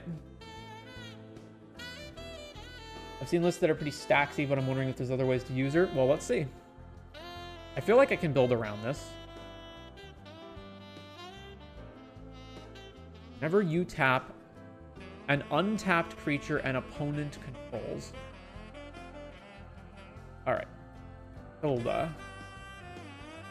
Stacks does seem like the way to go here.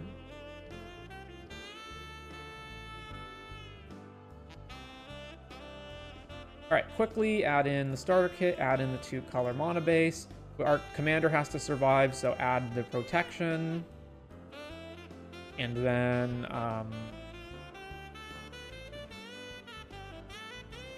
we're going to need more ramp than usual. This is 14 ramp, possibly. Alright, what are we cutting? Grieve, Mana Vault, Lightning Greaves we don't need. Get rid of this. All this protection. We can get rid of Misdirect and Grid. Yeah. Lands. 3 fetches go. Bloodstained, Wooded Foothills. This goes. And then what's the last fetch land? Green and black? Or, yeah. We're at 32 lands. Hydroelectric seems pretty bad. Maybe Lorien can go. Yeah, let's go to Lorien. All right.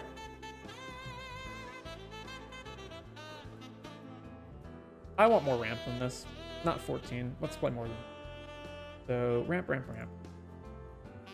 And we'll get rid of... yeah, Varolz, obviously. So one of the things I definitely want to add in is opposition. So... where's opposition? Yeah, opposition. So... that being the case, I want as much of my stuff to be creatures as possible. So let's not cut any of the creatures and instead cut the non-creatures. This. Any of them that are just producing colorless. Oh, Marble Diamond. That doesn't produce colorless. Hang on. Mind Stone, Amber, not at that mana. Opal stays. Mirror Convert, Nardole. Softer, Palladiumer, that can go. 1. Prismatic Lens, Ruby, Sapphire, Silver. Get rid of Tithe. Talisman, Iron Crag, Thought Vessel, Thunderclap, and Power Stone. So all of those out. How much ramp is this? 23. That's more than we need. Get rid of Thought Vessel, get rid of Iron Crag. Any more of this?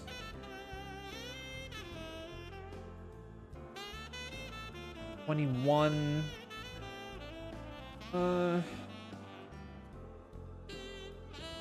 Pretty close. I could cut like Marble and Sky Diamond.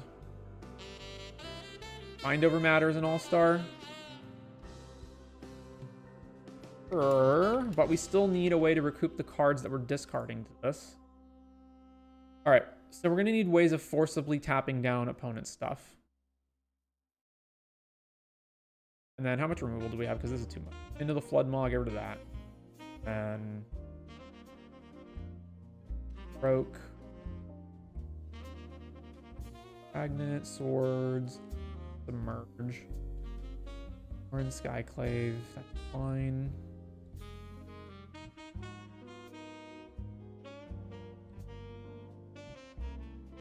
what's our actual deck count right now? It is 85.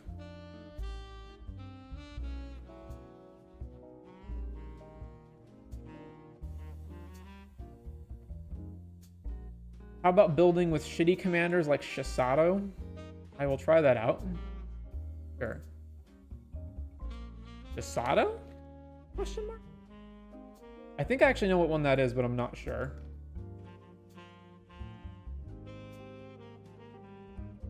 I cannot read Korean, so I'm not sure what your name is, but thank you for joining us.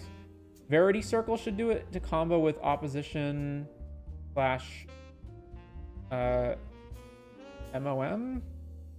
Other runes? Oh yeah, Verity Circle. What a card. Whenever a creature an opponent controls becomes tapped, if it isn't being declared as an attacker, you can draw a card. So that's just draw your whole deck though, right?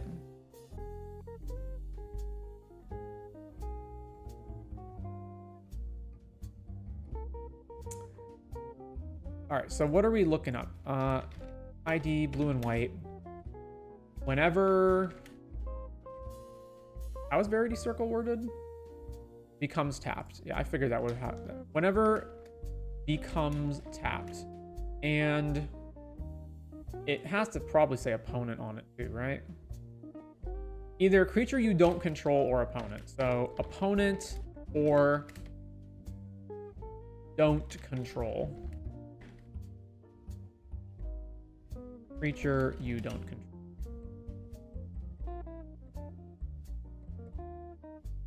If enchanted creature becomes tapped, draw a card. So enchant an opponent with this. That's kind of the same thing. Not exactly, but you know. Betrayal. What's the exact oracle on it? Enchant creature opponent controls. Whenever enchanted creature becomes tapped, draw a card. Yeah. Grimoire. Whenever a creature becomes tapped, +1 counter. Nope, don't need that. Grimoire Thief. Whenever this becomes tapped, so not this one, you gain 1 life each time. Okay, not relevant. Whenever a forest, nope. Whenever a creature an opponent controls becomes tapped, put a shield counter on it. Nope. Whenever this becomes tapped, also no. Whenever the artifact that this is enchanting becomes tapped, okay, nope. Deal 1 damage to the player. No. Whenever creature opponent controls becomes tapped, +1 counter. Yeah, Sorrow's Path definitely not. And then Verity Circle. How is Verity Circle ranked lower than Sorrow's Path? I don't know. Oh, this is just sorted by name. Yeah, okay, yeah. Verity Circle is first. Sorrow's Path is somehow not dead last, but okay. So there's those. If those are going to be our cards, I guess I don't need Mystical Tutor in this deck, but I do need Enlightened Tutor, and I probably need Idyllic Tutor as well.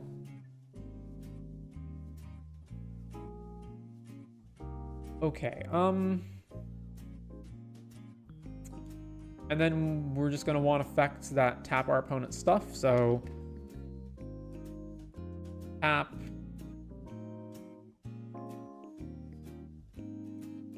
Okay, well, first of all, it's creatures that tapped, right? Whenever you tap an untapped creature, yeah. Okay, so it needs to say either creature or permanent, and then it also needs to say 1 or more, tap and untapped. So it's per creature that you tap down. We almost certainly don't want instants or sorceries that do this as just one-off effects. And then it needs to say tap, and it either needs to say... It definitely needs to say target. But it might be able just 1 target, or it could say up to a certain number of targets. So I don't know exactly how you'd word this. And it needs to probably be something that's not too expensive. I don't know. How many results do we get?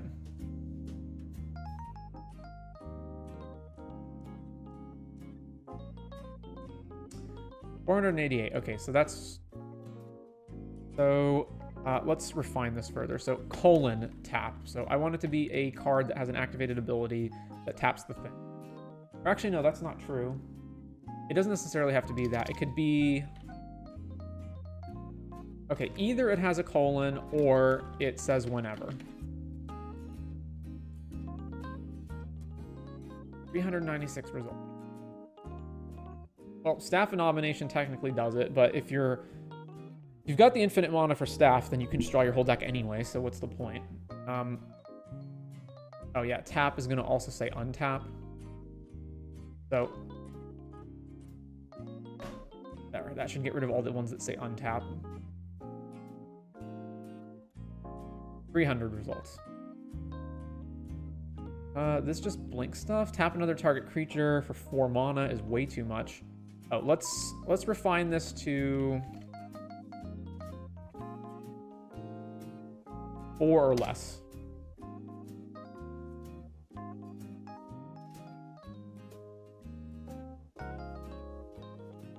$257. Okay, not as bad. Eldrazi Displacer, it just enters tapped. We don't actually tap it, so this doesn't work. And Unctus only applies to our own stuff.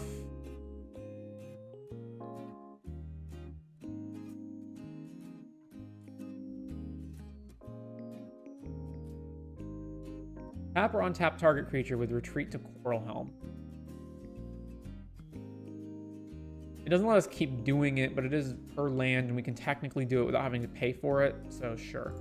Retreat to Coral Helm.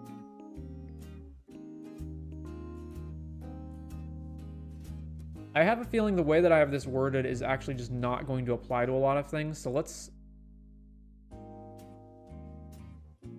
further refine this, and let's just fix this into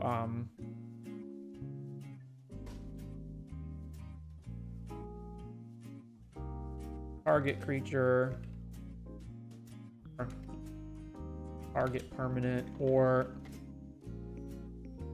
target non-land. Are there cards that generate a colorless mana whenever we tap a creature, enters, or if we draw? Probably not, but that is also another thing to look for. All right, staff, escape tunnel. Okay, so we've refined it down to 216 cards, so this should be helpful. Tap target non-land permanent and opponent controls. Tiller engine.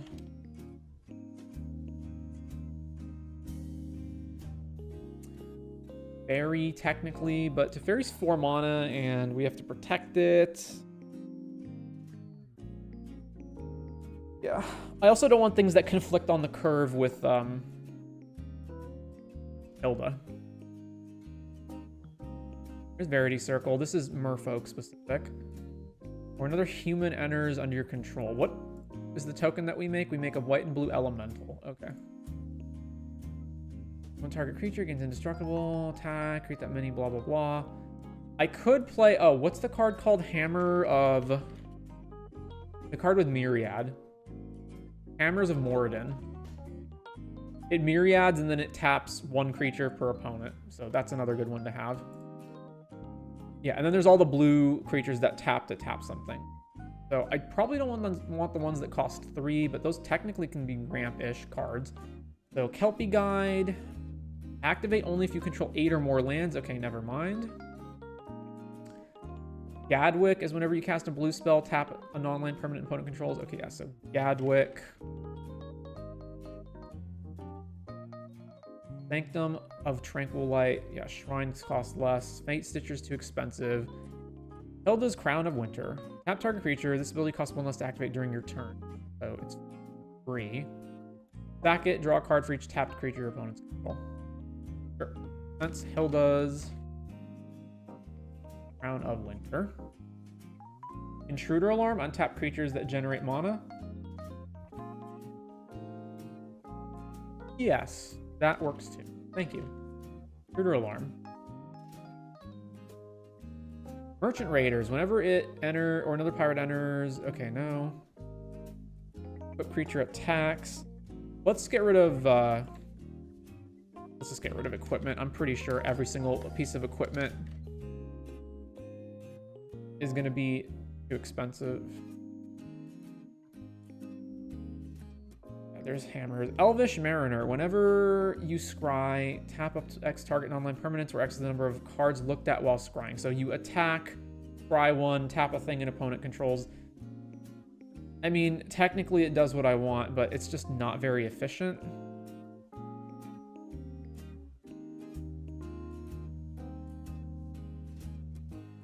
I'll add it for now, but I think that's first up on the chopping block if I need the room. Whenever another white creature enters, tap target creature and opponent controls. Okay, this can technically not go infinite, but it works with the elemental, right? Because the elemental's white, so we can go, as long as we start the chain, we can go tap your thing, pay 1, make an elemental, trigger, tap your thing, pay 1, etc. So Court Street Denizen, Marshal, I don't want to pay 2 to tap a thing. This doesn't apply. When this enters, tap creature and opponent controls. It put a stun counter on it. Whenever you tap one or more untapped creatures, your opponent's control, draw a card. This ability triggers only once each turn. All right. Nope, too inefficient.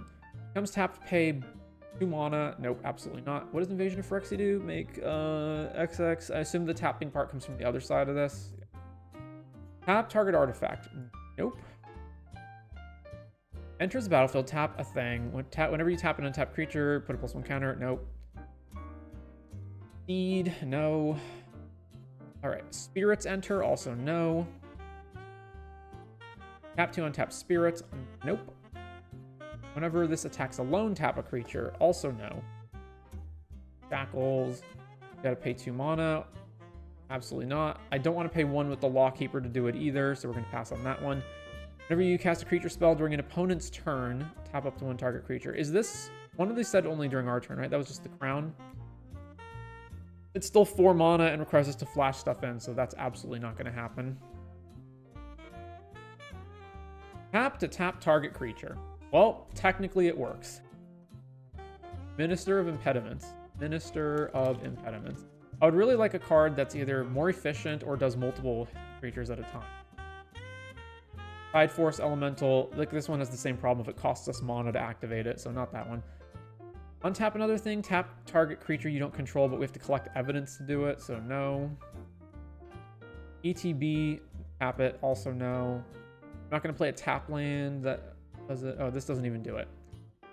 Remove a net counter, tap another non-land. Its activated abilities can't be activated for as long as it remains tapped, and we can only do this 3 times. And we can craft it into another thing. Okay, yeah, not that one.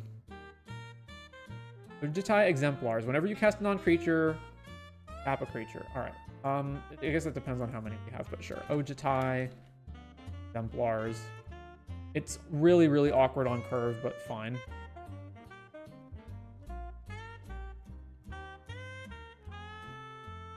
You have no max hand size. Whenever it attacks, sack artifacts. No. This one has a mana ability in it. Yeah, like, no.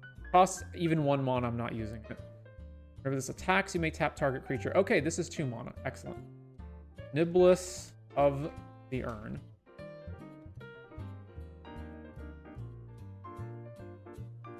Spelled wrong. Niblis of the Urn. 2 mana flyer. Excellent.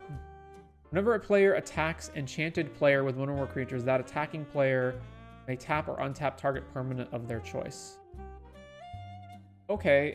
Triggers more than just 1 time, so sure. Although it only applies to 1 player, but that's fine. Curse of Inertia. Nico. No. Stack this, right? Yeah. Or pay 2. Yeah. Scepter Dominance. No. Again, if it costs even 1 mana to activate the thing, I'm not playing it. ETB. Nope. Livers have tap. Okay, well, I don't have to pay for it, but it's still 4 mana, so no. Territorial Hammer Skull. Attacks, tap a creature and opponent controls. Mariner. This one at least scries. I'm going to say that's not worth it. And I'm probably going to wind up cutting all these like 1 target attack tap things. Gain control of target creature. So that doesn't work. Becomes tapped. Exile up to 1 target non-land permanent. Okay, so it doesn't actually tap a thing. Whenever you cast your first spell during each opponent's turn, can't rely on that. Mana. Whenever another creature enters, untap this. Tap target creature with converted mana costs 3 or less.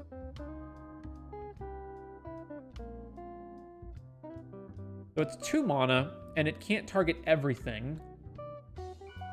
But it has a built-in intruder alarm ability. But otherwise, it's like more efficient. All right, Sunstrike Legionnaire. I think I'll go with that one. I'm almost certainly going to cut this from the deck in the end, so let's just get rid of it now. And probably Minister of Impediments, too. It's just so inefficient. Ojita Exemplars is almost certainly getting cut as well. Again, just like way too inefficient. Whenever this becomes the target of a thing, no. Whenever you cast a non-creature spell, you can pay 1 out. Fortify land, no. Tap 3 mana, no. 4 mana, no. Tap target creature without flying that's attacking you, also no. Whenever another creature dies, transform, can't count on that. 4 mana tap target creature, no. All right, you know what? Let's cut all the 4s out.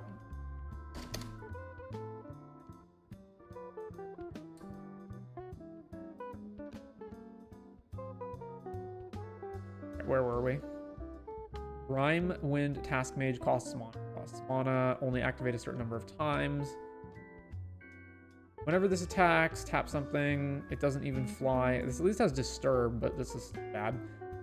Enchanted creature gets +1 and has whenever this creature attacks, tap target creature defending player controls. I really don't like that this is an aura that I have to put on something.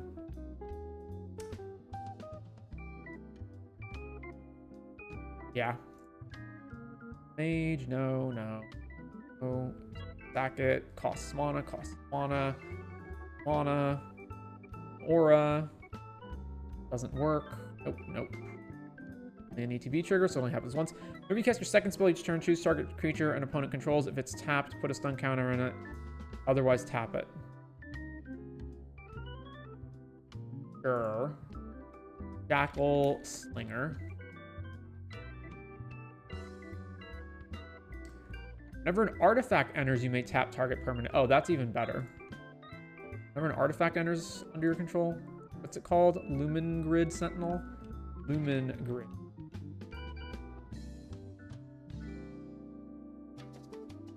Mana. Technically not mana, but it is 3. It's worse than Minister of Impediments. Mana. In control of a thing. Mana doesn't actually do what I want. Oh, wait, no, it does, but it costs mana. No, whenever you cast a historic spell, tap target creature and opponent controls. Okay, historic is better than artifact enters. So, De-Evenant Trapper. De-Evenant Trapper. If you cycle a card, absolutely not. Spirit or Arcane. Energy. Cast a spell from your graveyard. Mana. 3 creatures have to tap. 2 wizards have to tap. Have to target this. Discard a card. Last page. Whenever it attacks, tap a thing. Okay. Whenever this attacks, pay for it. Whenever day becomes night, or vice versa. Mana. Tap target creature with toughness 2 or less. Sure. Errant Doomsayers. There should be something that we can target. Whenever this enchantment enters the battlefield, you may put a name sticker on it. Whenever you put a sticker on this enchantment, it only happens once. Mana.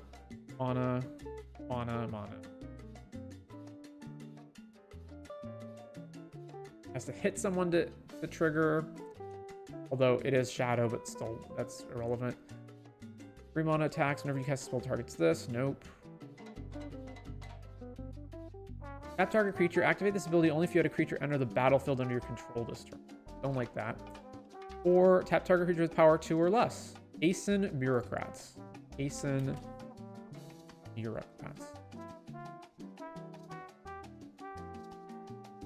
Power 3 or less. Okay, so that's actually just straight up better. Core Line Slinger.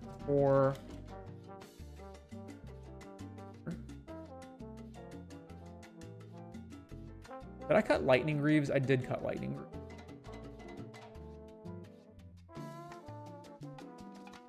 And that's fine. Runedark.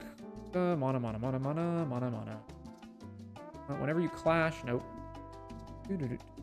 Alright, I think that's all of them. So baseline is there's a whole bunch of like 3 mana creatures that say when this attacks, tap a thing, or that are like even 2 mana or less that you have to spend mana to tap something. All right, so right now we've got, so Aeson Bureaucrats to tap a creature with power 2 or less. This triggers, then there's, this one is historic spells. This one's toughness 2 or less. This one's blue spells. This one is power 3 or less. This one is artifacts enter under your control. We have, decent amount of artifacts. attacks, but it's only 2 mana, and it has flying. Second spell, and mana value 3 or less.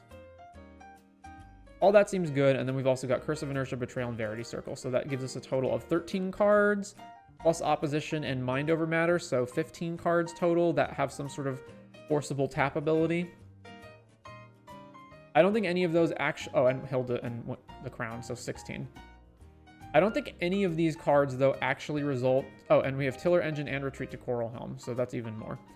I don't know that any of these actually generate an infinite combo, except if you've got Intruder Alarm. So Intruder Alarm is the infinite combo, because you can untap your mana creatures and then keep making 4/4s with Hilda. What does Spellbook have to say about combos?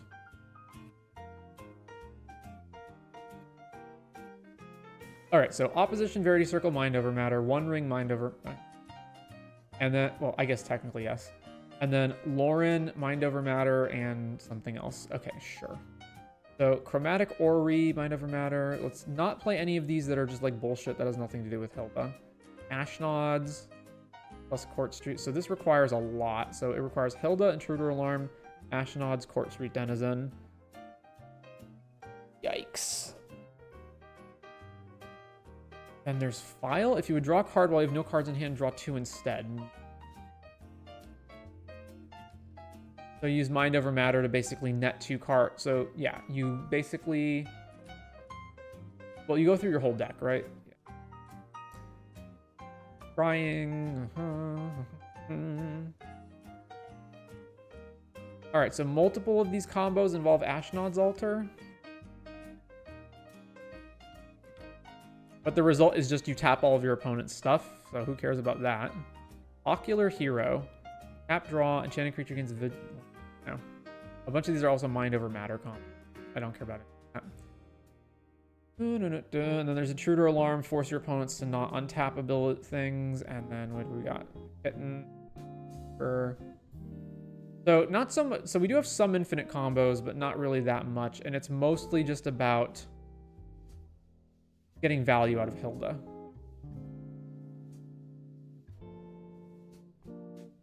A lot of these are just combos related to like Mind Over, like specific other cards, and they don't really have anything to do with Hilda loops.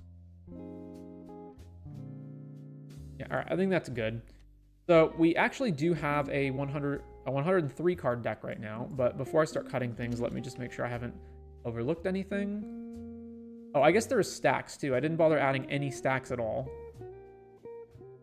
All right, add the stacks. I'm gonna cut most of it though. So where's my stacks? So yeah, Rule of Laws, they can all probably go. Do I have any combo that involves I have to cast a whole bunch of stuff over and over? Actually, they can probably stay then. Because all the combos that I have involve, we just use things that are on the board. Actually, no, that's not entirely true. I've got one card that triggers off of casting a second spell. But I don't even particularly like this one, so I think that's fine. We can cut that and keep Rule of Laws. So Armageddon, Mind Sensor, Back to Basics, that's out. Cursed Totem, definitely out. Deafening Silence, Doorkeeper Thrall. We have a number of things that have ETB triggers related to them, so we have to get rid of that. Now this one, Elesh Norn, where's Flux? Definitely the taxing effects are going to go.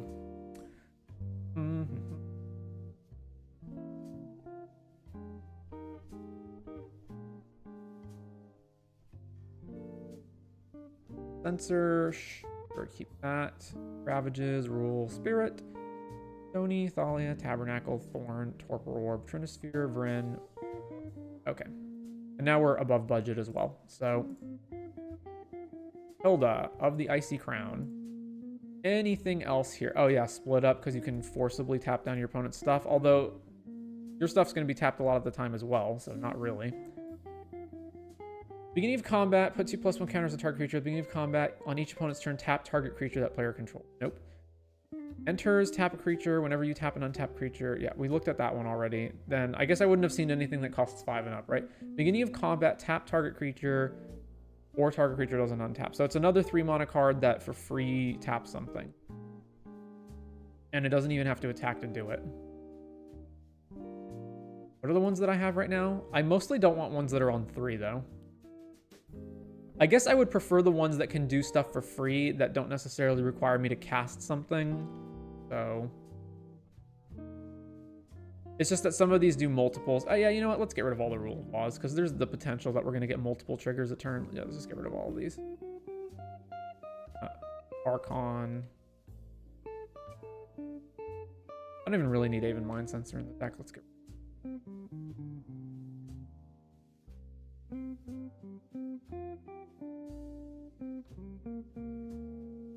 What's our artifact count? 13 plus... so 14, 15, 16, 17, 18, 19, 21, 2, 3, 4, 5, 25. A quarter of our deck will trigger off of this blue guy, so I don't even really want that. I would rather these cheaper ones that can just do it. I'm not going to add Dream Shacklegeist. Let's move on. Plunge into Winter. Tap up to 1 creature, scry 1, draw a card. Draw a card for each tapped creature target opponent controls. Also going to skip that one. Junkwinder. Tap target non-land permanent and opponent controls whenever a token enters under your control. Okay, so basically, this is kind of the same thing as Court Street Denizen, but it's a lot more expensive to get out initially.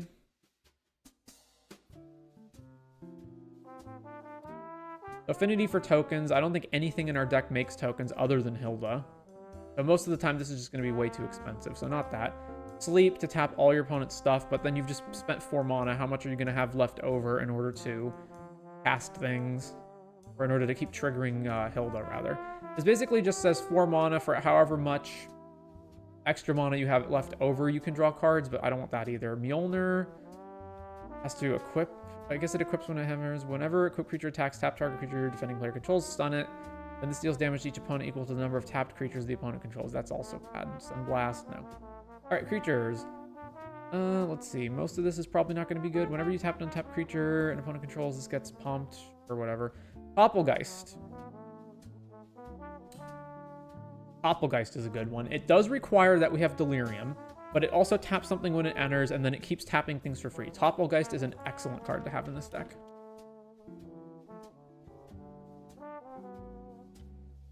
So if that's one of the criteria that I'm using, then what about mana value is less than or equal to 3, and it says whenever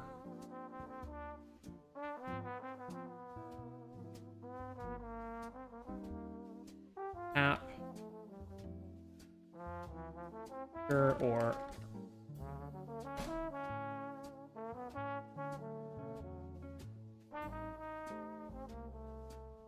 not a land. Oh, and this needs to say base.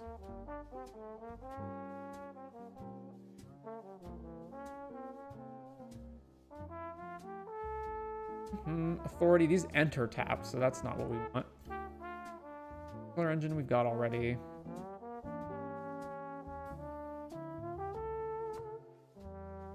Merfolk related. As long as an artifact you control is attacking, prevent whenever this becomes tapped. Nope, not what we're looking for.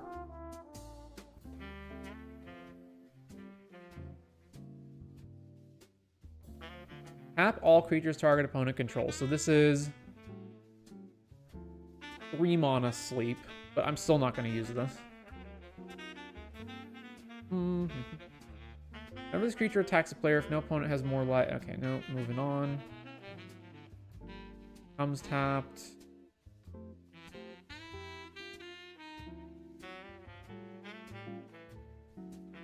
Alright, let's do her less.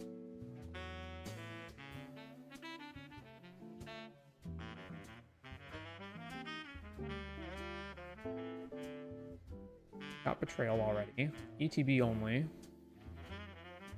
Got this one already. Whenever you cast your first spell during each opponent's... Yeah, we looked at that one. Have that.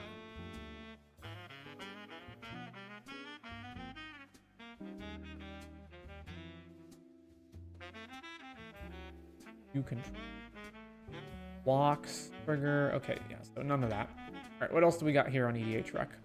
Yeah, looked at this thing. Tap X creatures. We got to pay a bunch for that. No. When this enters, tap all creatures you don't control, but it's 5 mana. Cast an instant or sorcery, tap target creature an opponent controls.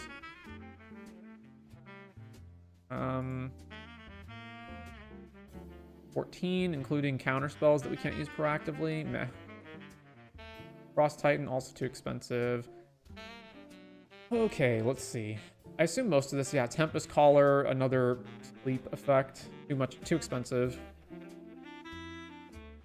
There's Niblis. Is there any of this stuff that I don't recognize because we didn't see it?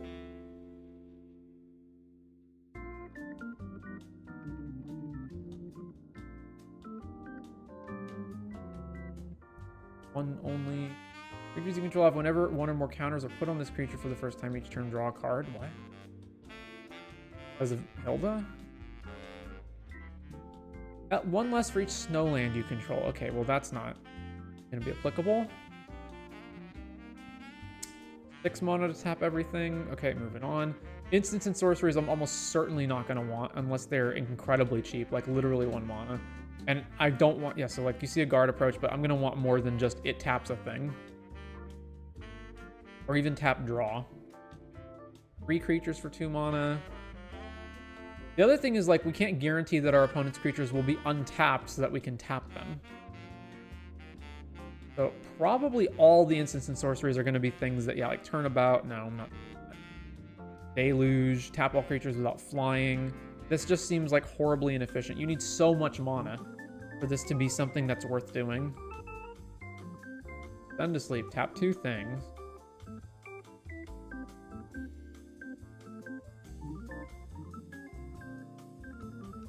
If it was like 1 mana, tap all of my opponent's creatures, then I would use it.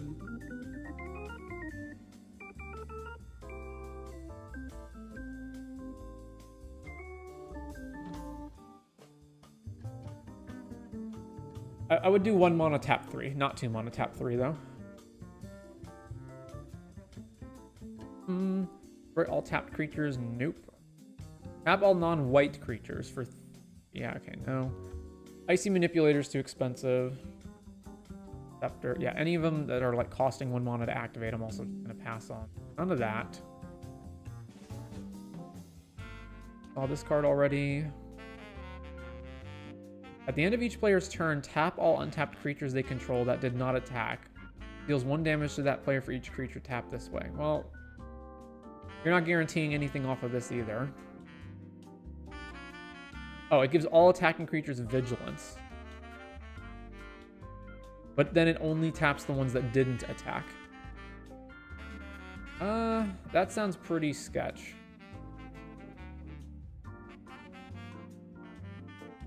The Ashnod's Altar here for the Ashnod's Altar stuff. And I say meh to that. Scepter. This one. Alright, enchantments. Breach Coral Helm we've got. I'm not using these random sagas that just tap like a thing or 2. Beginning of each upkeep, tap enchanted creature. Oh yeah, narcolepsy basically. At the beginning of each upkeep, tap enchanted creatures on tap, tap it. I don't like that that puts the power on our opponent. Basically, like they can just sack the creature, although they have to have a sack effect, or they can just point removal spells at the creature. I guess these are okay. They're probably more efficient than some of the 3 mana ones that I have, so... what do we have right now that I could get rid of? I'm not getting rid of Court Street. Devenant Trapper, maybe I could get rid of.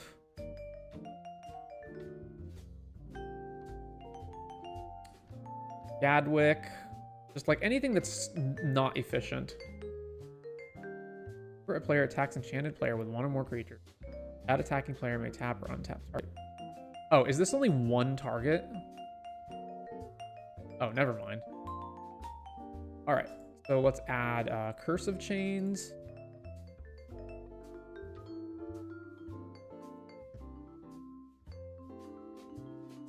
And Narcolepsy.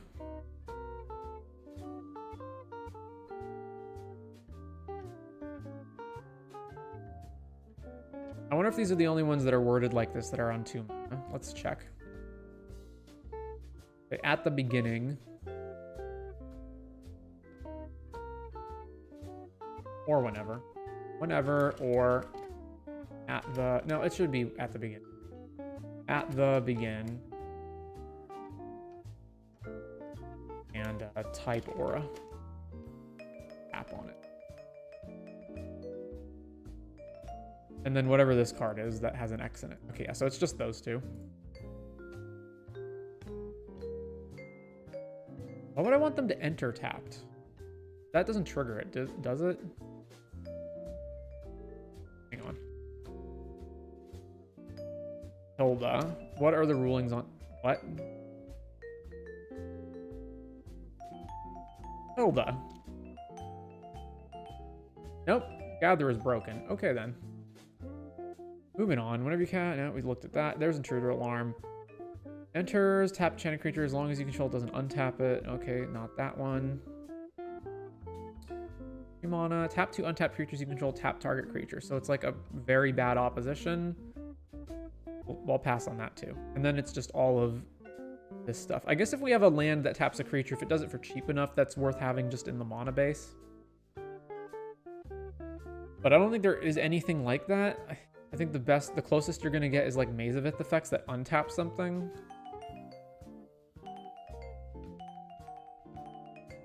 Okay, type land, tap target.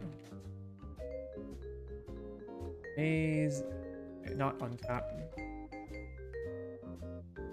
Port's a land. This is a non-creature artifact, and there's nothing like that. So back here, we're 2 cards over right now. Let me just double check that that is the case. No, we're 1 card over. How are we winning, by the way? So right now we can, I guess we win by just amassing a bunch of 4/4s.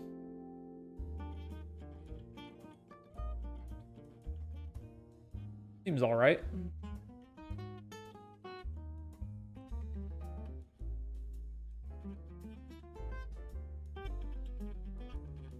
Seems all right. Let's see. I've got 21 ramp spells. I can probably cut something from here. Maybe Nardle, because it only taps for non-creatures, which, to be fair, is plenty of our cards, but...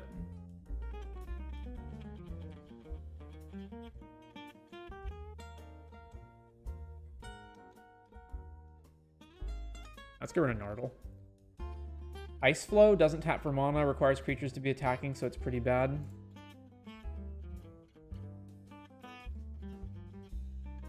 You choose not to untap it during your untap step. Tap target creature without flying that's attacking. Oh yeah, yeah. It requires us to be being attacked. But the creature has to be attacking us, so this only applies if they have vigilance. Yeah, definitely not. All right, well, we're at 100 cards. I don't think we need any. So I'm not sure exactly how these combos function, but basically we can make infinite tokens, right? Or if we don't have the combo itself, then we just make tokens one at a time, and the tokens are 4/4s, so these will get pretty big. Seems decent enough. I don't think I have to check the deck for ramp and land,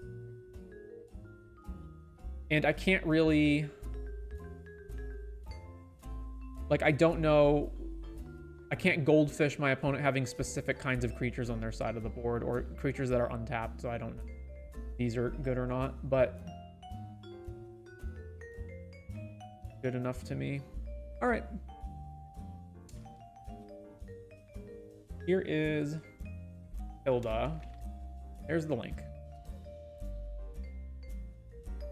That is that. So Shasato. Is Shasato the Gruul modify guy? No, it isn't. I knew it was one of those snake dudes.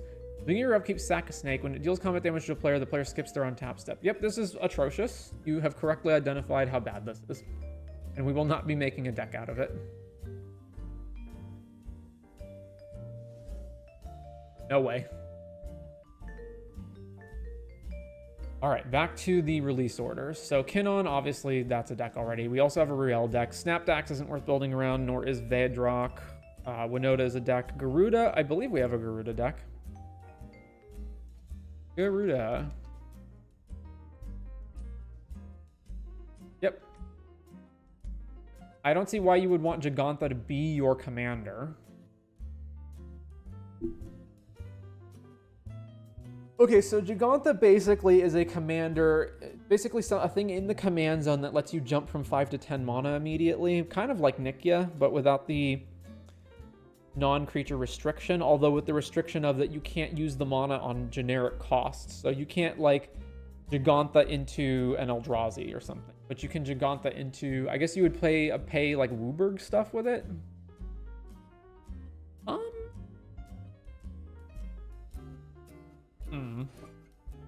Okay. Jigantha.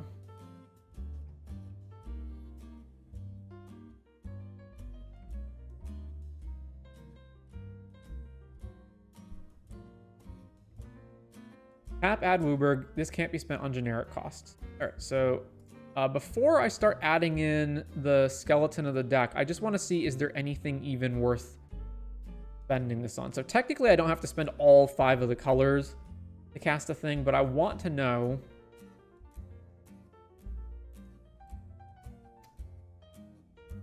how many cards are actually worth casting off of it before I commit to actually building this. So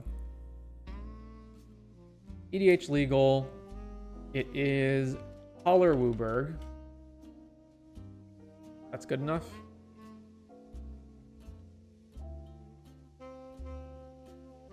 I guess, like, hypothetically, you could also cast, like, Atraxa or whatever off of it as well. You know what? Instead of doing it this way, let's look here and let's say it is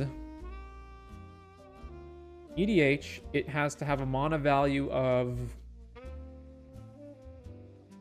4 at least. And I don't want it to be specifically a colorless or a white spell or a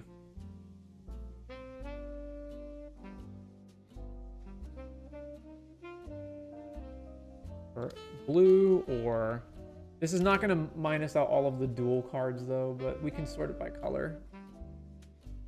I guess I'm just going to sort it. Yeah, so let's just say not colorless. So do it this way, and then sort by color. Descending. All right. So assuming we have jumped from 5 to 10 mana, how many of these cards are worth actually casting off of Jigantha? Search the library for X battles with different names and put them onto the field.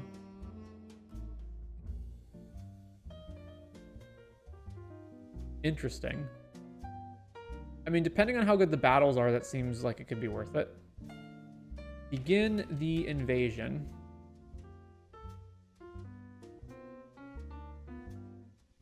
God of Hallar, definitely not. Chromanticore, nope.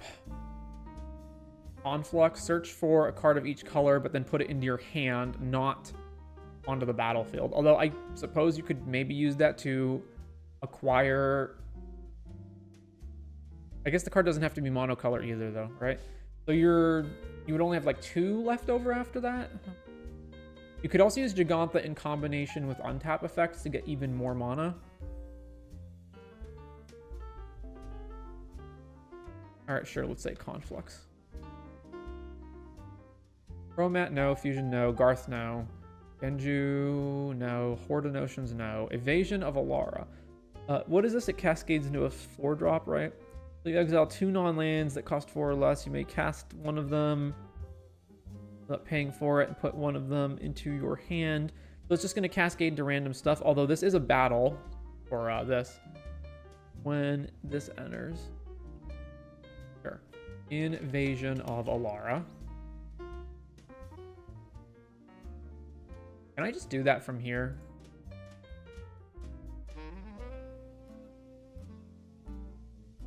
Can I order this in color order?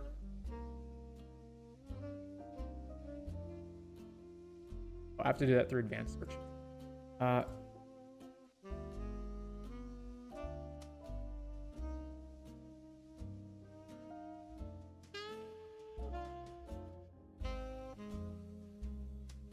Greater than 3. And sort by color in descending. But I don't have to keep flipping back and forth between this tab and Scryfall.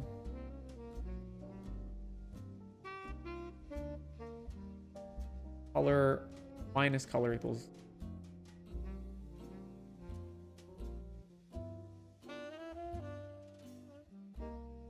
All right. Iridium Maelstrom. Destroy each creature that isn't all colors. Well, that blows up our own commander, so absolutely not. Jarad just makes a 3/3 or counters on stuff. Okay. Oh, Joda. Legendary creatures you control get +X. Whenever you cast a legendary spell from your hand, exile. Yeah, so you cascade for legends. I don't think we're going to have enough legends for that to matter. Corona, no. Last Stand, no. Leyline, no. Maelstrom Archangel deals combat damage to player. You may cast a spell from your hand without paying for it. Nope. Maelstrom Nexus. The first spell you cast each turn has Cascade, so it doesn't even count itself, so that's a no. Marina, we're not going to have the enchantment count for this to work. Meeting of the Five. I remember this card being horrible. Exile the top 10. You may cast spells with exactly 3 colors from among them this turn, but not for free.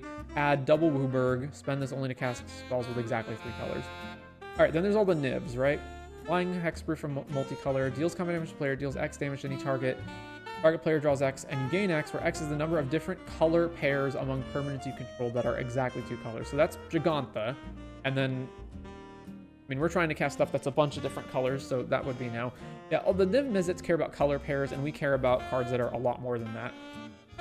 So none of the Nivs.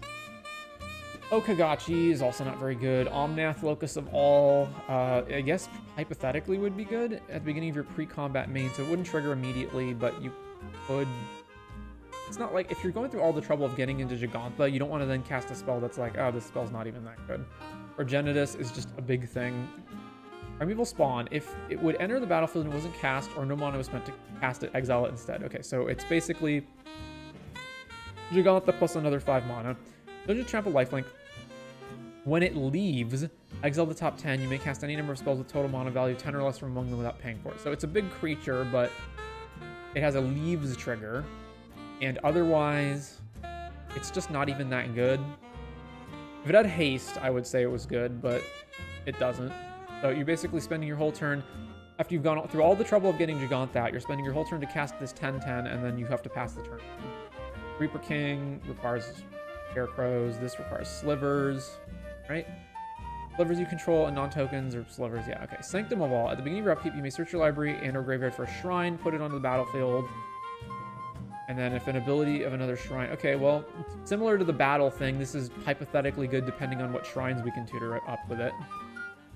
Although it obviously doesn't trigger immediately. Oh, wait, no.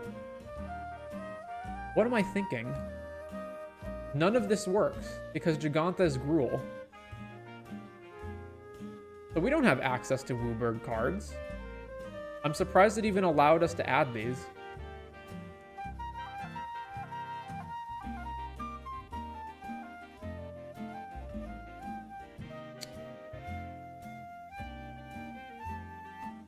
That must have been frustrating for people who realized that, to watch me do that. Okay, well, if we can't spend... Oh, wait, no. It has Wooburg in its cost. It's not Gruul. It is Wooburg.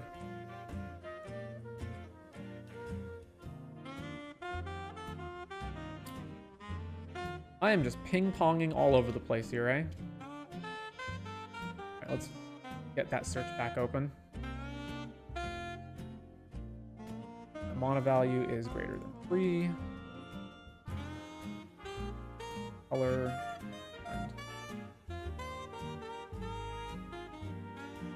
and none of the color. Add this back in. Let's add back in. Asian back in. Did we leave off? Thank them. All right. Sign of the Ur Dragon. No sliver stuff. We can just ignore all the slivers. Tommy War. Exile target non-land permanent. Return up to one other. Yeah, it's just too little value, especially for how expensive it is. Ur Dragon, Tiamat, Bombadil. Good at Hellkite.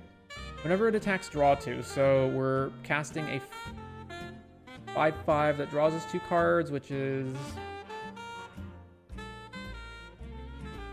I mean, that's okay, but like for the amount of hoops we had to jump through in order to like ramp into Gigantha and then cast this thing, and then we're only drawing 2 cards off of it. I mean, yeah, you'll draw more cards off of it if you take another turn, like if it doesn't get killed, but I guess I can tentatively add this. All right.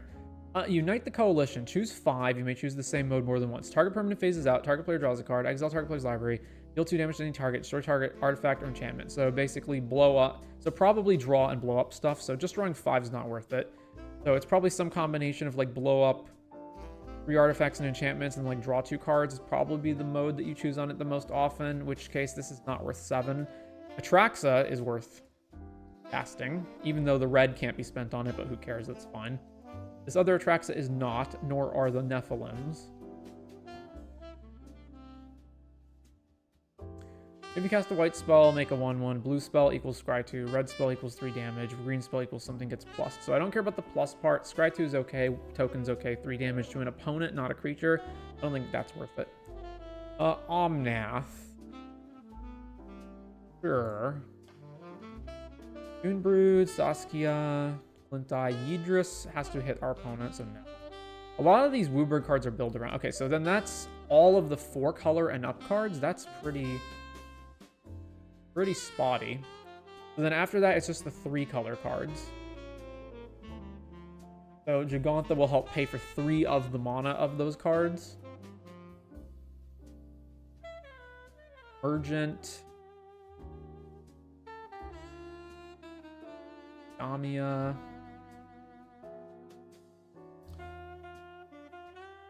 Damia's upkeep only. I guess we can draw a lot of cards off of it, though. I guess that's fine. What else do we have? Creature dealing combat damage triggers. No. Muldrotha. No, you kind of have to build around Muldrotha. Ultai. No. Daruk also no.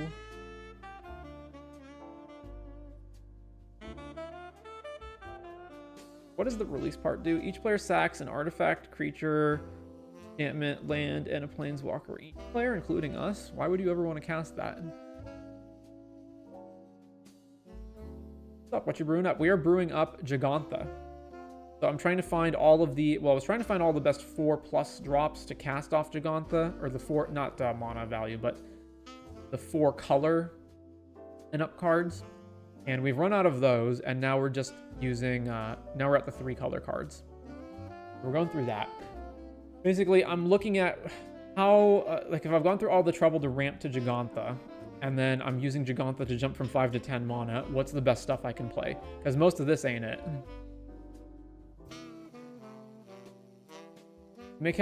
You may pay Wooburg rather than pay the mana cost for spells that you cast. That one's nice. Because then we can just spend Giganthas purely on stuff, but then we would need cards that are even more expensive that we can't cast normally off Gigantha, so it specifically requires us to have Joda in play. So I say no to that one.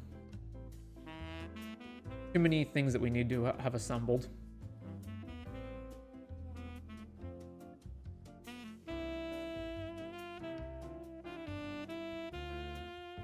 Sunlight in Exiled is a non-creature with mana value less than her power. No. What does Optimus do? End step, bolster 1, dies, return it to the battlefield, and you can cast it converted for attack bolster 2. Oh, so it's not even good. All right, well.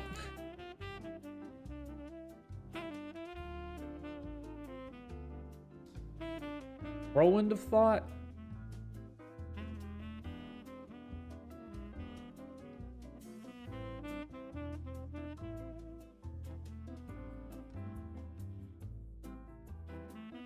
Crime and Punishment, also no. Eerie Ultimatum. This only works if we are like, if we have gotten really turned around. Like if things went badly for us and then we had to redeploy Gigantha and use this. I say no. I will probably use Ruinous Ultimatum because we can give the mana on Ruinous. When we get to Ruinous, wait, did I already pass that for Mardu? No, we did Sultai, Duskai. Now we're on Abzan. Okay, so we'll get to Ruinous when we get there. Ardor, Cathrol, no. Whenever another non-token dies, you may exile it. If you do create a token that's a copy of it, except it's an enchantment and not a creature. Kind of requires specific things. Nethroi has the same issue as Ethereal.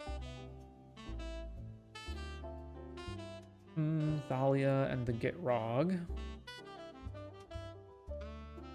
I want stuff that's more expensive. So like Genesis Ultimatum, put any number of permanents from among them onto the battlefield and the rest in your hand. Depends on how many permanents we have in total in our deck. So right now, I think we get some amount of spells, but the rest of the deck might turn out better. Maelstrom Wanderer, randomly cascading into stuff, especially when a big portion of our deck is probably going to be just random mana ramp, is not great.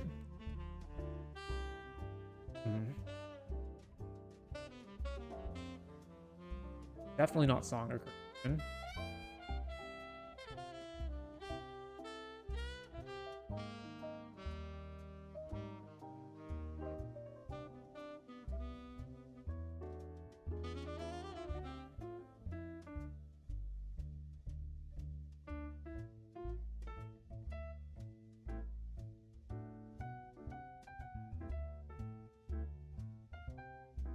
What do we got here? Your opponents can't cast spells during combat. Beginning of your post-combat main, convert this if you do add colorless for each 1 life your opponents have lost. Or you can cast it converted for whenever this attack sack another artifact. When you do the damage equal to the artifact's mana value target creature, excess damage. Okay, nope.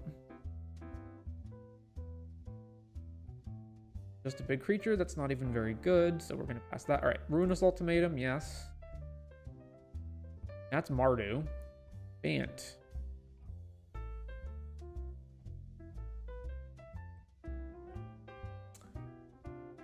Tulane's pretty good.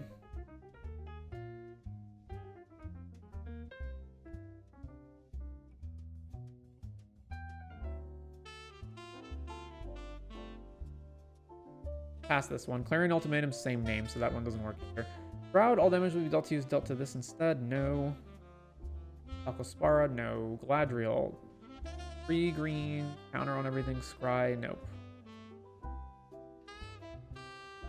Most of these cards are also, like, I'm looking for the cards that are like 6+ mana for the most part, or I guess they have to be really good if they're cheaper than that.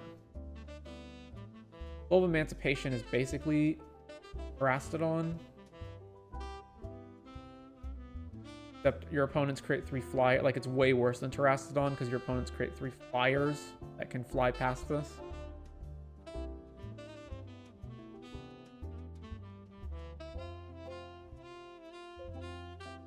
ETB, if you cast it, return permanent with value 3 to the battlefield. When it becomes tapped, exile the top 2. Nah. I mean, that's values, but what? Any joins up, also no. We'd have to have trigger stuff, which we don't really have. Alright, now we're on to Naya. Eivor. Deal combat damage to player, mill that many, put a saga. Nope, moving on. Gishath, Sun's Avatar. Well, we're not a dinosaur deck, so that's a no-go. Same thing with Godsire, like tapping to make an 8/8 is whatever. Whenever this or another legend you control dies. Nope.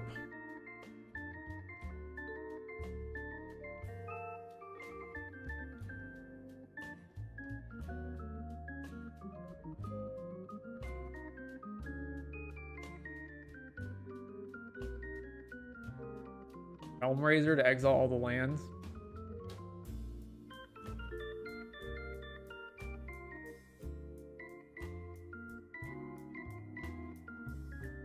I mean, like, if you have a bunch of mana dorks and ramped into Gigantha and then you exile all the lands. I mean, at that point, why wouldn't you just play Armageddon and whatnot, though?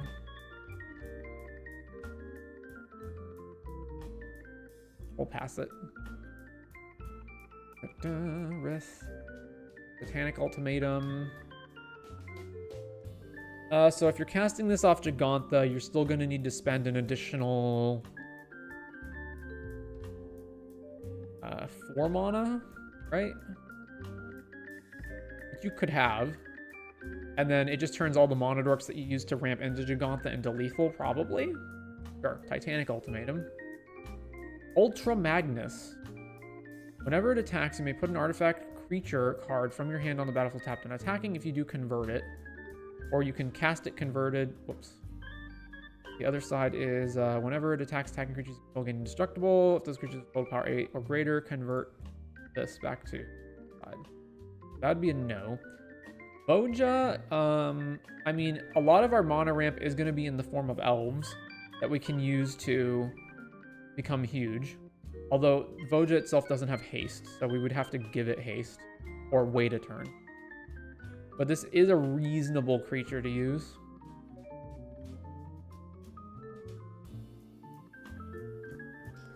Yeah, I don't like the fact that it doesn't give it immediately and that we have to pass the turn. Let's move on. Yuma, Proud Protector. Plus one less for each land in the graveyard, ETB or attack, sack a land, draw a card, desert related. Nope. Zakama. So it's 6 mana off Giganta and then go untap your lands. The abilities aren't that great though. Like, it's just a big creature and the abilities are like, they're okay, but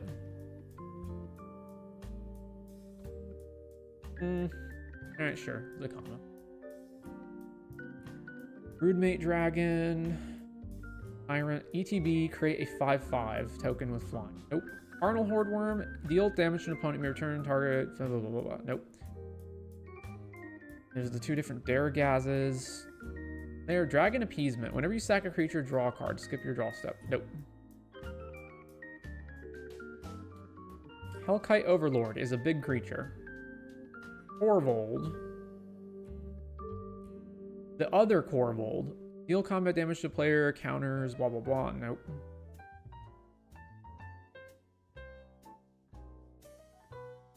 Frosh.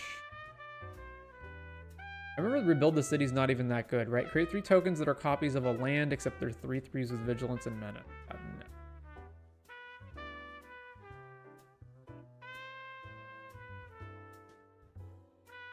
Violent Ultimatum, blow up 3 permanents. Basically Terastodon, but you don't get a creature out of the deal.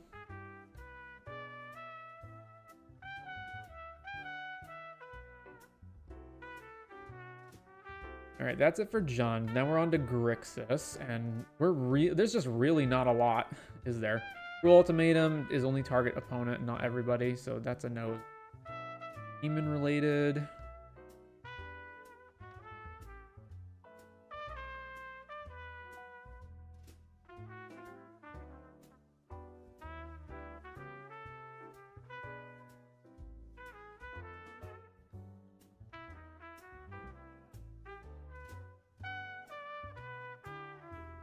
Xander is pretty punishing to 1 person, but that's it. No. Bolas. Each opponent exiles a card or a permanent.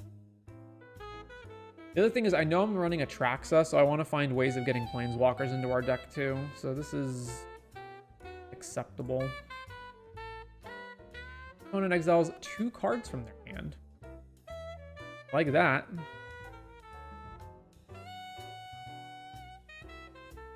Opponent loses 3 unless they sack a non-land permanent or discard a card. That's not very... They can just lose 3. And then this original Nicol Bolas is also not that good. And then Ravager, we can... There. Prince of Thralls. Whenever a permanent opponent controls dies, put it under your control unless they pay 3. Nope. Sauron.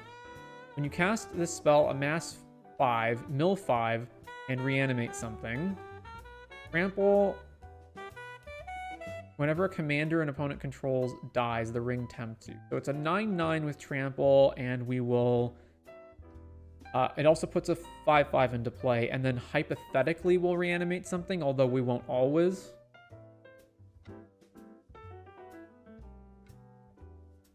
Sure. Then there's Sauron, the Dark Lord. Ward, sack a legendary artifact or creature, so it's hard to kill. Whenever an opponent casts a spell, amass orcs 1. Whenever an army you control deals combat damage to the player, the ring tempts you. And whenever the ring tempts you, you may discard your hand if you draw 4 cards. Whenever We hit with an army. We discard, draw 4. Okay, sure. Cedrus, not using that. Volcanar, we can move on to that one. Horus Heresy. Steal one of each opponent's creatures until this leave. Draw a card for each creature you control but don't own, so then draw 3 cards. And then, starting with you, each player chooses a creature for each creature chosen this way. But they get to pick as well? They can blow up your stuff? That's awful.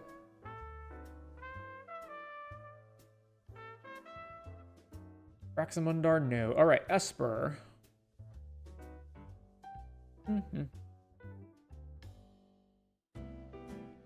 Brilliant Ultimatum. Reveal the top 5 and opponent separates them into 2 piles. You may play any number of cards from one of the piles without paying their mana cost. So random top 5 cards, and we get the worst out of the 5. We get the 2 to 3 worst out of the top 5 random cards, which could just be like mana dorks or lands, so no.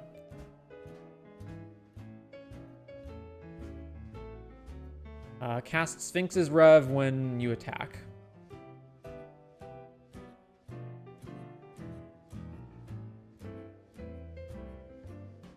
I think Esper's the last one before we hit the 2 color cards.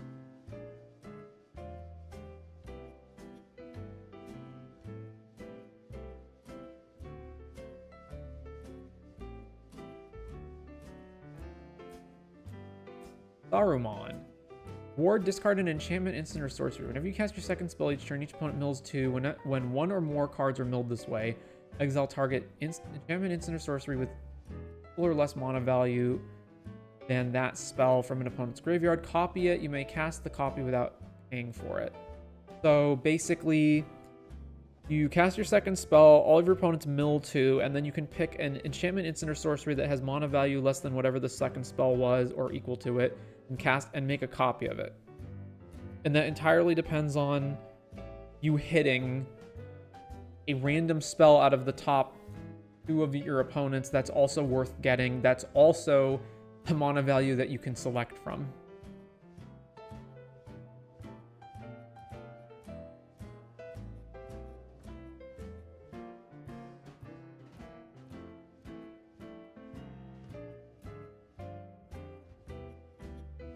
What's Tivit's ETB? It's ETB or hit somebody. Everyone votes, and then you make 5 clues and or treasures, right?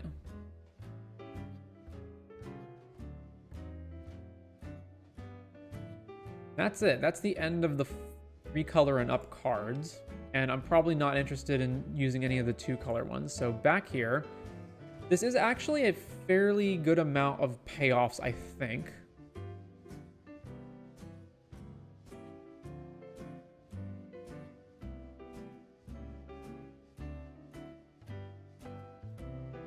So I would need battles for, where is it?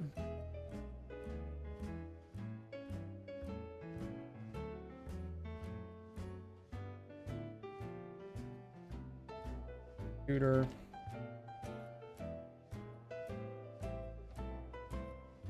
So begin the invasion. I need battles for this one, and I need hypothetically like 5. And they can be any mana value because I cheat them into play. So. And then I also need shrines for Sanctum of All. All right, type battle. Are they all going to be sideways? Yeah. Right. Type battle. Huzzah, we can see. These blurry battles. Okay. So hypothetically, we want 5 battles, but probably more than that. So... And we don't care what their mana value is. We just want the best ones. When this enters, exile target non-land permanent opponent controls that isn't exactly 2 colors. Okay, so... Well, the best thing to do would be if we can find battles that combo, but I don't think that's going to be relevant. So let's just go pick the best ones. So Invasion of Ravnica. What's the flip side? Oh, of course, we can't see what the flip side is. All right, invasion. Let's just do this in name order so we get the same order. All right, we already have Invasion of Alara. Then Amonkhet is just draw discard. Arcavios is search your library, graveyard, or outside the game for an instant or sorcery. Put it into your hand. So yeah, 5 mana to go tutor a spell doesn't seem that great. I'm not going to consider the back sides of the battles. I'm just going to consider the front sides. Gain 4, draw a card, make a 2/2. Opponent discards 2, create a treasure, and then you may discard a card if you do. I mean, some of these battles should be considered in terms of like, what are battles that we can play early on that do something? So, where's Invasion of Urgamon? Invasion of Fiora, destroy all legendaries, destroy all non-legendaries. Don't want that. Gobcon, definitely don't want that. Invasion of Ikoria doesn't do anything if you cheat it in. Target creature and opponent controls gets -13. And then it flips into what? When it enters, make 2 zombies. Okay, no. Ixalan, that's fine. And then, let's see. Kaladesh. Create a 1/1 Thopter. Kaldheim is, wheel your hand, basically. Stun some stuff. Deal 3 to each creature and each planeswalker. Don't want to do that. 2 creatures get +0. Yeah, okay, nope. Invasion of Lorwyn. Destroy a non-elf creature with power X or less, where X is your land count. No, I don't want these single target kill spells. Discard a card if you do draw 2. Sure. Invasion of Mercadia. Put a counter on each creature you control. Put a counter on target creature you control and fight something.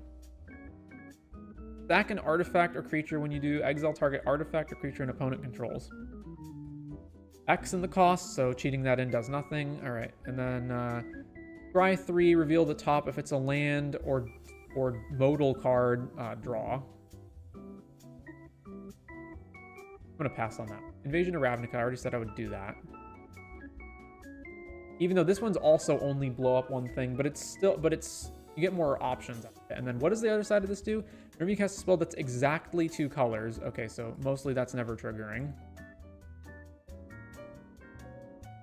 Deal 4 to another battle or opponent. Okay, Segovia is Convoke for your non-spells.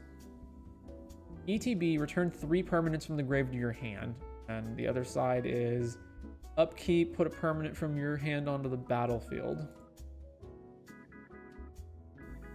These do not seem great. Reveal dragons, nope. This one's just a reanimation spell. But sure. Tolvada. I guess I'll do the permanent one as well. ETB, drain 3. Theros. Search your library for an aura god or demigod and put it into your hand.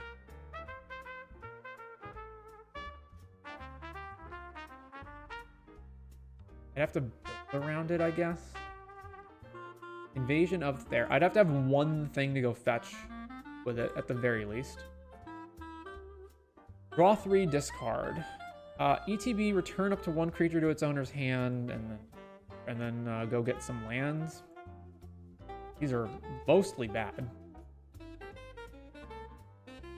All right, how many battles did I wind up with? And that was really stretching to have some good battles. We have 8 battles. So hypothetically, the turn after we have Gigantha, we can have, so 10 mana.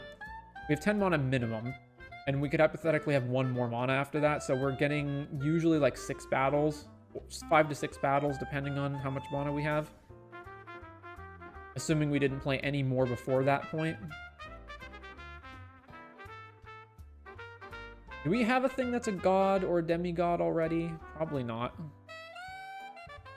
I could go back and grab one of those multicolor gods, I suppose. Or auras.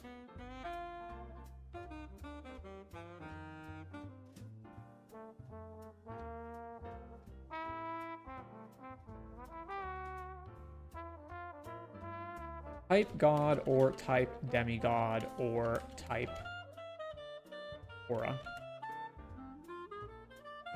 Now let's leave aura out for now. Colors. Color, descend. Tiamat and Bombadil are things I don't want. Capitolini Triad also don't want that. All right, what does Onyxia do? It's enchantment related, so no. Merkel was one of the better ones.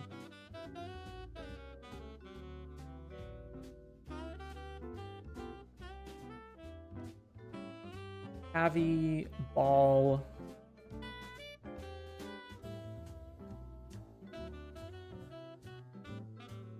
I guess Merkel? What about auras? Gendry of the Realm. Whenever enchanted creature deals damage to a player, the player discards cards. Alright, so it's going to be Merkel. Merkel.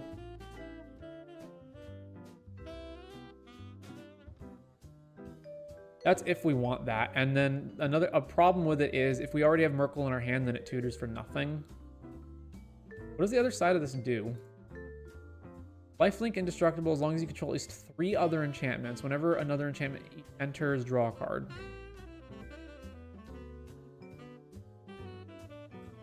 Right? How do I cat? And then, oh, we need shrines as well. So, type shrine. And we just go tutor the shrine, right? Upkeep, search your library, hand, or graveyard for a shrine, put it onto the battlefield. So once again, we don't care about the mana value of the shrine. It can be any mana value. How many shrines am I even going to use, though? Presumably not, like, more than what we really need, right? So it was like, yeah, the one that draws us extra cards. The one that adds mana. Sanctum of the Fruitful.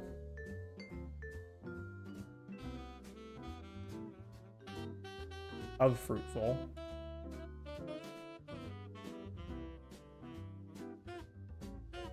We draw X, where X is the number of shrines if you do discard.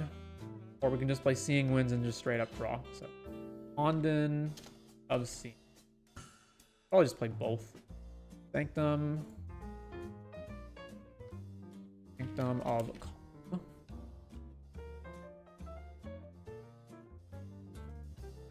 Knight's Reach. Each target opponent discards. Make a 1/1. You gotta pay for it, though. Each shrine. Destroy target creature with toughness. I don't want to play that many shrines. 1/1. The 1/1 part seems okay. Honden of Life's Web. Honden of Life. Deal X to a player or planeswalker. +1 counters. Mill, right? And then this one is discard a land or shrine. I guess paying the 1 is okay. Ghost Shintai. Go Shintai.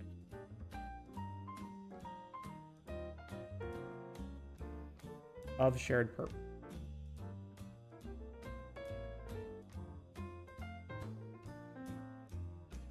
Opponent loses X and you gain X. That one I don't particularly want. Same thing here. Target, like, burn something, whatever.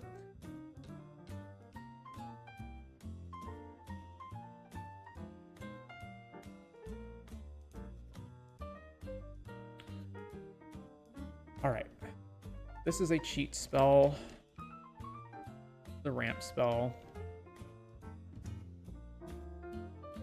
This is draw X where X is in the cards and then card. It's basically card draw. Assuming you have enough shrines, which if you're playing it, you're gonna have enough. And this one's beat down. Then there is untagged. So Damia is card draw. This one's beat down. Making token. Merkel, I don't even know what I would categorize this as. Sauron, amass 5 and reanimate something. I guess I would consider this card beat down because it's putting a bunch of power into play and a reanimation spell, although it's not like a good one because it's random. Well, it's not random. You do reanimate something if you've got something in the graveyard. It's just the mill is random. And this Sauron is card draw-ish, sort of. And then the battles. So essentially a cheat spell, although you don't know what you're going to hit. Then there's this one, which is removal. Exile target non-land permanent that isn't exactly 2 colors, which is going to be most things, except certain commanders. And this one is reanimation, and this one is a and this one is I don't even know how to categorize this as version. That's 30 cards in the deck, and that's before we even get to all the other scaffolding that needs to be in the deck. All right, so that's the main thing that we're doing here. Is there a combo that we can do with Giganta as well? Because obviously if there is... Freed from the Real and 2 other prerequisites. We require... Oh, so just make infinite, yeah. Anything that untaps it makes infinite, because you can spend the blue on Giganta. You make infinite non-blue mana. Yeah, infinite mana that can only be spent on generic costs. That's fine. So freed from the Real. Hemin's Aura.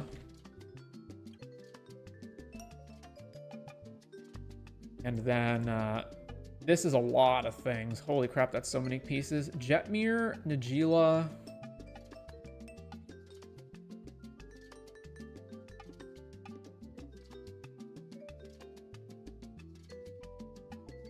I would be willing to play Jetmir, but not Najeela as well, probably.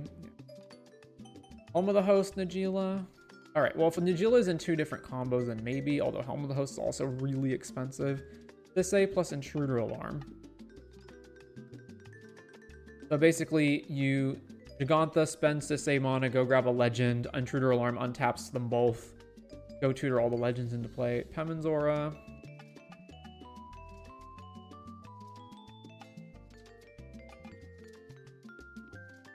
This one is just so ridiculously complicated. You need this plus Sisay plus Terevi plus Najeela plus Samet. That's insane.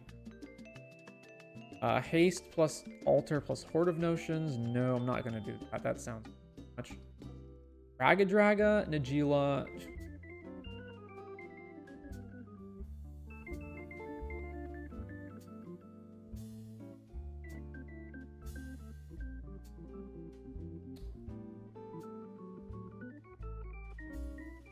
And Najeela is a part of a lot of these. A lot of them.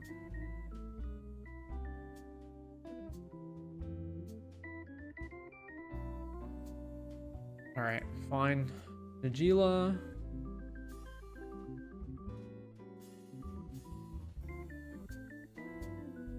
Thing.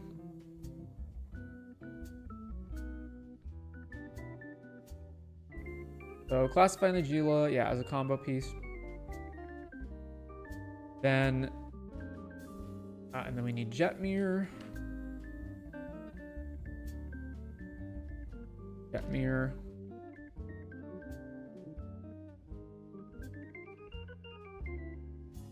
That's those. What are the 2 other prerequisites here? I assume it's, yeah.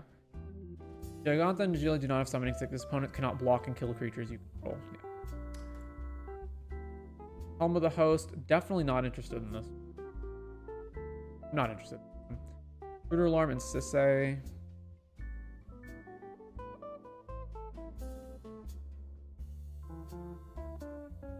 How many legends do we have?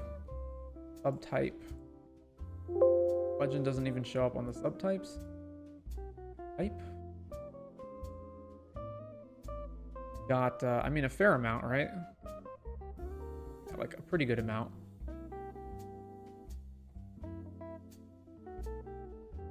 Oh, it's only, yeah, mana value less than power, so that one doesn't actually work. And I'm not going to do the super complicated Horde of Notions ones. Ragadraga plus Najeela is worse than Jetmir. Najeela, Slayer Stronghold, and 2 other prerequisites.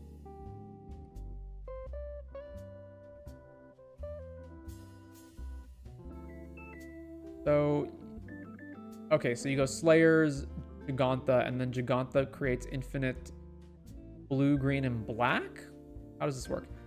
Pay red and white and give Giganta Vigilance. Okay, move to your combat, declare Najeela and Giganta as attackers. Najeela triggers, and then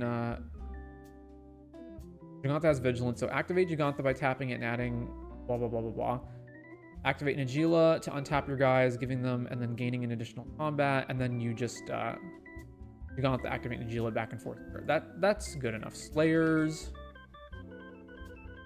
Is it Slayers with the apostrophe here, or is it the other way? Okay, it's the other way. Land, and in this deck, this is a combo piece. I like that one because one of them can just be one of our lands. Militia Rallier. Whenever it attacks and tap a creature. Goshintai Life's Origin plus Intruder Alarm plus Faith Healer. Well, this one's a shrine, so we could get it off of our shrine thing, but I don't want to play the other two cards. And there's another land with Najeela, but this one is... How does this go infinite if you've got to sack the creature? Oh, because it also gives it vigilance. It's more expensive than Slayer Stronghold, and it enters tapped.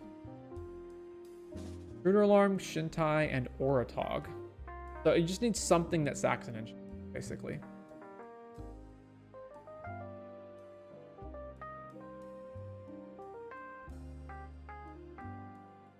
Gauntlets, Biomancer's Familiar, Gauntlets Training Grounds. More and more ways of letting you untap Giganta. Most of this looks kind of bad, although there's a lot of combos. So many combos.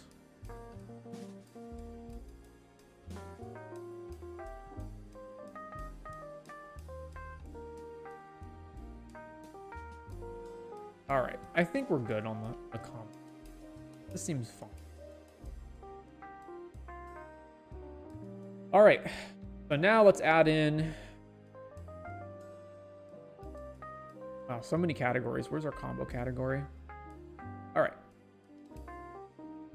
I don't actually have an infinite mana outlet, right? I just have generate infinite non-blue. But none of these cards are like, oh, you have infinite mana? Spend this on this card.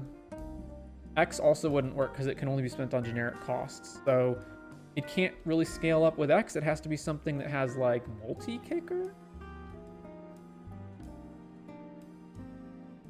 I can't think of what else can you like pay any amount of times. Yeah, it can't be generic X. Deal damage to target player. No, it can't be target. The generic cost and the multi-kicker. Yeah, the multi-kickers cannot have any generic costs. We want to use them. Create infinite wolves. A way to do it. I don't particularly want to do it that way. ETB, exile up to X target instance in the graveyard where X is the kick count, and you can copy them. Creatures gain flying. Okay, so not that. What about pay any number of time? Yeah, I knew there was these guys, but they all have generic in their costs as well. Oh well. All right, let's add in the starter kit. Let's, and we are going to be a 5-color deck. And then let's add in protection for Giganta. Then we're going to go on as much ramp as possible. So add in the ramp spells. And I'm pretty sure that's going to be it here. Okay. So then we need to cut this down substantially. So we're going to cut... basically, green is going to be the major thing that we want because we're going to have a bajillion mana dorks. And then after that, I don't think it really matters what color we have. So we're going to want to cut all the shock lands except maybe Breeding Pool. I'm not sure. So, and then we're not going to have room for Beseiju either. So get rid of this, get rid of this, get rid of Cavern for Giganta's fine. And then all the rainbow lands. Basics definitely have to go. Guy's Cradle's good. And this, get rid of this, get rid of this. Cannot afford to have any mono lands that aren't helping us out here. Vanderlands, these go too. Amo. Namo can untap Jin-Gitaxias, actually.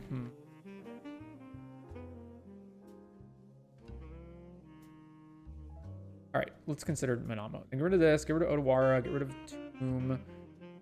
Rings, Sacred Foundry, Clouds, Sink into Stupor. Spectator, Spire Garden, Steam Vent, Stomping Ground, Temple Garden, Training Center. Stadium, Urborg definitely has to go. I'm not going to be able to use Arbor Elf in this deck, so let's just get Yavimaya, Watery Grave, Vault, and then we're definitely not using Urza's Saga in our 5-color deck. So that leaves us with 31 lands. And we got to cut this way down. So Arbor Elf is getting cut. And this. Actually, Arcane Signet going? Possibly not. Because we do need... Well, I guess Jin-Gitaxias is the main reason we need multiple colors.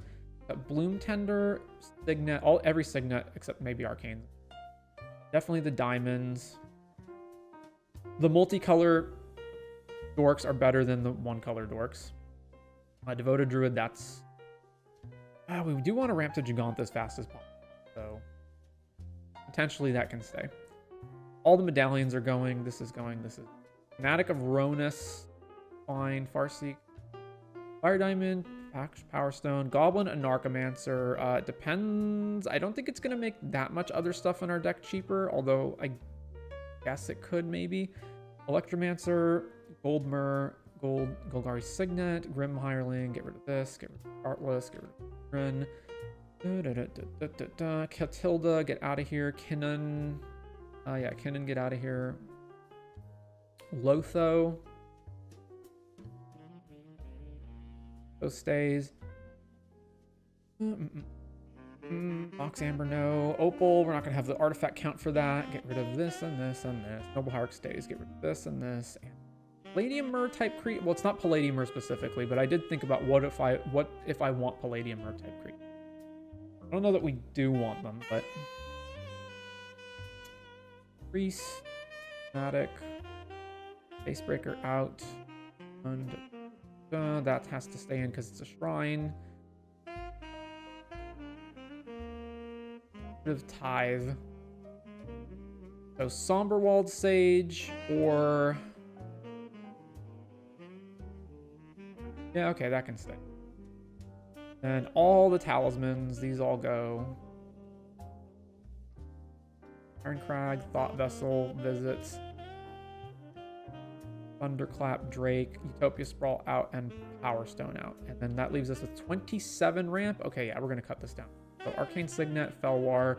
And let's get rid of all the mana dorks that don't produce a color besides green.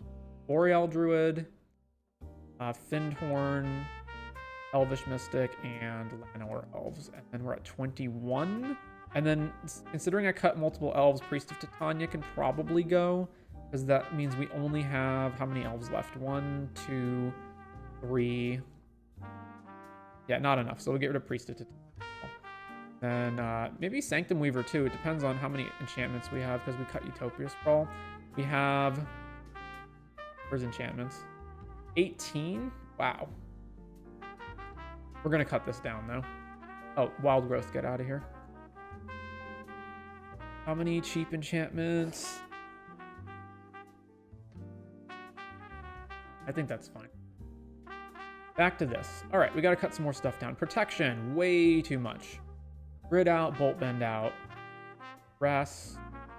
Guardian Augmenter is going to be more expensive than other things. Imp's Mischief, Kira, Reeves. I like that it gives it haste, so Misdirection out. Ricochet Trap out. Silence. Possible. Spellskite.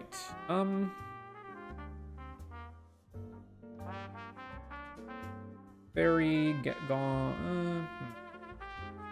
Thoughtseize for sure. Untimely Malfunction for Enchanted.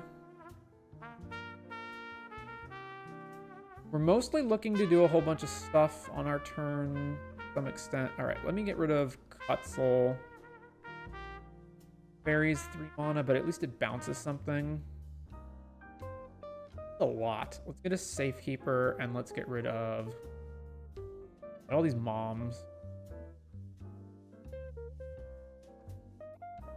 Pepper, Destiny Spinner. Consider Silence. Fairy.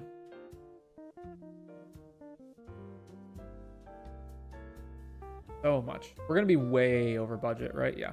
Removal. Chaos Warp, Deadly Rollick. Fragmentize, Gilded Drake, Bloodmaw, Norn. We've got Genesis Ultimatum that cares about permanence, right? So as much as possible, we want our cards to be permanents instead of non-permanents. So Claim, Force of Vigor. Bowmat, we don't need Bowmat. And Cyclave can go, Snuff Out, Stroke, Submerge. All magic swords. We can get rid of.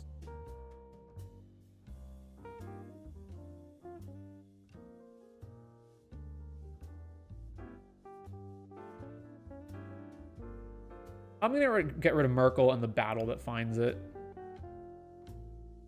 I can see we're gonna need the space, and I don't particularly want those ones. So, Invasion of Theros, yeah, get out of here. If we're not using Gaia's Cradle, we don't need crop rotation. Actually, no, we do have Gaia's Cradle, right?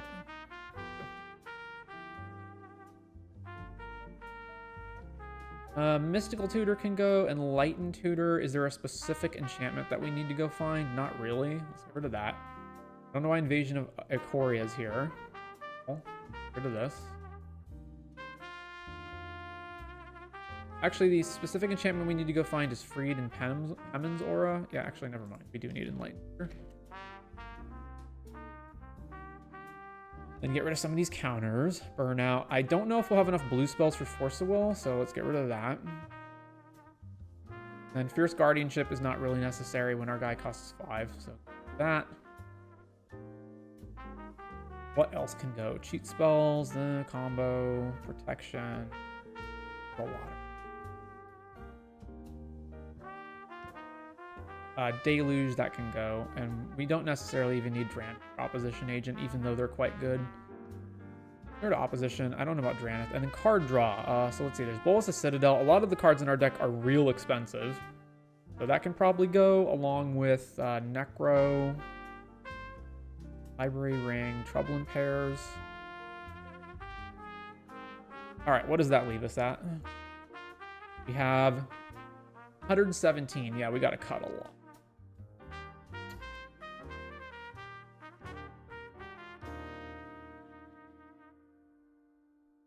All right, let's get rid of the red blasts. And where's our counter spells? Okay,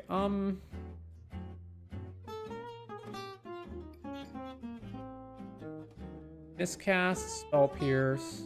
Oh, Dark Ritual. Mana Vault's good though. Keep Mana. Actually, Dark Ritual and Mana Vault are kind of the same thing. It's just that Dark Ritual, you have to use the mana the turn you use it. Mana Vault, I'm keeping. All right, ramp. We're probably not cutting any of this stuff. Actually, a Narcomancer I might cut. Let's look at colors and sort by mana value. So how many things besides our commander does it actually reduce the cost of? 1, 2,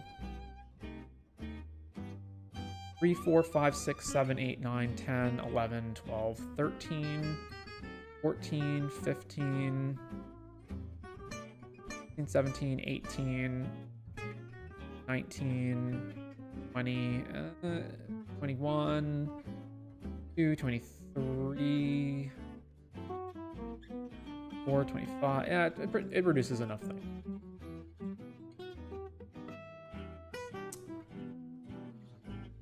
We got our 3 moms.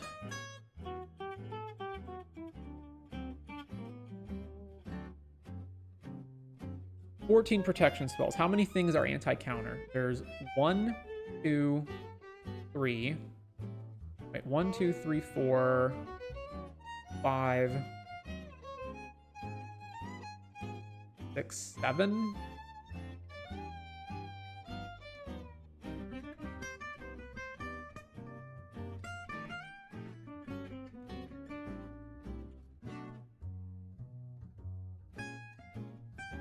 And I want to get rid of Destiny Spinner because it is actually an infinite mana payoff when we do infinite Giganta loops. And I'd cut Rhythm, but I like that Giganta can get haste. And how many thing being on the board is there? So there's the 3 Moms, Spellskite, Steely, Resolve. Let's get rid of Spellskite. That's 1. Lightning Greaves doesn't really count because it doesn't protect it before it's equipped, so we get rid of Lightning Greaves.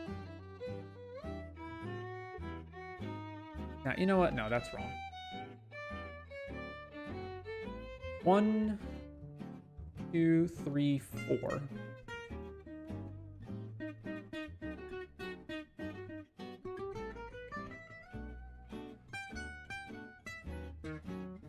Double white for Abolisher might be kind of hard.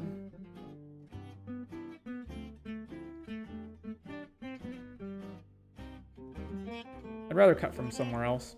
Okay, do we really need both Freed and Pemon's Aura? I feel like one or the other is fine, and having access to double blue rather than triple blue for the same turn win is probably easy enough, so let's put Pemon's Aura away, and then, what's our count? 31? Yeah, that's fine. I can probably cut some amount from, like, the incredibly high color things. Okay, so for Genesis Ultimatum, I want to hit a lot of good stuff off of this. What is our actual type breakdown? So it bricks on anything that's not a permanent, right? And we have 17 non-permanents in the deck.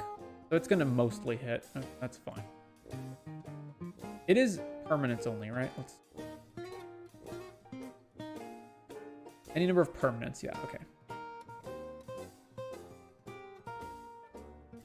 Do we need Fire Covenant? Our Covenant's...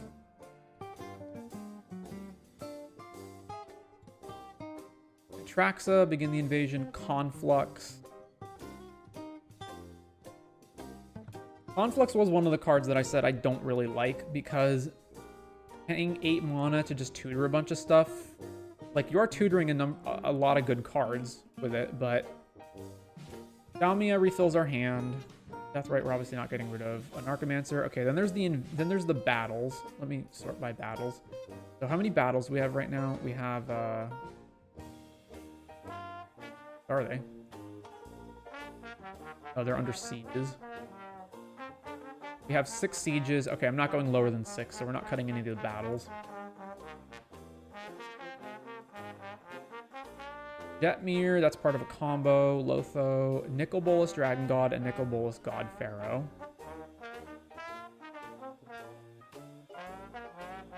Each opponent exiling 2 cards from their hands per turn. And Dragon God is also... actually, Dragon God is not that good, is it?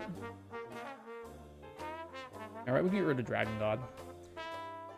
Omnath. I'd like to have at least one Planeswalker so that Atraxa can potentially grab it. Omnath's good. Ultimatum's good. Sanctum of All. So playing stuff like this did require that I go put a bunch of shrines into the deck, which... And this only triggers on upkeep, so if I get rid of this... There's this one that required the shrines, and then there's the battle one that required all the battles. But the battle one, at least it puts all the battles into play immediately. Whereas... Sanctum of All doesn't do anything until we start triggering it and putting shrines into play, although the shrines can just straight up kill our opponent. Do we have the black shrine, by the way? Type shrine.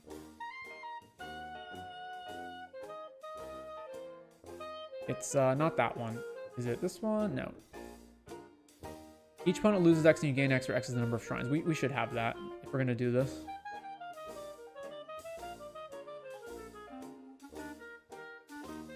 Subtype. Shrines.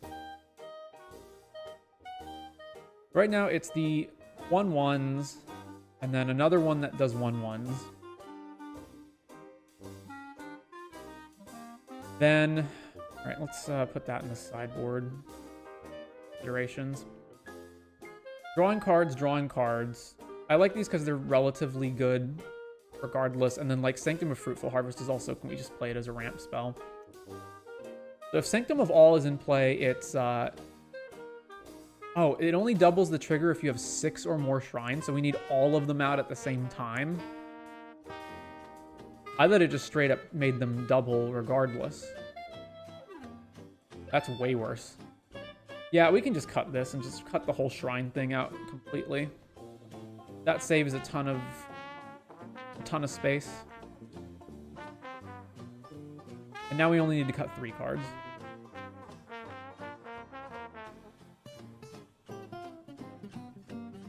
So Zakama, as I recall, was not very good. Basically, we cast it, and then we have probably like 2 activations available, right? Gauntha plays it, we have 2 mana that we can't use, and then we spend 6 to play Zakama. It untaps all of our lands, and we have like probably between 1 or 2 activations. I'll get rid of that. Okay, Titanic Ultimatum. I like the Saurons, although this one is a lot better than this one. Ultimatum, Rhythm, Omnath. Omnath's not like an amazing thing after the follow-up, but it does let us potentially go like Jegantha, play this, we have the 1 generic floating, and then we can play our fetch land and make another 4. And it draws us a card, so I'm fine with that.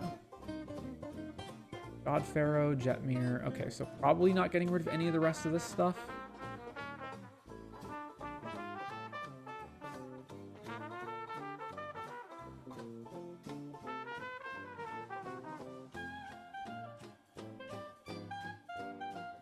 Two cards gotta go, and it's not going to be one of the multicolor spells. There's our removal. I get rid of Dress Down, like we don't need that.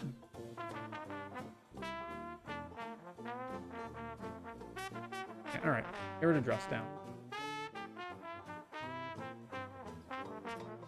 1 more card. I guess Drannith we don't need, even though it's really good. I would rather cut something that isn't Drannith, though. Is there anything else that's worse than Drannith?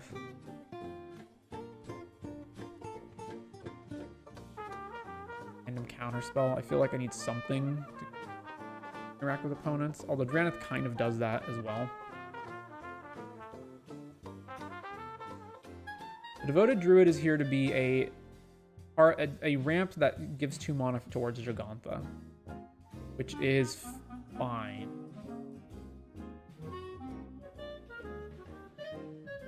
I guess so. Fanatic of Ronus only applies if Jegantha's already in play, and if Jegantha's already in play, that means we probably have a bunch of mana extra. All right, let's get rid of Fanatic. We set this. Okay, we're at 100 cards. That did take a while. All right, so here's the Jegantha deck. Jegantha. Here's the link. Let's play test this, because I need to know. There's a lot of like expensive stuff here. I need to know how much it actually works. How many cards do we have that are like Jegantha payoffs that cost a bunch if I sort this by mana value? So if I say mana value 5 and up, there's like Begin the Invasion, and then there's like all of these ones, right? So 5, 11, 13, 17, or 15. Probably good enough.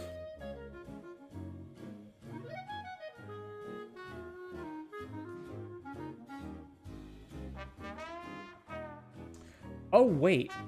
Jegantha does not pay the infinite mana for Destiny Spinner, because we can't dump any of the extra mana into the 3.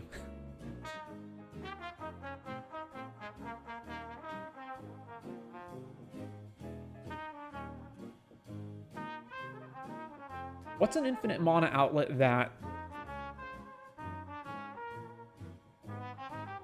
An infinite mana outlet that doesn't have any generic costs in it. Okay, so... That one's going to be difficult. All right, so it has to be, it can be any color, and it has to have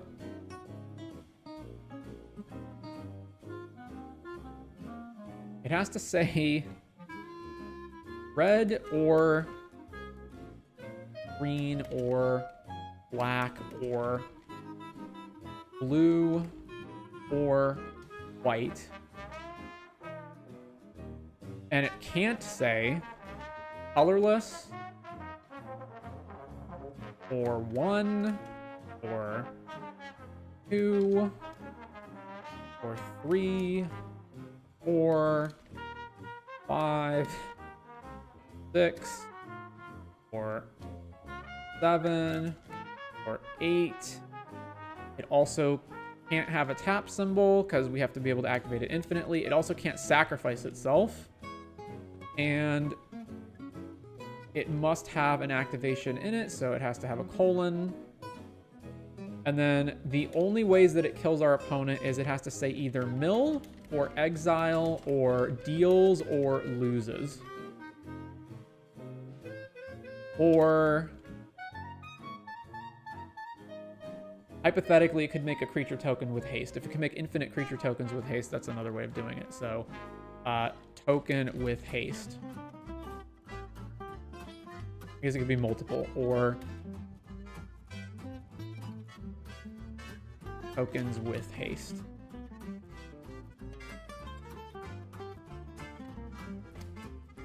What do we get for results? Oh, and it can't be an instant or sorcery. Not an instant and not a sorcery. I guess it could be if it said like pay this any amount of times while this card's on the stack. So I guess it could have replicate, right? Yeah. So instant or sorcery. What would replicate for? We'll see.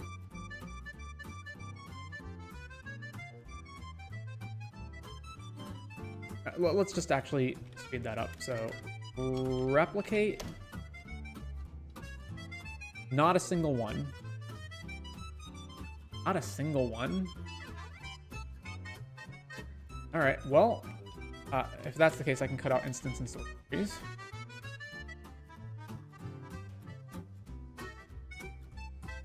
Okay. Cannot be things that you only pay one. Where's the colon in this? Because ninjutsu? Alright, not ninjutsu. 47 cards. We ought to find something. Cycling.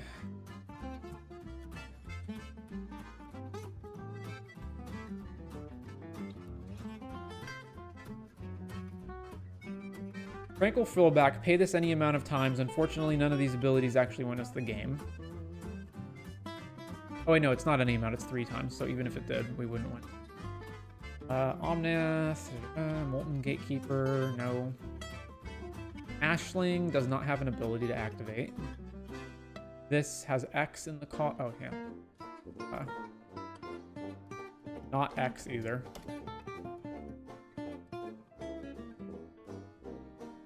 Agas, Ape Clauses.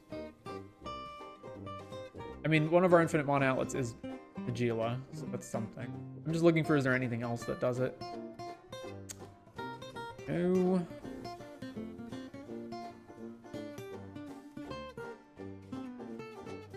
Kicker, but you can only pay the kicker once or twice on this one. Morphs, evokes. Not a single card, whole game.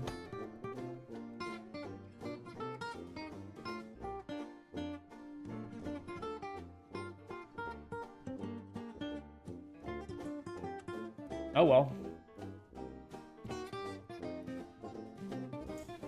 Alright, let's play test. No lands except for Manamo. This hand would actually be capable if this was green. So, mulligan. Pestilence? But then you're hurting yourself. So you have to have a higher life total. Yeah, why didn't Pestilence go up, by the way? Red, green, black, blue. Or actually, it can't be blue. It specifically can't be blue because the blue is what untaps.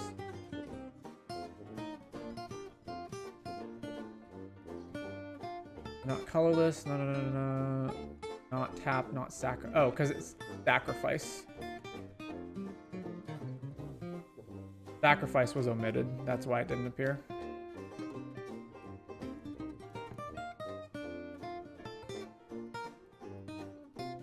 Yeah. All right. So we get these when we include sacrifice, but we still don't get pestilence. Why? Why does pestilence still not show up? I've said specifically that it can say loses or deals. So it should show up, but it just doesn't.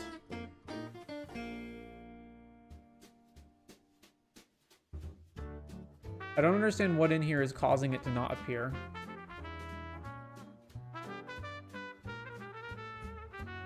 All right, well, what if I shut off these clauses.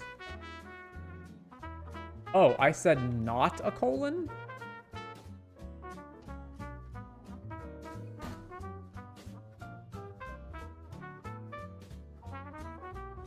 Jesus. Alright, yeah, Pestilence and Pyrrhemia. The problem is, yeah, we need to be at a higher life total than all of our opponents in order for that to work.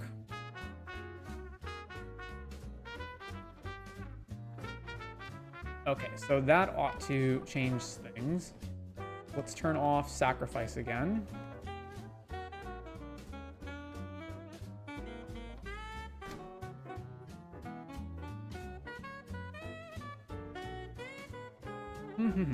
Scoos, Spirit Guide, Planeswalkers. Yeah, Fire Breathing, that alone does not do... Oh yeah, Inferno of the Star Mounts. When its power becomes 20, it deals 20 damage to any target. So it only does it once, and it's only to one target, so not that. Reanimating stuff, no. Draw 7 cards. Well, draw our whole deck, basically, with this Modius.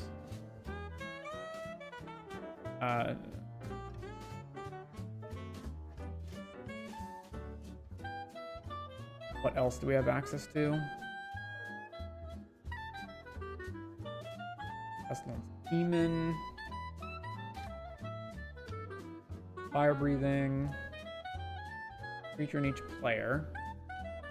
So another Pestilence effect. Move counters from something. No. Deal 1 damage to target defending player. Target creature defending player control. Discard a land. This gets plus blah blah blah. This gets plus blah. Target player dealt damage by it loses 1 this turn. Generate. Each player loses 1, including you, so not that.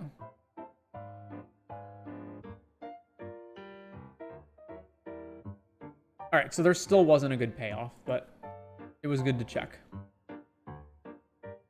So back over here, so we've mulliganed once, and this is our hand right now. And we can't even tap Gaia's Cradle for mana. This is why we test. Like, I was interested in, is Gaia's Cradle and Manamo going to be liabilities here? You know what? We probably just don't even need it. So...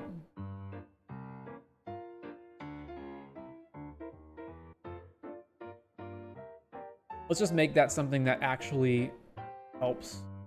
Get rid of Manamo, and let's just make this a Rainbow Land Forbidden Orchard. Gaia's Cradle, I'm not sure about, though. So, back to the testing. Only 1 land, it can't do anything. Alright, or mulligan, basically. I guess this is functional. Okay, draw for the first turn, and then Bayou, what would I Vamp Tutor for? I guess Soul Ring. So tap, Vamp Tutor, go grab Soul Ring. Then next turn, draw it. Then we've got Cavern, Naming Elemental. Tap, play Soul Ring, we're good. Then next turn, Ancient Tomb. Tap, tap, tap, cast Jin-Gitaxias. Hopefully this doesn't get killed. And then we can go this. And then we can cast 4, 5, 6, 7. I can Jin-Gitaxias, cast Conflux, and have 1, 2, 3, 4 mana left over after that. So I don't have double blue, so I can't grab Freed and use it immediately. But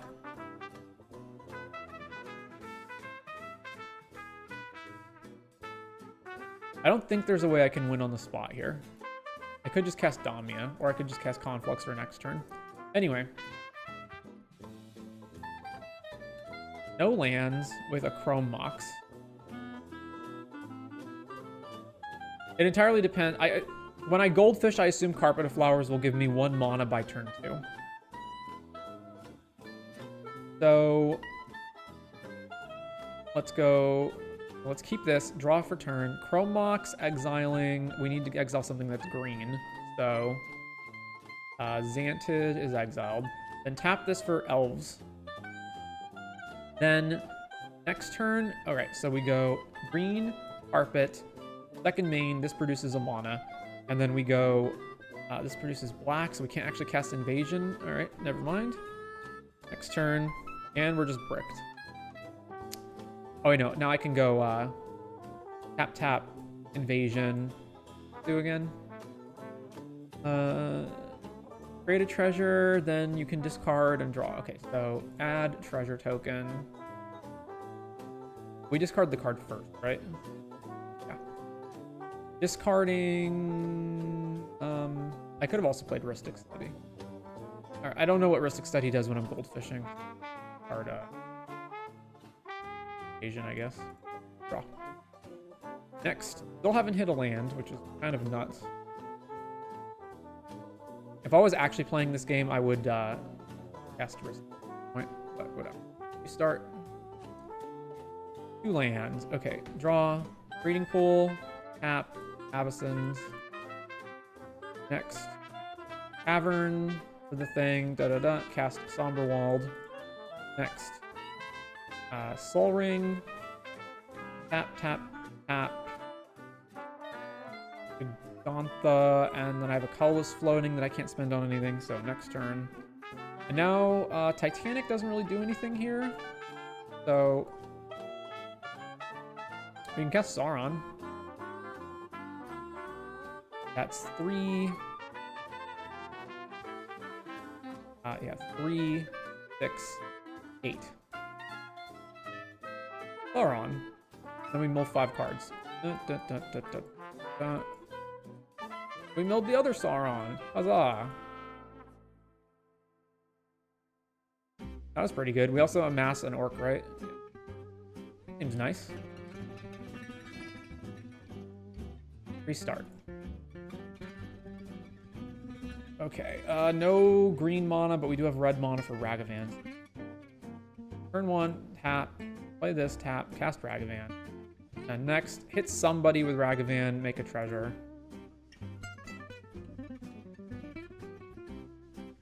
Then there's green, so crack this. New library, go grab Tropical.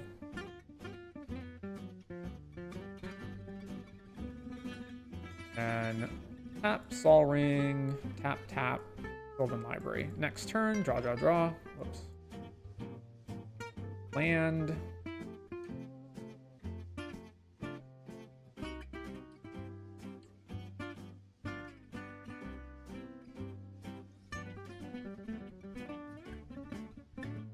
Again, this would assume that Jugantha is able to get through, although we do have Swan.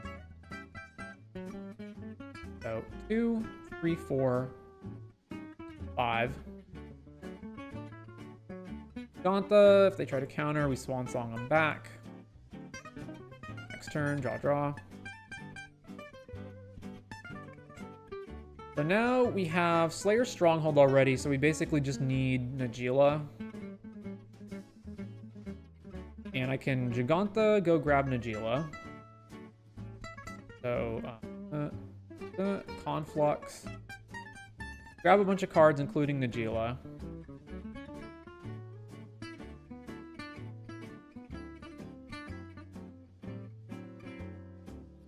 Then, how do I win from there?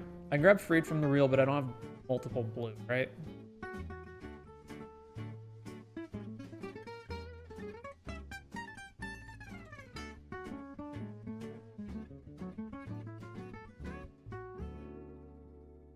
I feel like Intruder Alarm would be good. Do I have Intruder Alarm already? Because I feel like that would be good in here.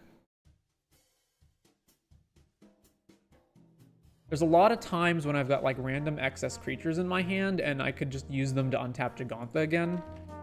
Yeah, let's do Intruder Alarm. And cut some Granith.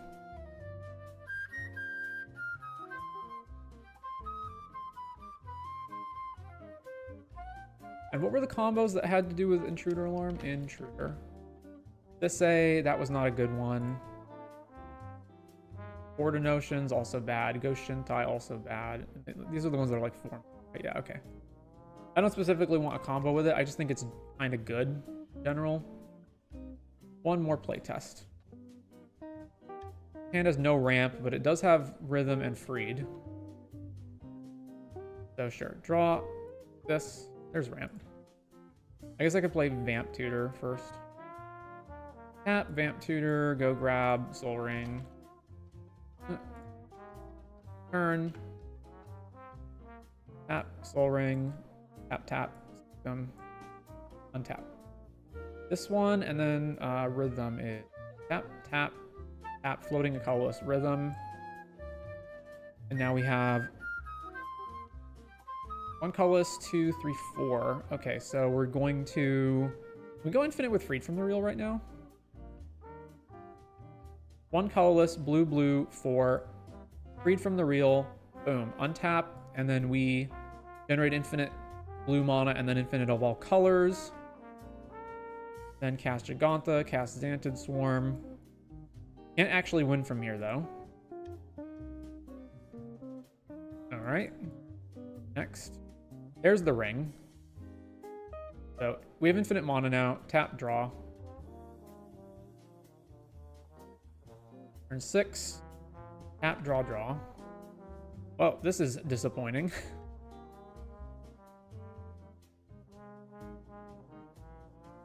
Land. Untap. Draw, draw, draw. Alright, infinite mana, Destiny Spinner. All of our lands become infinite kill opponents. 1 land, Allosaur Shepherd, no other ramp. Okay, this is fine. So, draw for turn. Taiga, tap, Elves of Deep Shadow. Something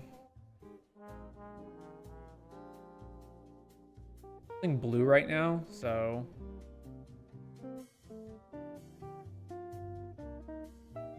Fetch. Go grab Tropical. Tap, tap, tap. Intruder Alarm. Doesn't untap. Then we can go... Land. I don't have white. Fetch. We have red, so black and white. Scrubland.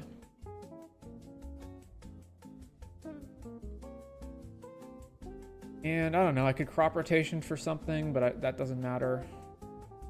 Abrupt Decay something. Next turn. Still doesn't untap. Unsong something. Next turn. Fetch.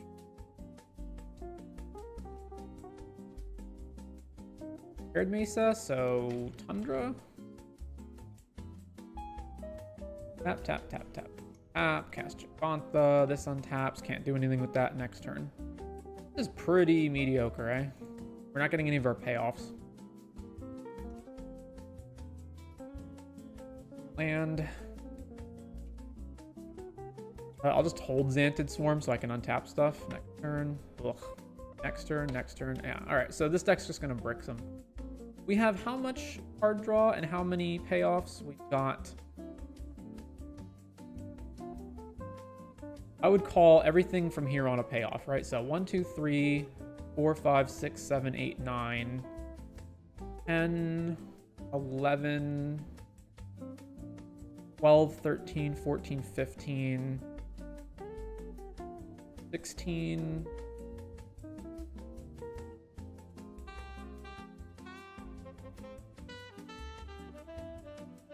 17, 18... Like a fifth of the deck is cards that I'd be fine hitting, and Agila, 19. So yeah, sometimes we just brick. That's really unfortunate. Oh, I guess tutors also count, right? So like 21, because you can just tutor whatever you need. So around's about there. I feel like 17 ramps should be enough. And 31 lands. All right. Let's leave this as it is. After all of that, where are we? So we're at the companion section, right? I don't think I've made a Karuga deck. I made a deck with Karuga as a companion, right? The thing is, like, not being able to play anything that costs less than 3 is a huge downside, because that means you can't run any mana dorks or good rocks or things that tutor lands up. Did I make a Karuga deck? I don't remember. Karuga. I have not made a Karuga deck. My main concern with a Karuga deck would be, are there cards that technically cost more than 2 that I can run? I mean, Karuga, I guess Karuga doesn't require, like, if it's not your companion, it doesn't require that we meet the companion requirements, right? But having a bunch of rocks and whatnot doesn't seem great here. This is just like play a bunch of stuff. I don't know. It's probably fine as a commander. All right, let's do it. Ruga. I guess we could make like a lot of our ramp into 3 mana ramp to try to help, especially if it's permanent based. So create the Karuga deck.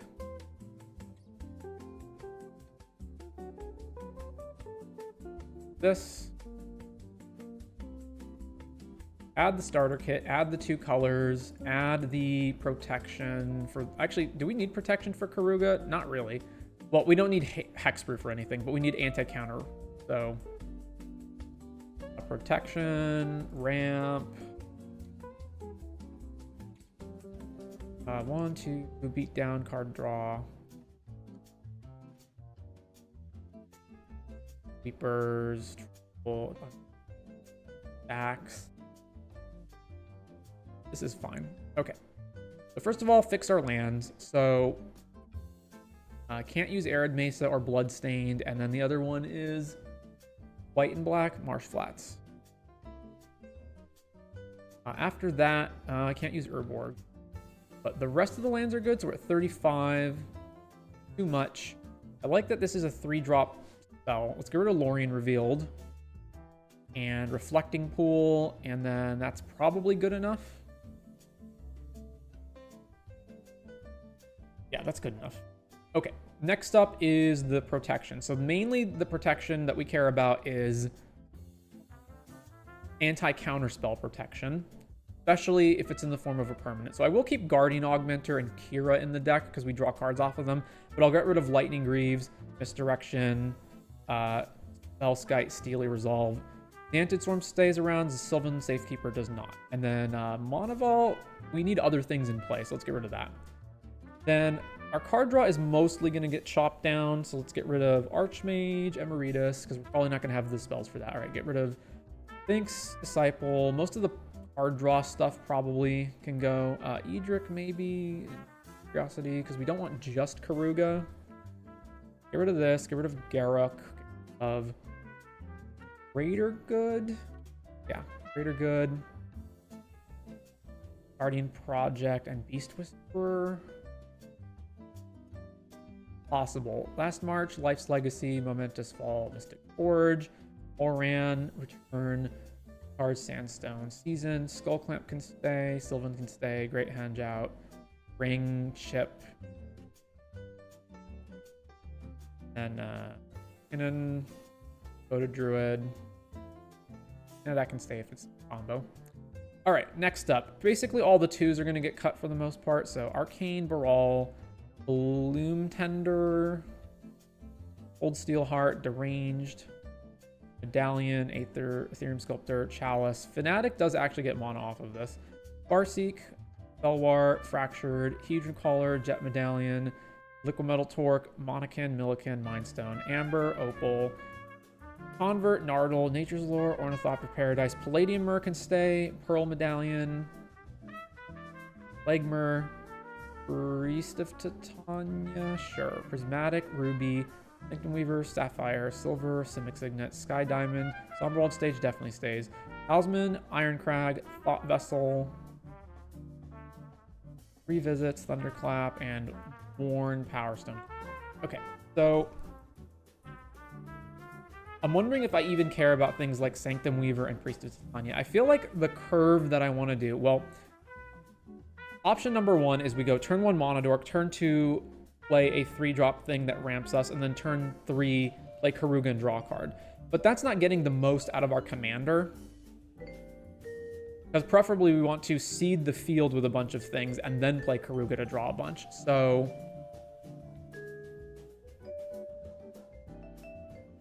let's get rid of it.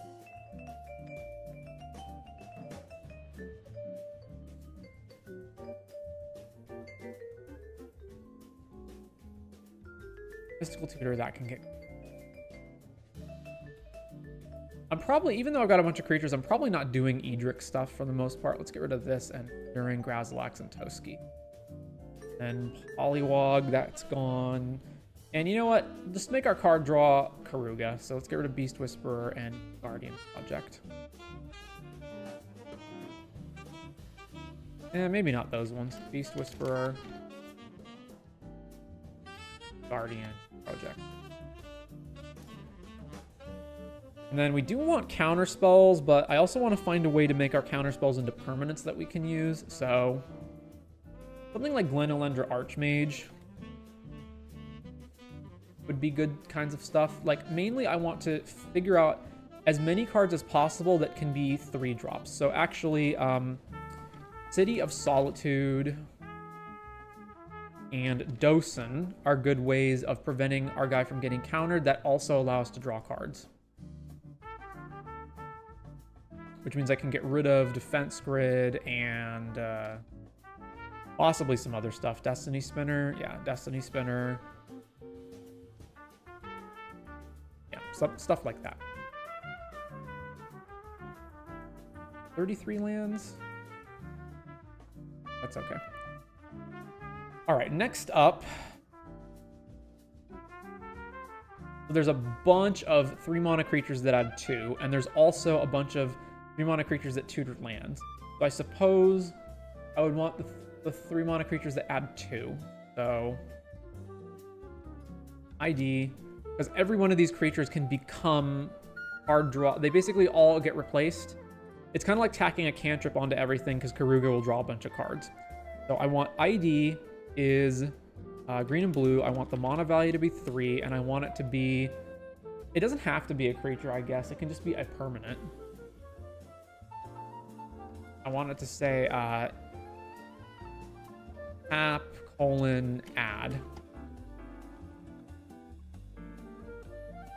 2.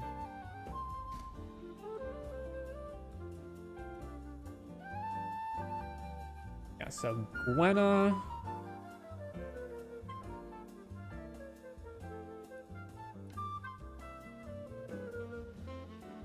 Sage of the Maze, Shaman of Forgotten Ways. Okay, add X.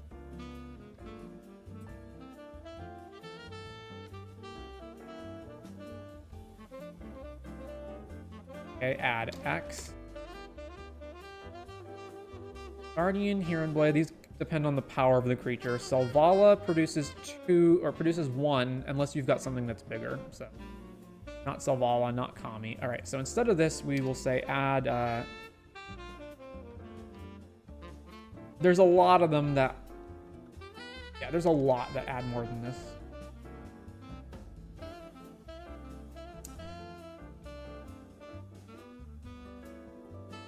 Okay, yeah. Apprentice Wizard adds 2 rather. Then there's so many in the Simic combinations that do this, so let's... Circle of Dreams Druid. This is only 1. Coalition Relic, sort of. And there is... Elvish Archdruid's probably going to add 2 at the time.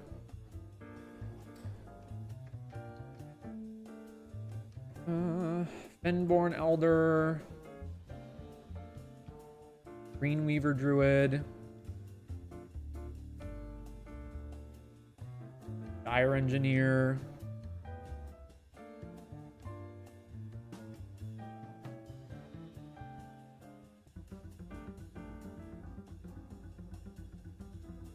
You know what, let's get rid of Hydroelectric Specimen. Add color, spend this only to activate abilities. Okay, so not that one. So many. Yeah, Lanor Tribe. That's one only. This depends on having other creatures come in. Add 1 in green and to go Elder. Stadium Myrrh, of course.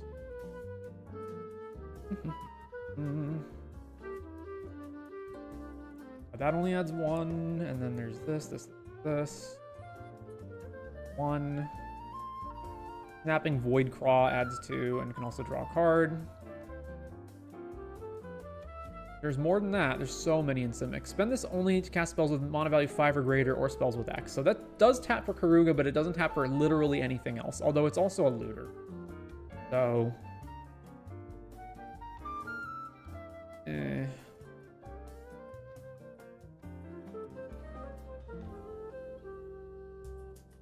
Weaver of Currents. I think that's all of them. Alright, so we're going to want Intruder Alarm, because we're going to do some Temur Sabertooth stuff in this deck. So Sabertooth. Then I'm going to want ways of comboing that, right? Because basically, we want to pick up Karuga and replay it as much as possible. So how is Sabertooth worded? I guess I'll do Kogla. No, Kogla only bounces human. Let me return another creature. ID green blue. Return another creature. It must have an activated ability that we can keep using.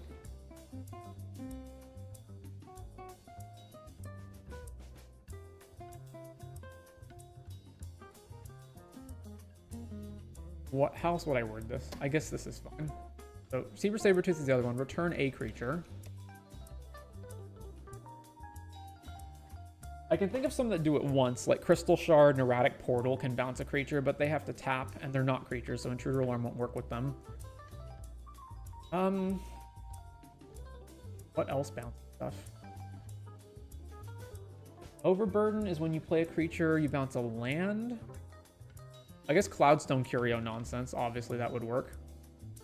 So, Cloudstone, Curio, and Kodama of the East Tree.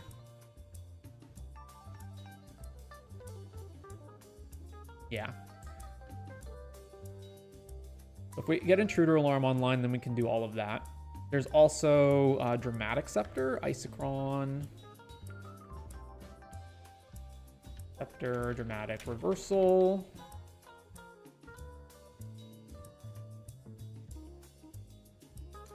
Wait, that doesn't work. That's just infinite mana.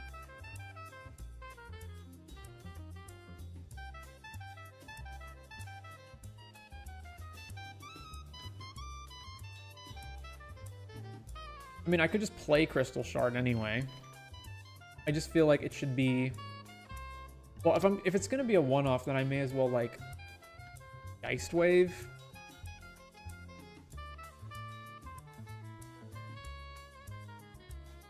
Yeah. Reclamation Stage.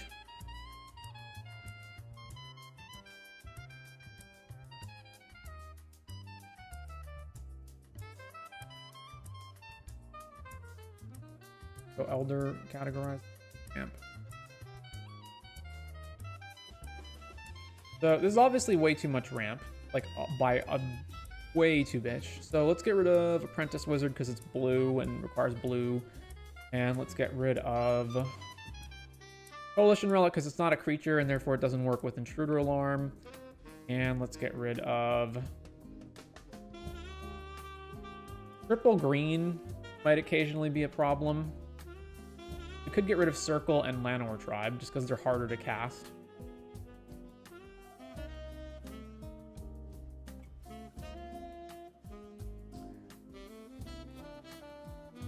Worn Power Stone also is not a creature and therefore does not work with Intruder Alarm.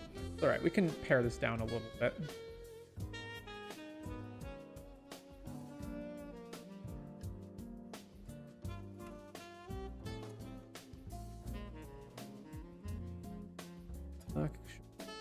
Saga. I've devoted Druid, right? Yeah.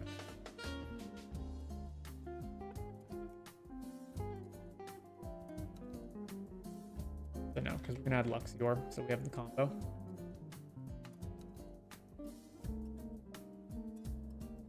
This as our card draw.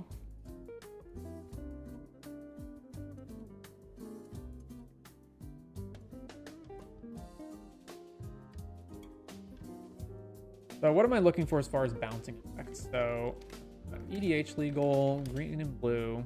It's got to say return. It's got to say either creature or permanent. And if we don't have activated abilities that can do it, then it needs to be a triggered ability that says whenever something happens. 95 results.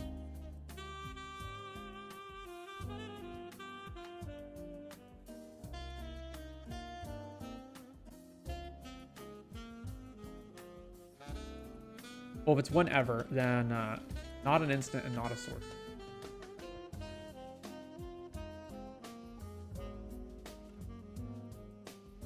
Oh, and I need to differentiate the ones that bounce to your hand and the ones that are recurring stuff from the graveyard. So well, I guess there's no differentiating it if you say hand and both. Okay, 60 results. Needs to be something that triggers whenever. None when this enters. Or whenever you cast a spell with mana value 6. No.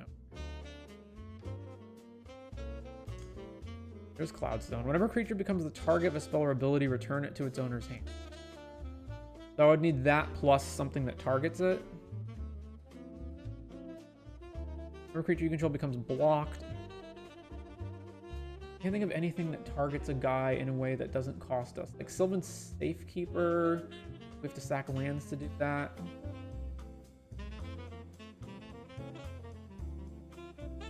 Turns a thing, but only once. Whenever permanent deals damage to you, no. Whenever you cast a creature spell, you may pay 1. If you do, return target creature to its owner's hand. Oh, Equilibrium. Equilibrium's another way to do it. So that's like a build your own Cloudstone, but it just costs more. Equilibrium. Auras, no. Whenever you cast a spell during an opponent's turn, nope. Control no fit. Whenever one of more colorless creatures deals damage, no. Hullbreaker, Horror Loops, yeah, that's a way to do it. Axe, cast a non-creature spell, blocks, ETB, bounce a creature. Whenever you play Spirit or Arcane, fall into that. It is not a human. Cast a creature spell, you may pay green if you return it from your graveyard. No. Jutsu, no. Axe. If a player has a creature enter, bounce a land. Okay, so not that one. Axe, damage, attacks, damage. Tapped, you may pay 1 in blue, but we don't have a way to keep doing that. Cast a spell, so Tide Spout Tyrant. Hullbreaker's already good enough. We don't need the second one. Okay.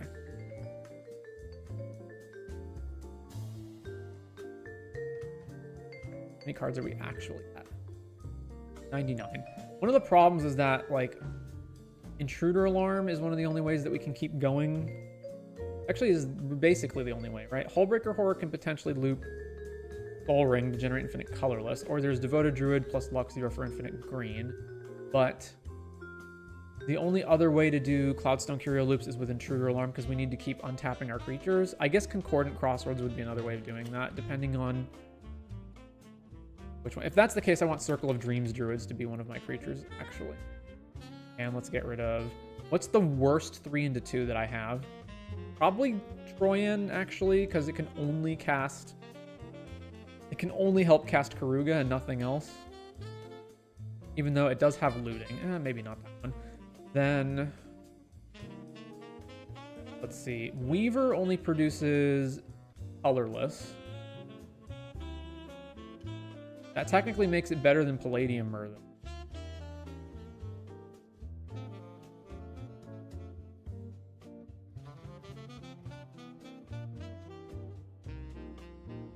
Gwenna can only spend this to cast creatures, right? But it untaps. Okay,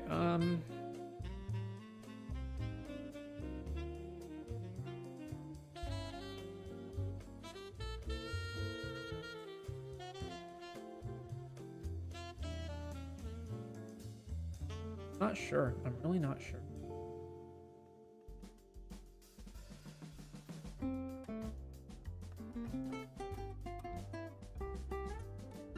We also don't have a way of like tutoring Intruder Alarm because we're in green and blue. We can tutor creatures and we can tutor instants and sorceries. We can't tutor enchantments.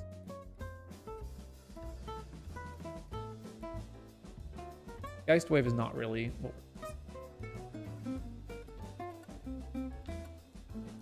Alright. EDH Rex, show me Karuga.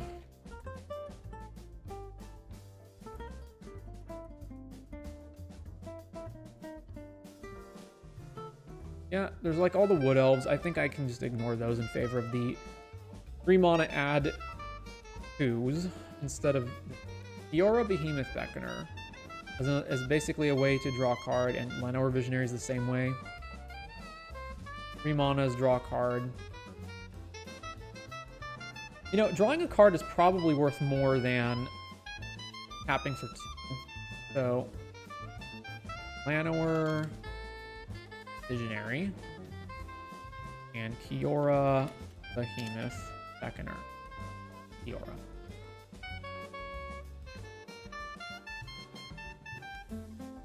What else we got? Manglehorn, E-Witness.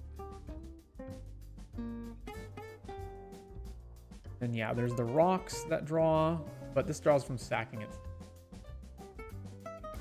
Labman. Yeah, we do need a way to eventually win out of all the...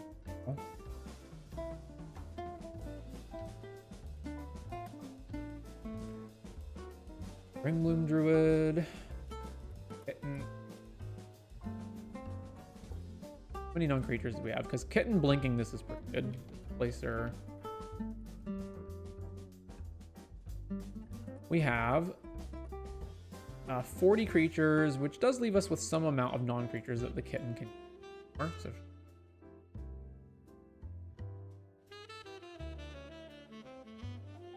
why didn't I think of Blink Effect? 1 mana Blink Karuga, draw a bunch of cards.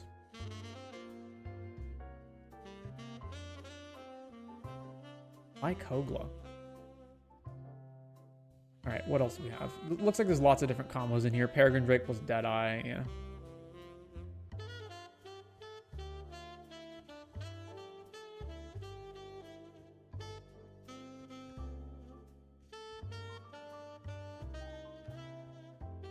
I'm not sure why you need Seaborn Muse. What does this card do? Whenever this enters, search your library for a basic forest or island, put it on the battlefield. Boss's Oracle, like, yeah, I guess I guess Labman would be the better one of the two because then you don't know how many cards you're drawing at the same time. Laboratory. Yak. Instant. Yeah, Essence Flux to blink and draw. So Essence Flux. I don't remember what the other one's called. It's like Splash something. Splash Encounter, I believe, or something like that.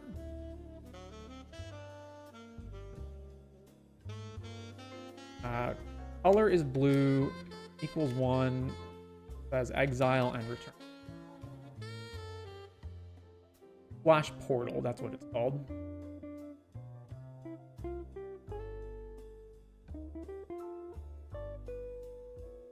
I assume Ghostly Flicker is in here as it can combine with Archaeomancer, and then you can like flicker Archaeomancer plus Karuga and just keep blinking them both.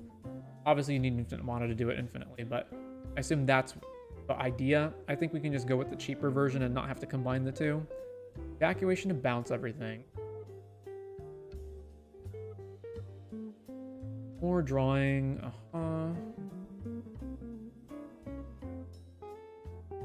Yeah, there's Crystal Shard. Conjurer's Closet, and there's also Thassa Deep Dwelling to keep getting it turn after turn. I feel like you just want the cheapest. Well, I don't know.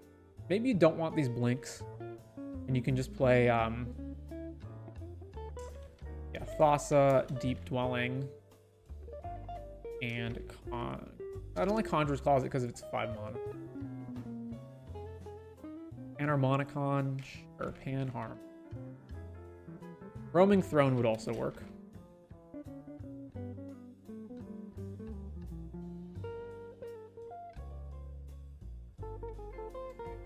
Guardian Pro. All right, we can probably get rid of Guardian Project and Beast Whisperer if we're doing all the rest of this. Unless we have an infinite mana. No, actually, any which way we do it, Karuga entering the battlefield over and over wins us the game, right? So probably get rid of these. Endless Evil. Beginning of upkeep, create a token that's a copy, except it's a 1/1. Yeah, okay. That.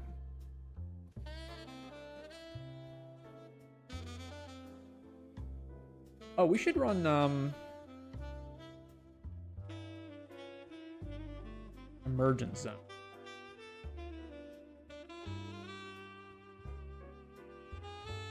And we gotta cut some lands out of the deck. Like, this is too... Namo, just for the ring, we can get rid of. I think the rest are uncuttable. Maybe Dreamroot Cascade or Mechanical Sanctum. Both of those are fine. All right. Back over here. What else do we have? Stock. Oko. Yeah, and then lands. Okay. Well,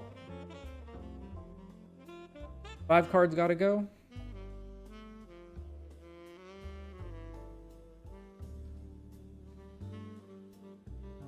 We do have just an insane amount of ramp, like an absolutely insane amount. So I imagine there's going to be lots of times where we just straight up brick. I also imagine there's lots of times where we don't want to just flood the board with all of our ramp guys. I don't know. This will bear out in testing. We can probably get rid of Xantid. Actually, I like Xantid more than I do like birds, so maybe not.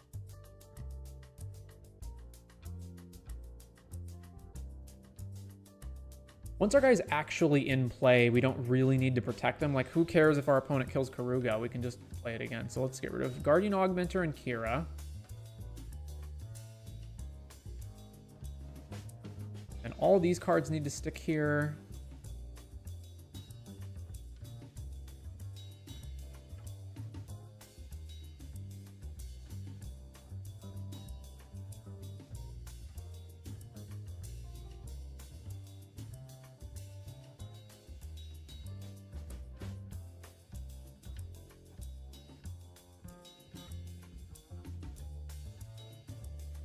Three more cards gotta go.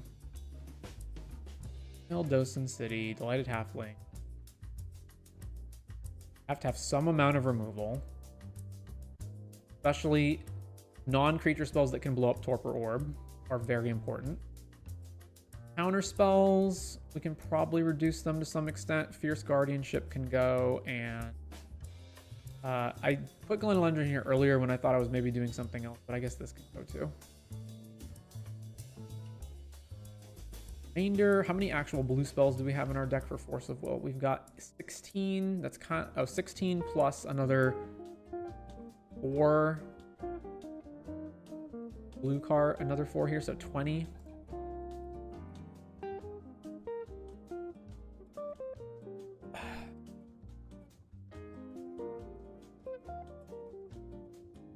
there another land I can cut?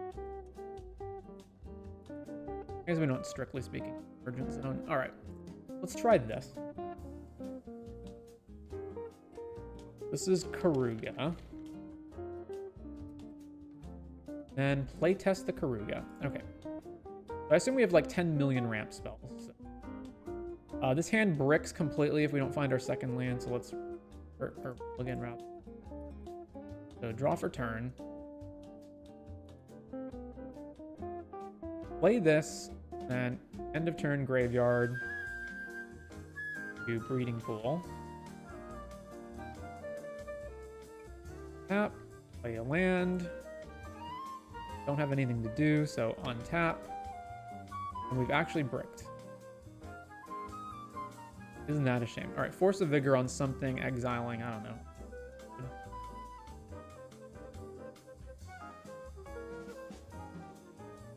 Fine. Next. Well, we're just not hitting land. This is fun.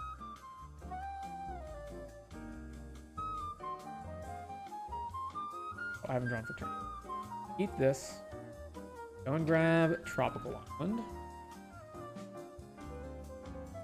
Tap this, play Clan or Elves. And next turn, we go tap this, put Wild Growth here. And we're missing blue, so let's play this in the blues. Tap, tap. I guess it doesn't matter which one, right? Elvish Archdruid, sure. Next. All right, we want the maximum amount of stuff in play before we get out Karuga. So tap, tap, tap, floating a green mana, play Thin-Torn Elder, then I'm actually going to need to tap something, right? Maybe not. If I float a blue mana, I can go tap this, then play Weaver. Or just Thassa. Let's get mana out.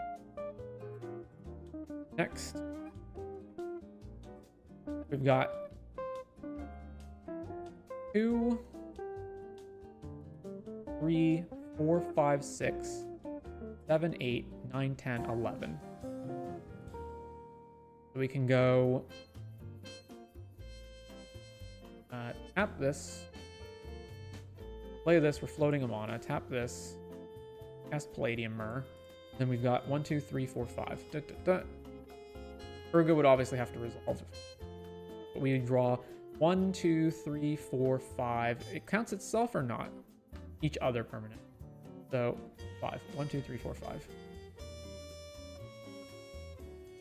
Oh, I could have played the landline. So now we probably just have the loop, right? No, we actually don't. Because our creatures can't be activated immediately. We don't have Concordant and we don't have Intruder Alarm. We have Sabertooth.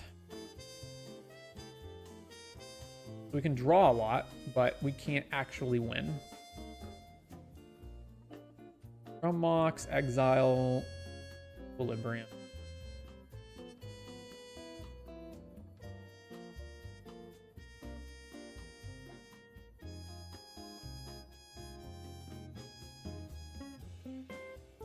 So 1, 2, 3, 4, Cloudstone, 1 floating.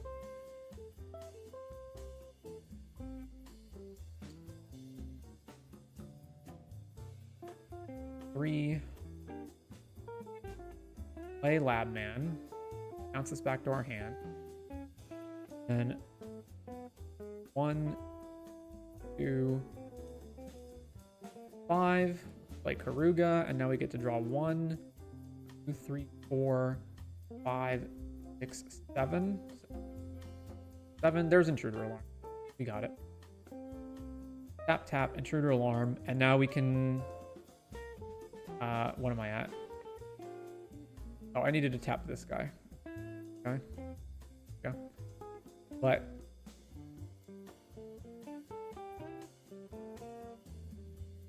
so now we have 3 mana, and then we just go Devoted Druid, untap everything, and then we loot through our whole deck and win. All right.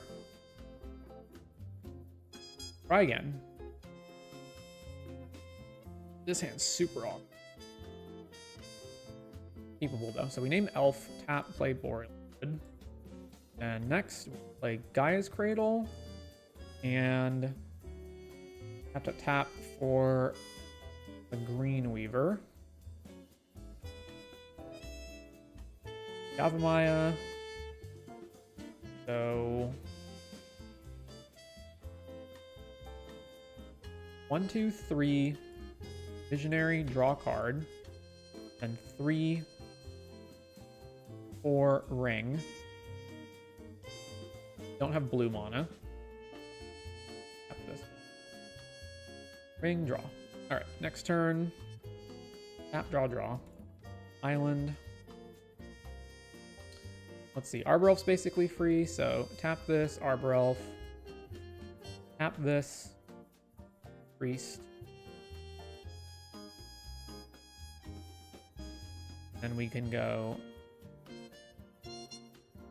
1, 2. We have to tap Gaia's Cradle. So 5, play Karuga.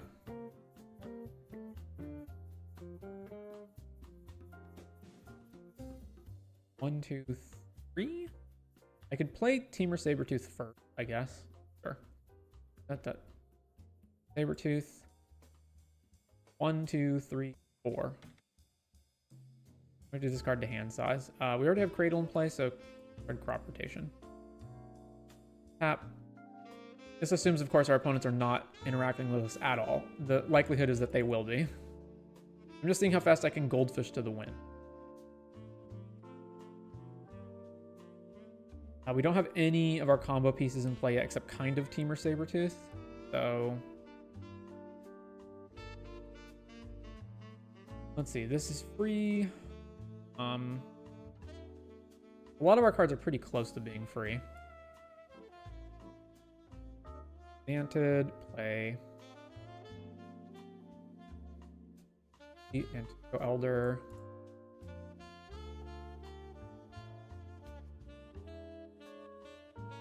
Bet.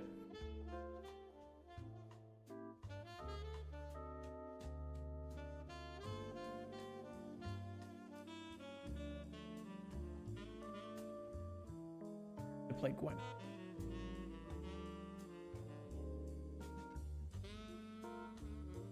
Carpet makes mana, and then tap, play Gwen.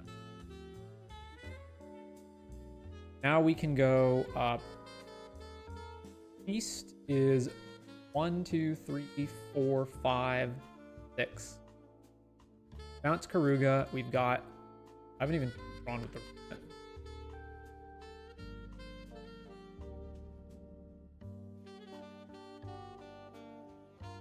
Okay, 4 floating. Play Llanowar Elves.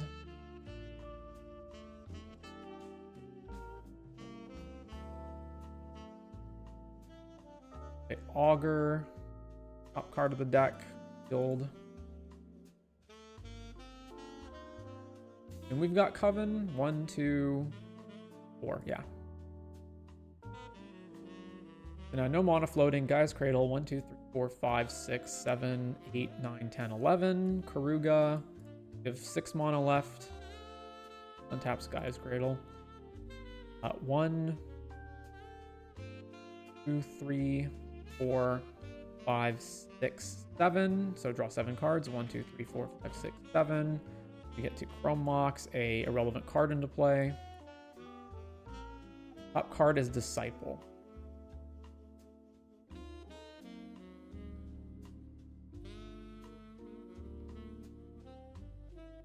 I don't think I've played a land for this. Fetch.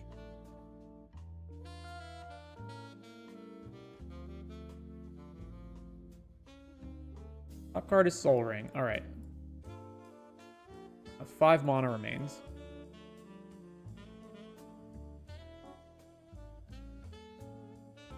Seven. Bounce Karuga. We have 5. Replay Karuga.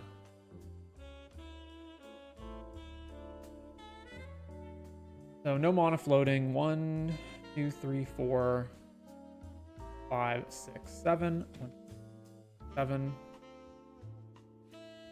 Just trying to find Intruder Alarm at this point, I believe. Or Concordant with Cloudstone. But just Concordant. Concordant or Intruder Alarm. Either one gets us there. Alright. Cradle. 1, 2, 3, 4, 5, 6, 7, 8, 12.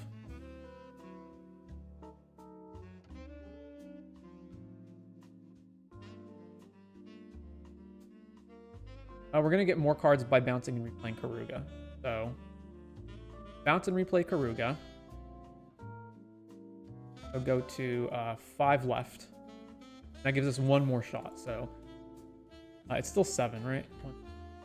7. Cannot believe I haven't found Intruder or whatever by now. I guess we still have 53 cards left in the deck. All right. Replay Karuga.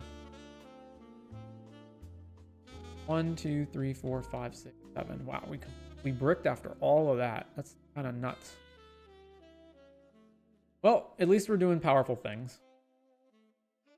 So, rather than continue diddling myself here, let's just... Good. I do have Concordant in the... Right, yeah. Basically, the problem is that the main way that we have to win is Concordant or Intruder Alarm. Like, without one of those 2 cards, it doesn't really matter how much mana we're generating. Now, I guess if we have infinite off of Hullbreaker plus Soul Ring, or if we have infinite off of Devoted Druid plus Luxior, that's a way to do it. But for the most part, We also only have we have 1, 2, 3, 4, 5, 6, 7 ways of making it so that Karuga doesn't get countered. But if we don't have one of those ways, then Karuga gets countered. So that is something. All right, I think we're good here. Let's move on. And one thing I realized that I forgot to check is I don't think I actually checked what EDH Rex said for Giganta decks, or maybe I did and I just didn't remember. But yeah, Nethroi. I did reject Nethroi and Eerie Ultimatum.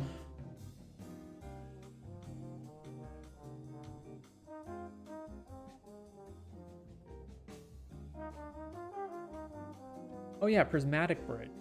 Right, I don't think you'd play Prismatic Bridge though.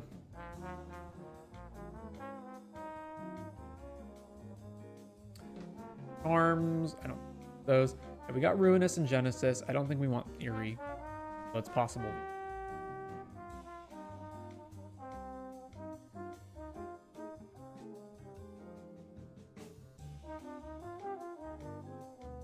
I guess there's a way to turn Emergent. So I initially discarded Emergent, or discounted Emergent, but I guess technically if you Emergent into, we got freed from the real Pemenzora. If there's a third card that lets us untap, then we could do it that way.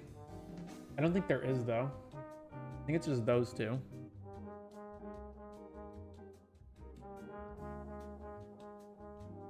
I guess no, it doesn't matter because as long as we go freed Pemens another card, they can't pick both Pemens and freed. Although it's very unlikely that, let's see, you would go Giganta and then tap this. You need to spend another blue and then, all right, let's go back and fix up Giganta. We go fix Giganta, so let's add that back in. So let's add Pemenzora back into the deck, and then let's add Emergent Ultimatum.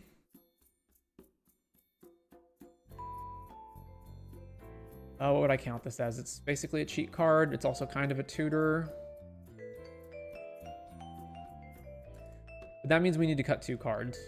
What am I cutting?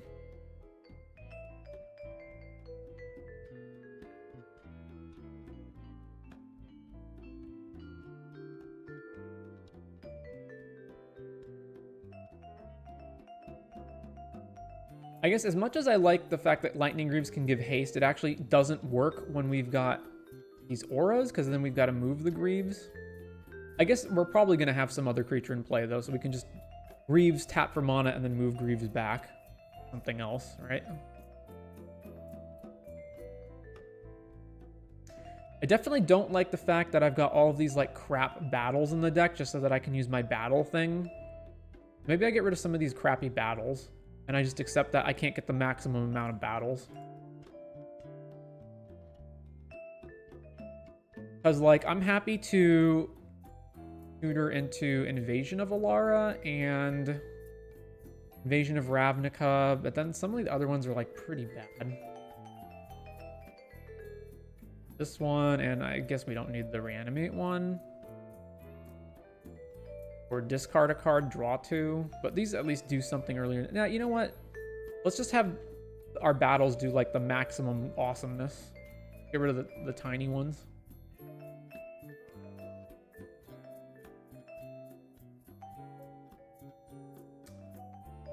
Alright, that's fixed up now. And then, are we done with companions? We've got Lurrus, we've got Obosh. I mean, Lurrus, I don't think you can really make into a good EDH deck because, I mean, it lets you replay a cheap thing every turn, right? Yorion, almost certainly we should be able to do it. Do I have a Yorion deck already?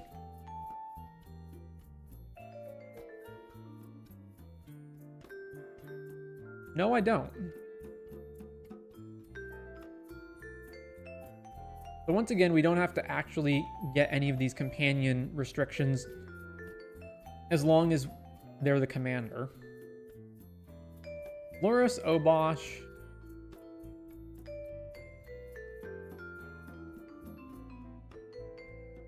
Yorion. Umori's probably pretty bad. It's just a cost reduction on certain types of cards. Can't be creature, because if it was creature, you just play Honest Rutstein. So it would have, and if it's instant or sorcery, there's nothing in Golgari colors that let you go through that better.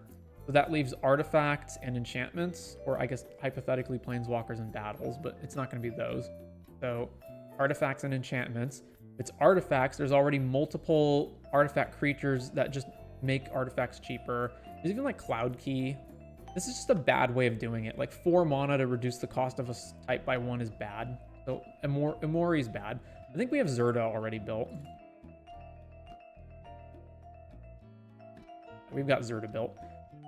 That leaves Lurrus, Obosh, and Yorion. I can't believe I haven't built a Yorion deck.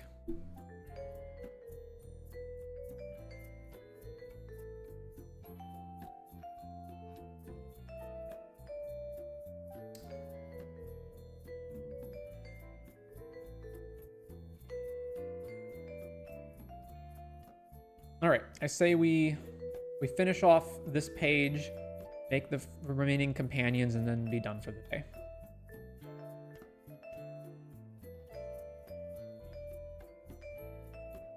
To check, I don't have a Lurrus deck, right? Okay. So Lurrus is our commander. Now, preferably, you know, so the thing that you did the most often in Modern with Lurrus is that you would just keep playing Mishra's Bauble every turn, and we definitely could do that. But I feel like we want to do more than that. Make cast, so we can't play fetch land. Starter kit, 2 colors. We want protection from for Lurrus. And we're not going to have access to a lot of ramp in Resolve color. Fast mana. Other than Dark Ritual, I don't know that I want any fast mana. That's probably good enough.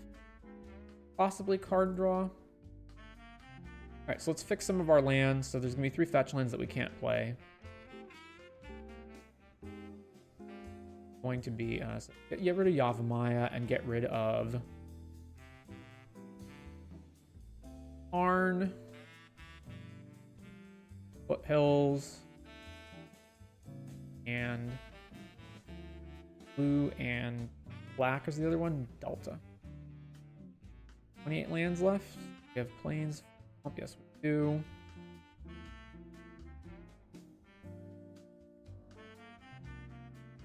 Collecting. Guess what? Tainted, the Tainted land or the check land in our colors? Tainted Field. And what's the check land? It's Isolated Chapel. Yeah. All right. Protection. Let's see. Hypothetically, I want as many permanents that sacrifice as possible, so we do also need to resolve Lurrus.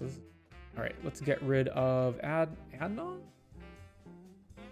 Adnons might work in this deck. Let's get rid of Altar, Ogma, Black Market, Bob, Disciple, Enduring Innocence I like because if I can keep playing a creature back from the graveyard every turn, then we can trigger this. Sentinel Gix, probably not that one. Angara, no. Mindblade renders Mystic Forge. Actually, no, I'm gonna have Gix. Forge out. Necrodominance doesn't, it directly works against what Lurrus is doing. So get rid of that, get rid of this, get rid of this, get rid of. No, and Yawgmoth is, we can get rid of Yawgmoth. Misty Rainforest, yeah. Oh man, this must be real lagged. I just said that. Deluge, get this out of here. Okay, so 15 ramp. And Mox Amber.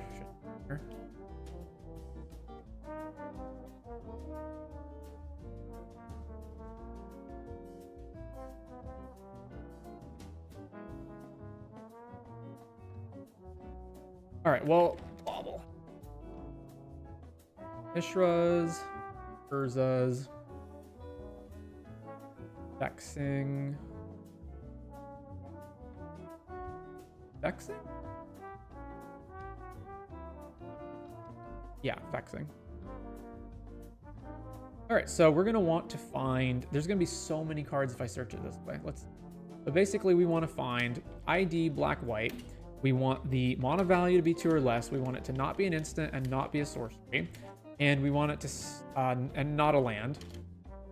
And we want it to say sacrifice either itself or something else. I guess mainly itself, right? Yeah, sacrifice card name. 286 results. Well, all right then. Oh yeah, Lotus Petal is another one that I'd be willing to play because we can go Petal and then immediately replay the Petal.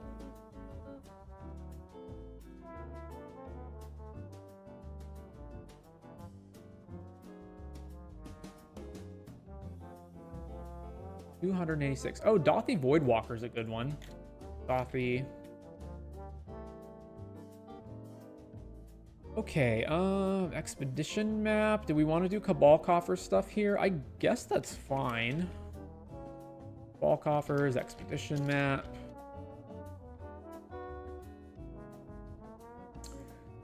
Selfless Spirit.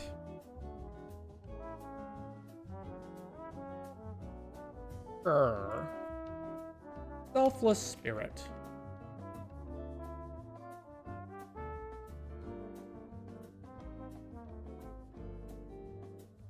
Also, Benevolent Bodyguard is another way to protect Luris, but I feel like the moms are good enough probably. And then Cathar Commando. Sure, Cathar Commando.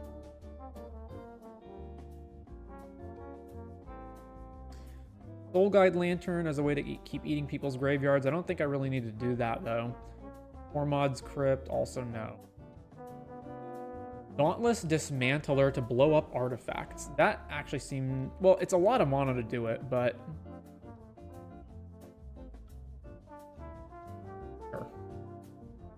Oh, Seal of Cleansing. Way better than Cathar.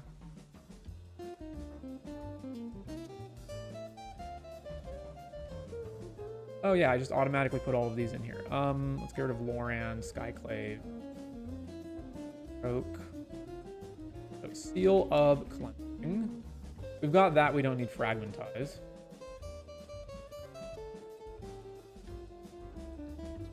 Hope of Gearper? No. Chromatic Star. Kind of freely cycles itself. At that point, it's not really much better than a Bauble, though. Blood Pet's another one that we should play. Basically, like, well, it's not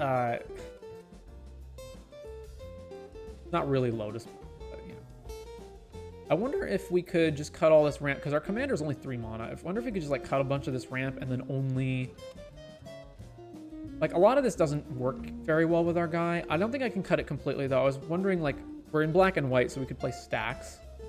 But I don't want to play Rule of Laws because I want to be able to cast spells and recast spells from the graveyard in the same turn. And I want to be able to activate some of my artifacts, like baubles and whatnot. So we can't play Null Rod effects. What do I actually have in stacks if I just add stacks into the deck that I can potentially... Getting rid of this, getting rid of Rule of Law, getting rid of that. That. Curse Totem has to go. Deafening Silence, yeah. Then ETB triggers, that counters Enduring Innocence and whatnot, so yeah, get rid of this. Yeah, okay, Drawn on Vala, that's fine. Get rid of this. Elesh Norn, sure. This one, this one. You don't need 2 Linvalas. Hard draw, get rid of this. Okay, yeah, so not really much of anything. And I'm probably going to wind up cutting Elesh Norn as well. 93 cards, that's going to get changed around a lot. But, I just feel like I should be able to cut down this amount of ramp. Like, we don't need it. Actually, let's go ahead and add Cathar Commando back into the deck because it's a good synergy with, like, Enduring in it. All right, what else do we have? Apprentice Necromancer, but then the creature dies. And Priest of Fellrights. That would require that we'd have like a really big creature that's worth reanimating, which in this deck is probably not going to be the case. Nile Spellbomb, that's the actual good one. Nile Spellbomb.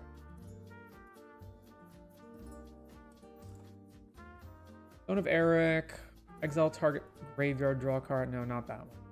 Same thing with Remorseful Cleric, no. Lumbus, meaning of enchanted opponent's end step. Okay, no. Brainstone, too expensive.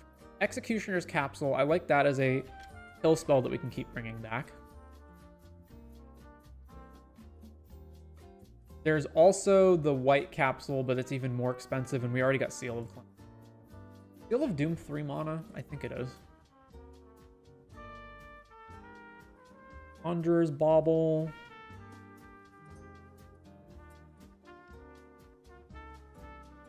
This is better than Chromatic Star.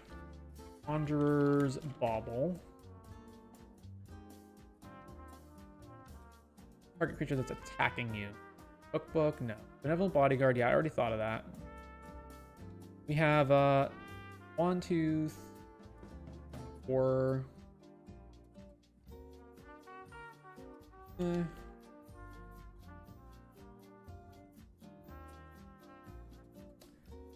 Falling Dice.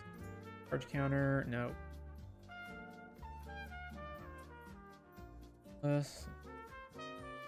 Probably going to get down here into the dregs pretty. Hopeless Nightmare is just too much mana to keep looping it. Same thing with Candy Trail. Wedding Invitation, yeah, it's more expensive. We don't need unblockability yet. Dispeller's Capsule's 4 mana in total, round trip. Don't need that one. Feldark Hub only hits enchantments. Then there's multiple other ones that hit enchantments like this. Fume Spitter for -1, that also seems bad.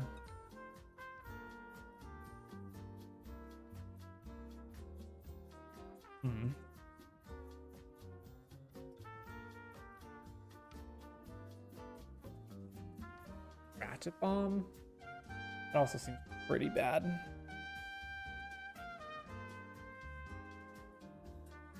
That's liable to blow up a lot of your own stuff as well. Filigree, Spell Bombs.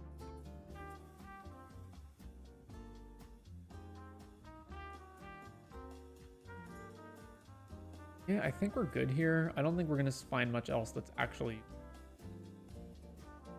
There's the creatures that sack themselves to blow up enchantments, which are decent. That might be better than Cathar's just because it's less mana, although it's not as good when you can't also blow up artifacts.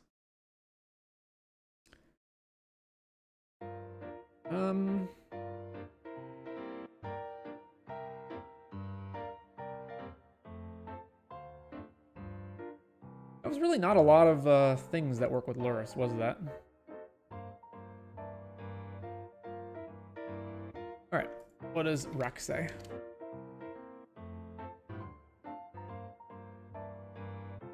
Deal. Oh yeah, an Edict every turn? I didn't even think about Edicts. Yeah, Edict every turn's pretty good.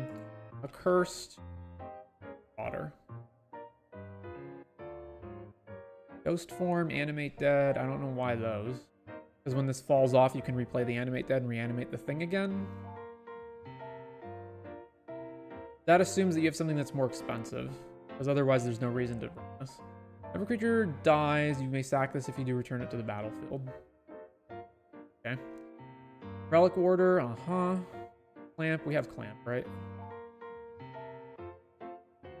Viscera Seer. I also did think about what about stuff that just sacks things? Sun Titan. When it enters from your graveyard, draw 2, lose 2, but you have to have a way to sack it in the first place.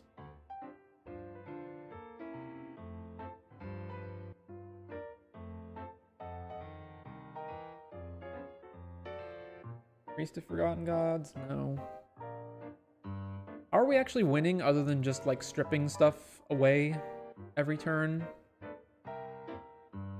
Because we can definitely play a value game where we just keep eating people's stuff, but like we can just keep replaying this stuff. But how do we actually win?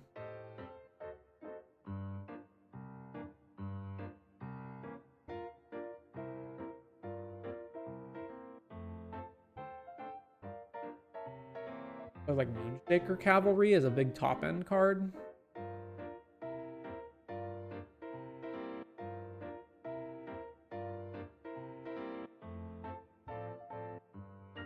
No combo with Lurrus, right?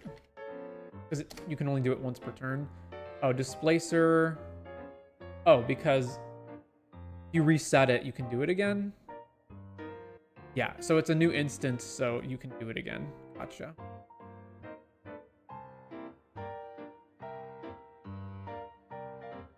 Displacer.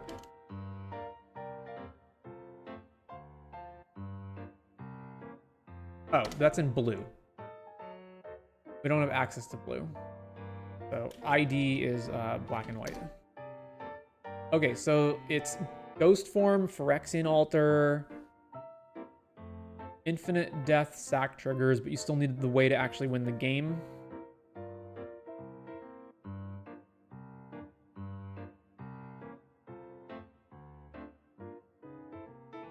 Ghost Form, Plunderer, Viscera Seer, 10 variants. So that's why Angelic Renewal. Okay.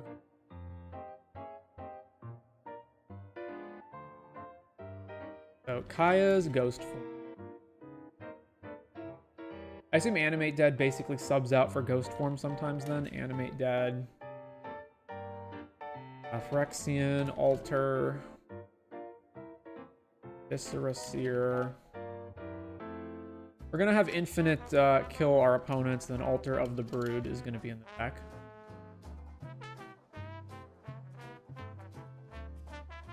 Does it specifically have to be Pitiless Plunderer, or can it be just like...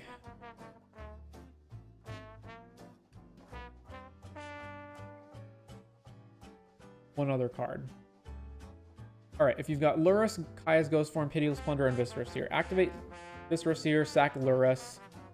When Lurrus dies, Ghost Form triggers Ghost Form and Pitiless trigger. Ghost Form brings back Lurrus. And then Plunderer resolves, you get a treasure token, and then you resolve Viscera Seer's ability, Scry, and then you activate the treasure to replay Ghost Form from your graveyard, and you've got infinite ETBs, sack, and death triggers, but you still need to win the game. Marionette.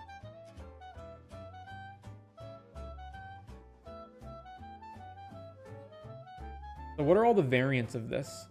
Ashnods, Ghost Form, Pitiless. So it's just, the variants are just a different sack outlet. You always need Ghost Form and Pitiless Plunderer, and then it's just which sack outlet are you using, basically. Aryan Feeder.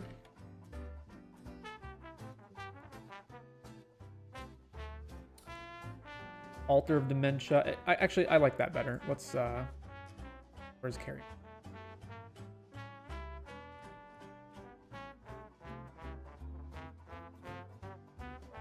Altar of Dementia, because that way the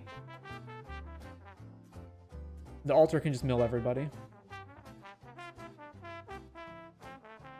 Yeah, it's just a bunch of variants that involve which stack outlet do you have. And there's Lurrus, Angelic Renewal, Ashnods, Pitiless. Why does it need to be Ashnod? Or Phyrexian Altar, either one.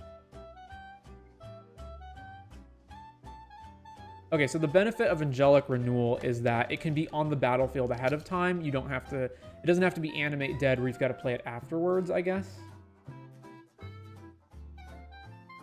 Although any which way, I think that basically functions. Magistrate Scepter and Core Tapper, infinite turns. So you go, put 2 counters on the Scepter,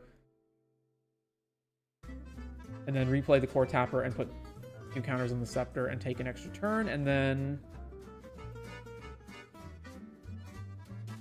So that's like 2 cards that don't work with anything else, whereas all the sack stuff works with each other. And then all the other combos are like really in-depth. They need many, many pieces.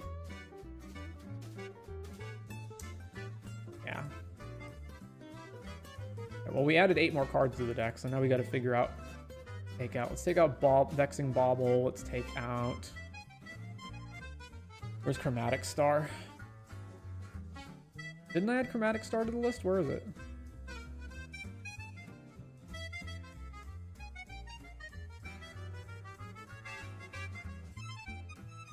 Deadly Rollick, Snuff Out. Put it deadly.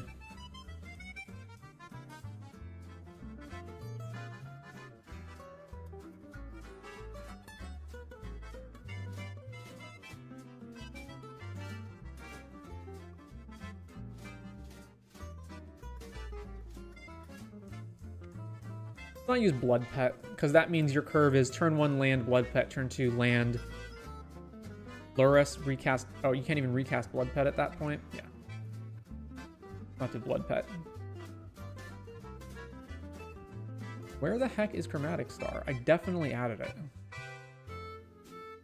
I guess I just didn't? Huh. Oh, I haven't added Pitiless.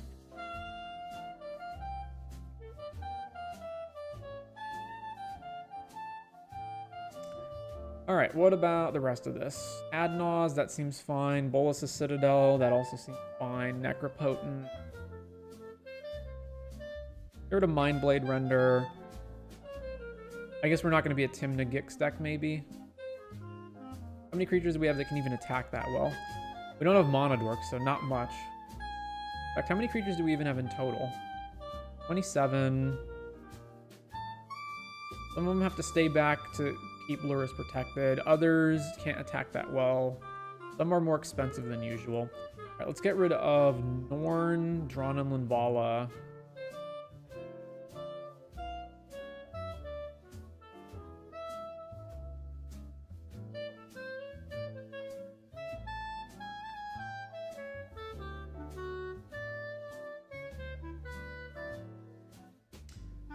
Oh, we don't need Lightning Greaves. Let's get rid of that.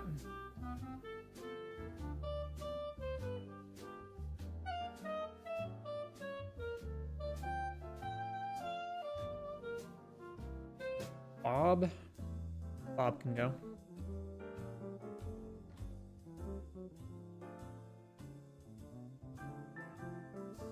One more card.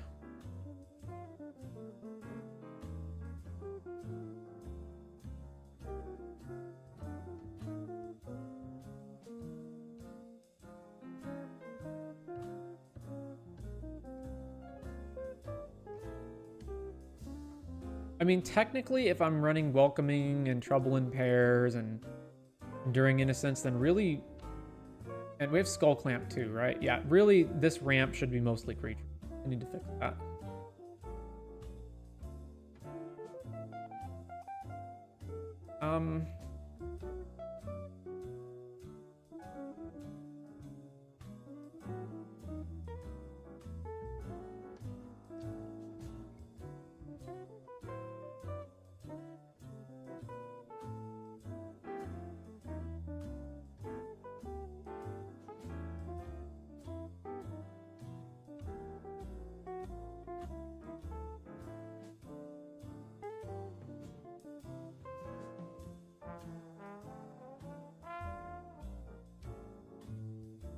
Our deck count right now, 102.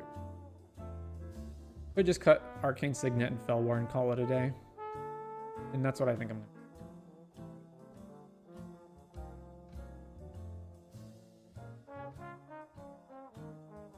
All right. Now we've got Vamp, Demonic, Lighten. Do I want Imperial Seal? I guess so.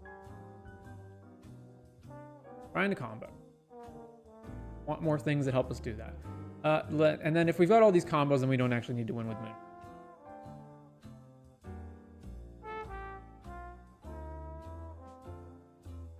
All right, let's play test. 31 lands and 15 ramp spells, but our curve's pretty low too. Here's the link for the Lurrus deck.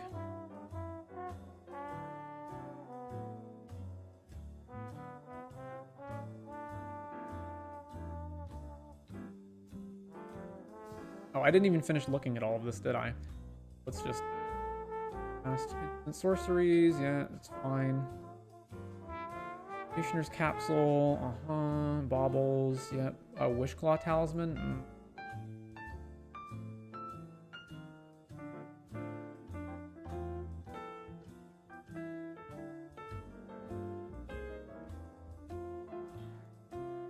Esmore Orb. Up. Bar, yeah. let's... Do I not need Cabal Coffers? I don't like that I have that.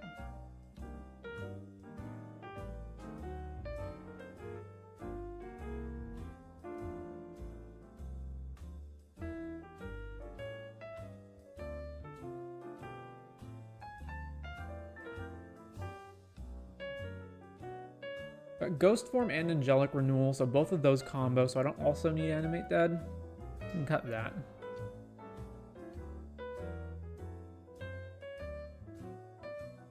Rest of this is pretty straightforward. Yeah, Dance of the Dead, more combo pieces.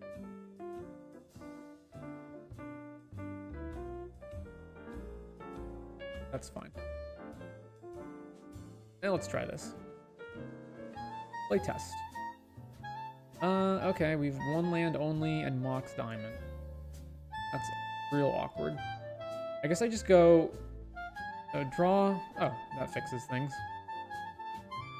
Urborg, Mox Diamond. I would have Imperial Sealed for a land if I didn't. So let's play Map and Relve. Or do I just Imperial Seal for like Soul Ring? Yeah, let's just do that. Soul Ring.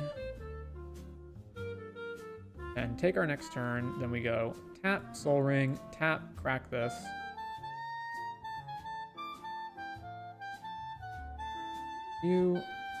Offers. Play the coffers. And then we still have enough mana to play Scrawled and Viscera here. Turn.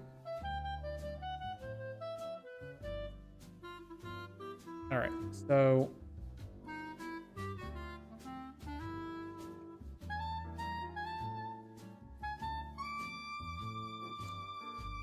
Tap, tap, white. I guess it doesn't have to be white. Tap this. One floating, play Lurrus, replay Map from the graveyard. Play Monk. Next turn. Tap this, crack, grab another land. At this point, I don't think it matters which land we grab.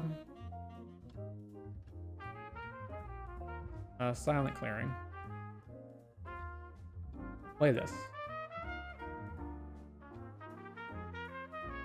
Makes 3, so this is not advancing our mana until we get another card, so. A tap, replay the map, play Ornithopter, and I guess play Altar. And then so Lurrus is in play with 2 things protecting it. Next turn, play a land.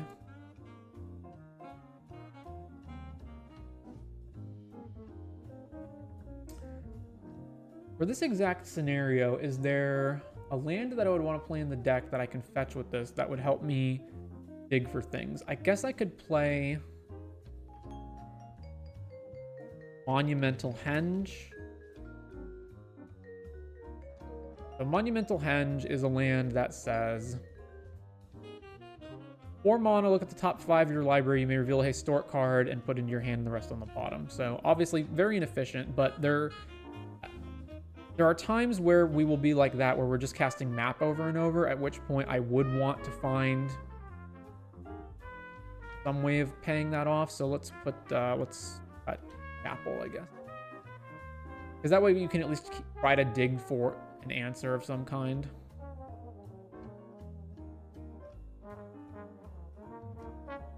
All right, back to playtesting. Fine, so draw for turn, play this tapped, and then next turn, ooh. So Courtyard. I was gonna say Dark Ritual, but that's actually not really helping us right now. Flashbow Masterman. We add a token. Okay. Then next turn, land. So we can play Gix plus another card. So Ritual, Gix. Swing with both of these. Hopefully they can both get in. Draw, draw. And tap, tap. Next. This Thoughtseize an opponent to take their counterspell, or see if The way is clear. And we still don't have anything to do with Lurrus even if we cast it, but we could, and we can't protect it either, so. Swing, at least we'd probably be able to hit with one creature. Draw. Alright, so... Anakin plus Plaguemore, and let's play this, sack it. Alright, and then next turn, fetch.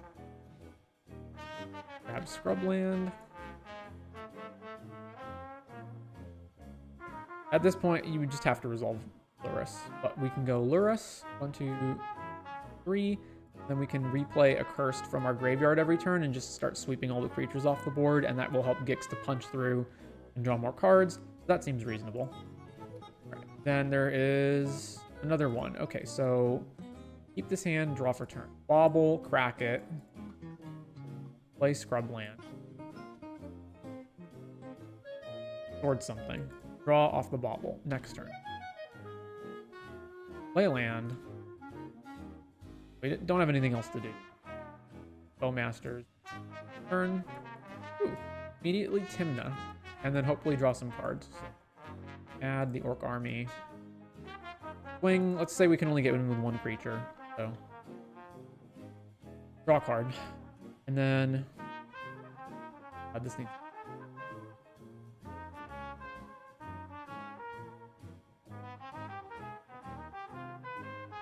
For the next turn, ooh, Sol Ring. Tap this. What else are we doing? Tap, tap, tap. Ring. Tap, draw. Next. Tap, draw, draw. No extra lands. We've got Angelic Renewal and Lurrus, but no sack outlet.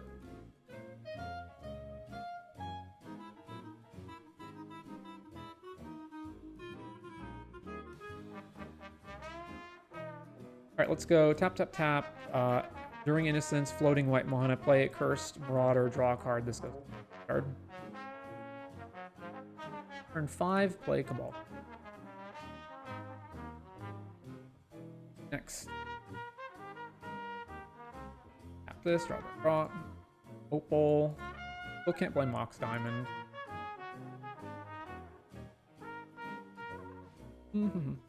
I mean, at this point, this seems pretty solid. Like, mainly the ring is getting us there, but even if that wasn't here, we've got plenty of stuff to do. Alright, seems like a solid enough deck. Then we gotta build Obosh, which is gonna have a pretty significant restriction. I mean, we can technically play things that are not odd, but we want all of our damage dealers to be odd. Okay, so would deal damage, so life loss does not apply. Deck, Obosh.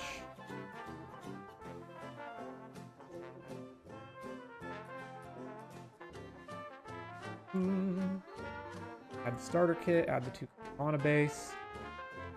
This is here. We also want Obosh to be protected, although it doesn't have to. And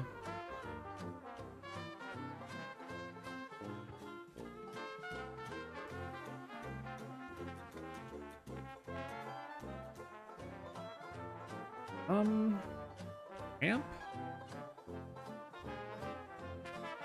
Immediately fix some problems. So the land base is gonna have Avamaya and Windswept Heath. Blue and white is flooded, and then Misty. Go. Leaving us with 29 lands.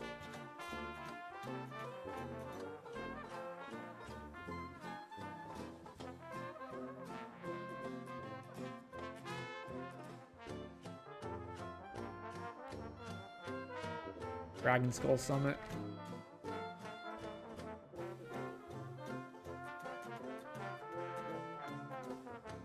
Deluge, no.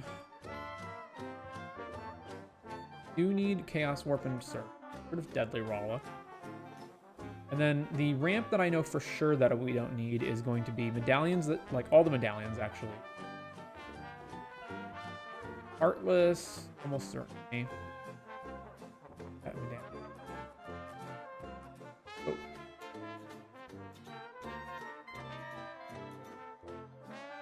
Brazen Collector, depend. Amber, no.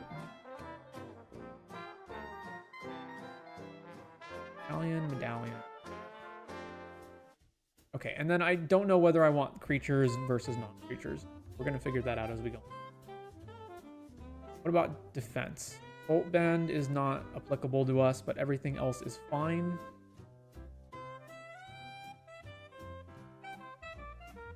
Yeah, okay. So the main thing I want to know is I know there's opponents lose half their life cards, but are there ones that do it in the form of damage? So ID is red and black, and I want to say deals half.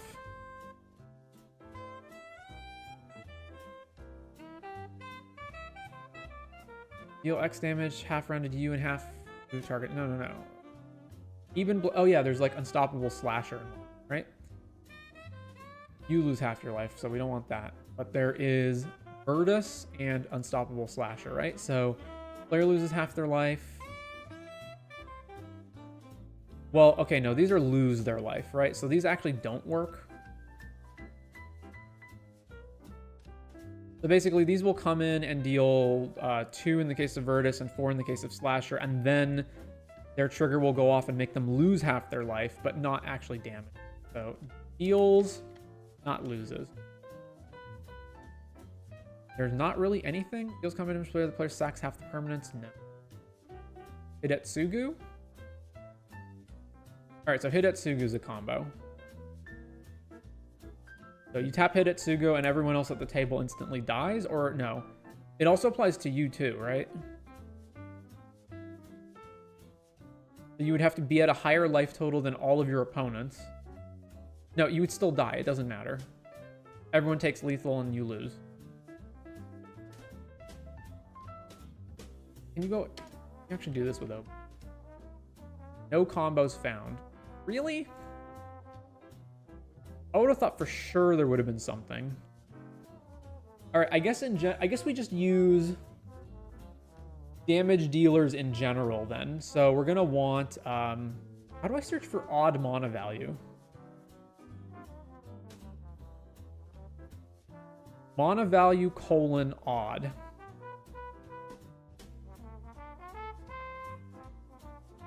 So mana value odd, and it must say deals.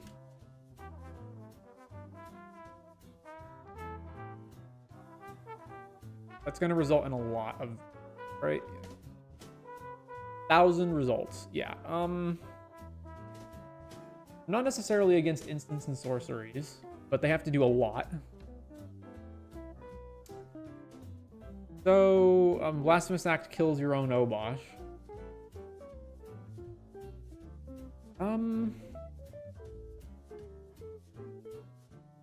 Gutter Snipe. I don't think we can be a Storm deck.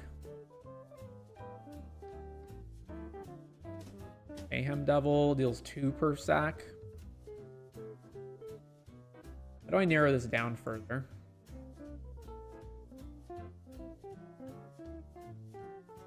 Damage to you. Exclude that term. Alright, that got rid of some of them.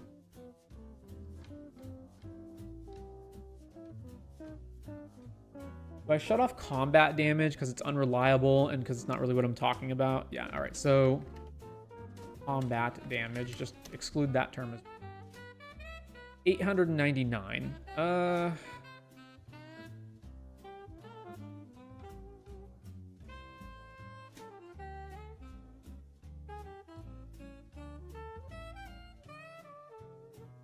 can't think of another way to drop this down anymore. Deals damage.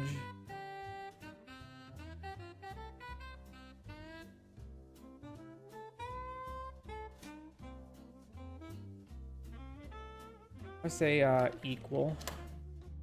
And I can see how many good ones are there in here and then cut that term off. Yeah, Heartless Hidetsugu, the problem is lose along with everybody else. Ervik the Merciless. So expensive though. Terror of the Peaks is like decent enough, but also expensive. Chandra's kills all your other creatures.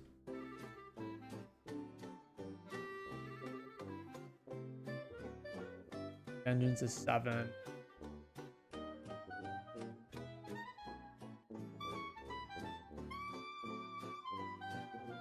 All right, we can, hang on, we can reduce this. Our mana value is 6 or less. 800 results, okay, not instance and 400 results.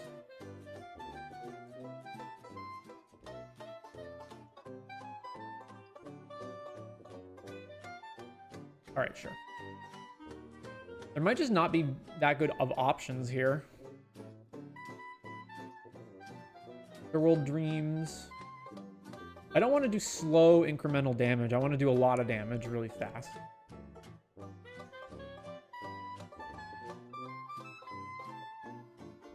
Gratuitous Violence is another one that just damage output. Vortex is 4 at a time, but it also makes you take 4. What if we search for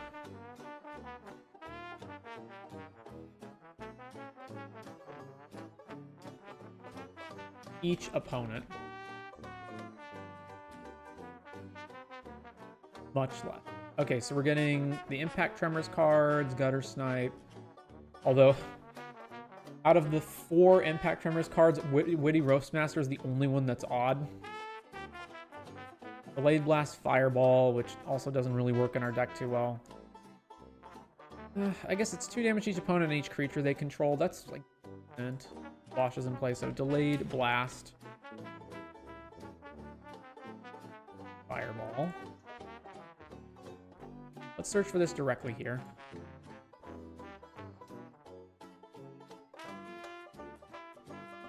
All right, this is a single target, right? Yes, not that one.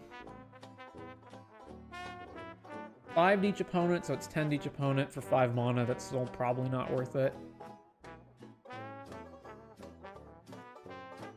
Is that worth it?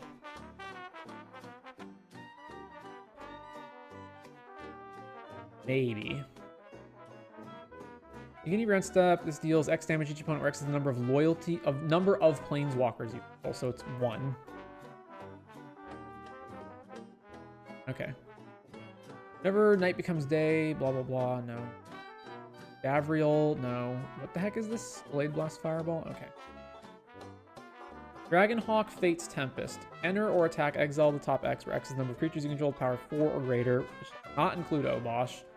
And then if you don't play them, it deals 2 damage to each opponent for each of those cards that are still exiled. All right, so that's fine.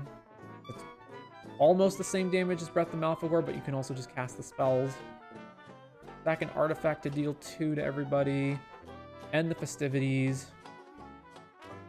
It's double, right? So this is 1 becomes 2, which is okay. By the time Obosh is in play, this is not that great anymore.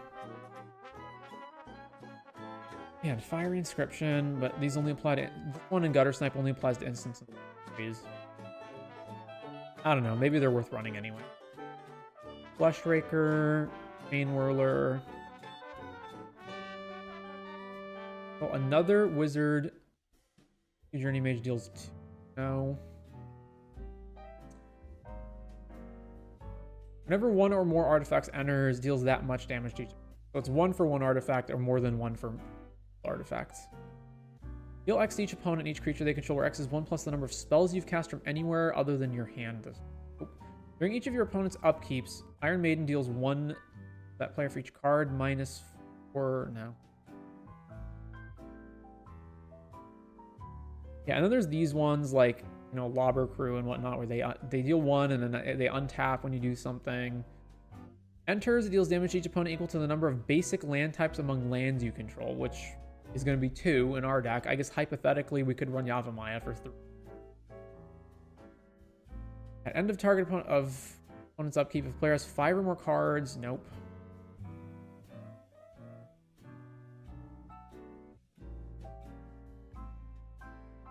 Each opponent loses 2 unless they... Okay, but that's loses, not deals. The devil that deals. Deal 2 to each opponent for 5 mana and you have to tap it. That'll be a no.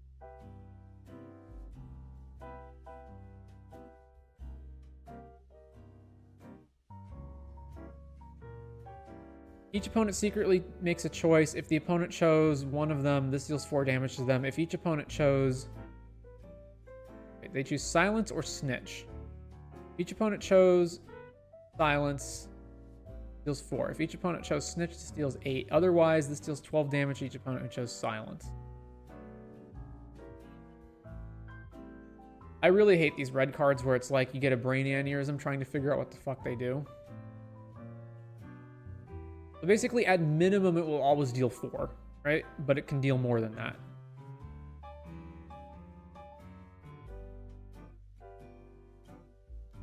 Sure. Turn a land when it enters. If you do, it deals 2 damage to each person. No, fucks. Beginning of your upkeep, this deals 2 to each opponent. This ability triggers only if this is on the battlefield or if it's in your graveyard and you control a giant. 2 damage every turn.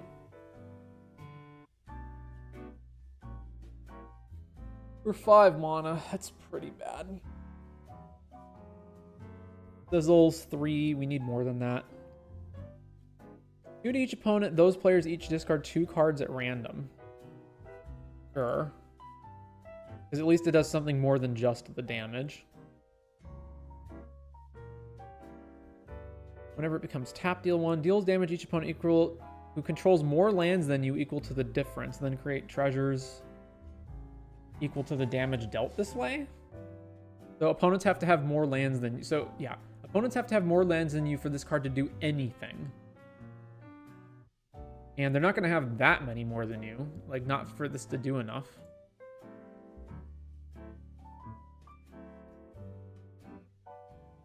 ETB deal 2. No. Landfall deal 1. There's not a lot of options.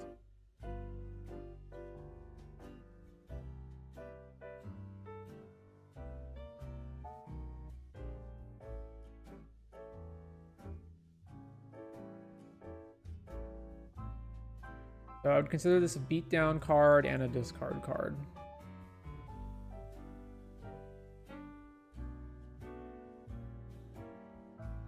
And this is beatdown.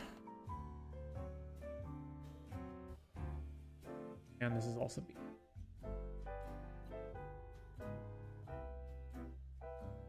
I guess if we're dedicated to doing a bunch of damage to them, then I'm fine with Sulfuric Vortex.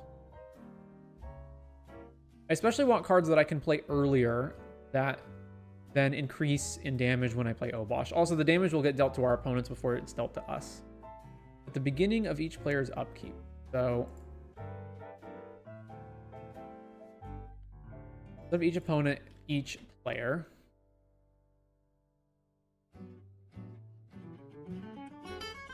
Beginning of your upkeep puts counters on this. Then each player creates X treasures, and this deals X each player, where X is the number of descent counters on it.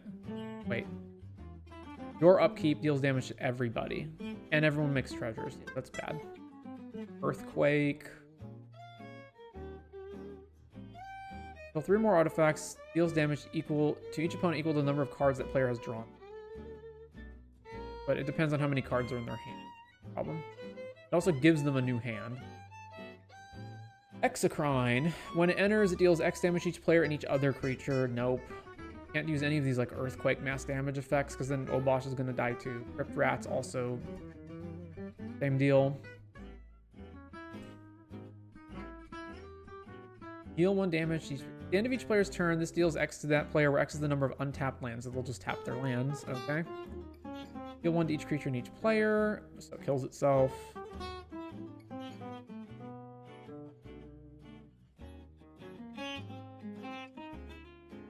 Enters, it deals 2 to target creature. No. There's just not a lot of good options. 3 for 3. For Conrad is also not good. I mean, hypothetically, my ramp should be in the form of creatures so that I can do damage with them. But that's probably just bad. Especially if I'm going to be running, like, sweeper effects. Alright, let's just get rid of the creatures. So let's get rid of this. Grim Hireling, Iron, Leaden. I can Milligan. or Convert, Doctor, Palladium, Plague Mer. Figure keep Ragavan. That one's actually good. So 20 ramp spells.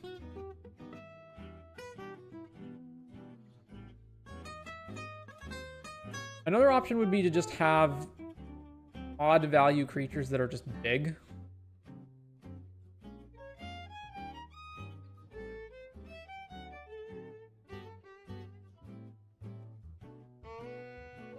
So instead of this, it still has to say odd mana value. I guess it doesn't have to say deals damage, though. It can just be type creature, and really shouldn't be more than 3. Power is 4+. Let's Combat Celebrant. Has to get through. I suppose we could play a bunch of removal. Where's our... And a bunch of removal specifically in the form of damage. Okay. So, sure. Combat Celebrant. Also Cavern Horde, right? Yeah, Oh. Is Cavern Horde odd? I think it's 9 mana. Where is it? Yeah, 9 mana. It gets X less, where X is the greatest number of artifacts an opponent controls. Gaddock can't attack unless you control 4 or more artifacts. Gaddock.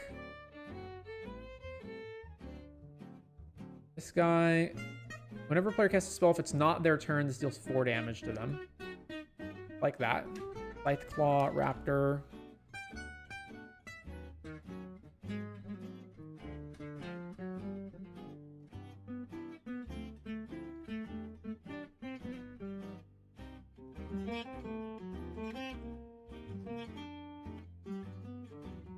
Dancha. But then we don't control it anymore, right? Yeah, okay. Bone Crusher Giant. No. Terrarak, Laughing Jasper Flint. Take Down Heavy.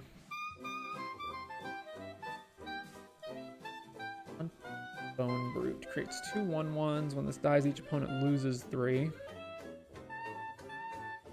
I like how big it is. We can give the tokens to one player and attack somebody else. Hunted Bone Brute.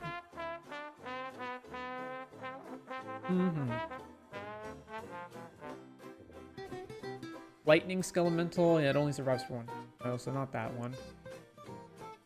Players can't gain life. That's not relevant most of the time. Well, the quality of these creatures fell off pretty fast. What else can we do? A creature, rather than having power 4, what if it just says when get plus? Or at the beginning plus. DRC is a 1 mana V3.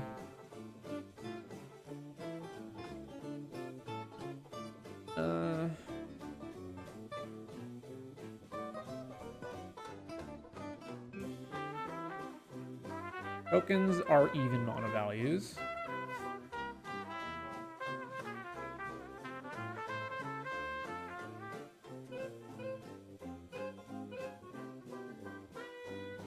Instead of when, at the beginning.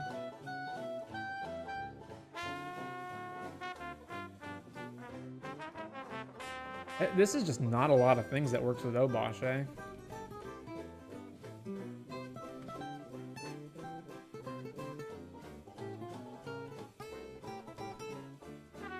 Play Lightning Bolt.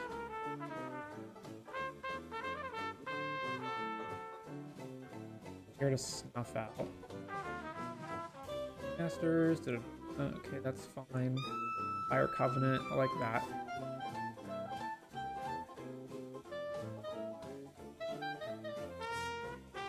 Okay, instead of a creature, let's say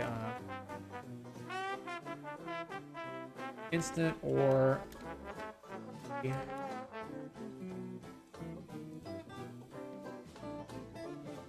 Bolt Wheel, Kazul's Fury, blah blah blah.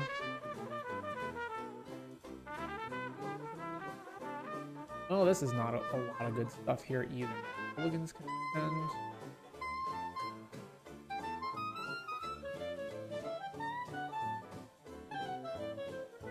Yeah, this is pretty weak too. Alright, Galvanic Blast.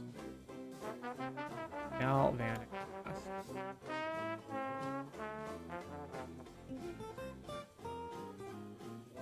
I'm kind of at a loss as to what else to put in here. Draw. Not an Adnal's deck. Trying to hit people, Gix is fine.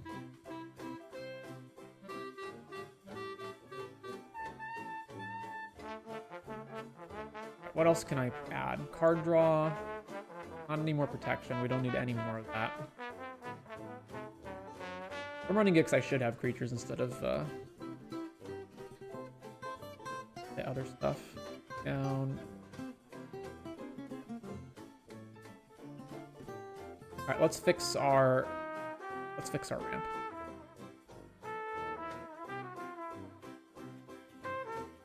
Alright, get rid of the non-creatures. Stays in. One.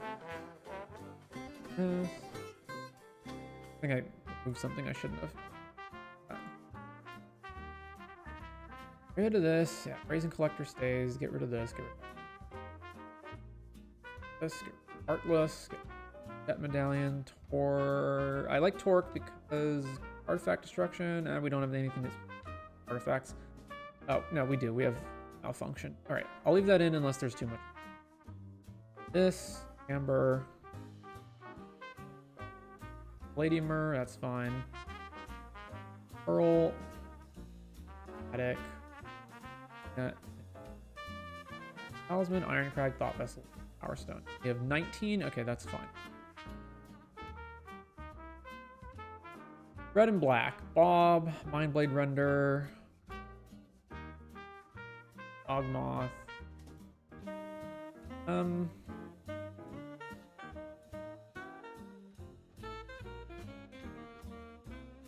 Well, this was a good way to get Obosh out really fast. Fergie.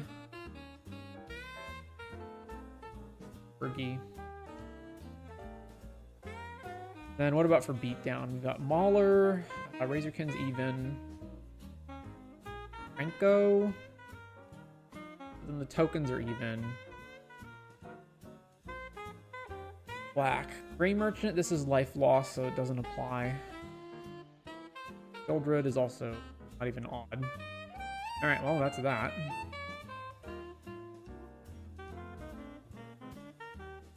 Yeah, I have no clue what else to add here. How many cards are we at? 90. Alright, Obosh. Players, what do you have in your decks? Lord of Pain. Whenever a player casts a first spell each turn, choose another target player. The Lord of Pain deals damage equals that spell's mana value to the chosen player. It's only the first spell each turn, though. And it can be anything, even like random 1 and 2 mana spells. Yeah, that's not good.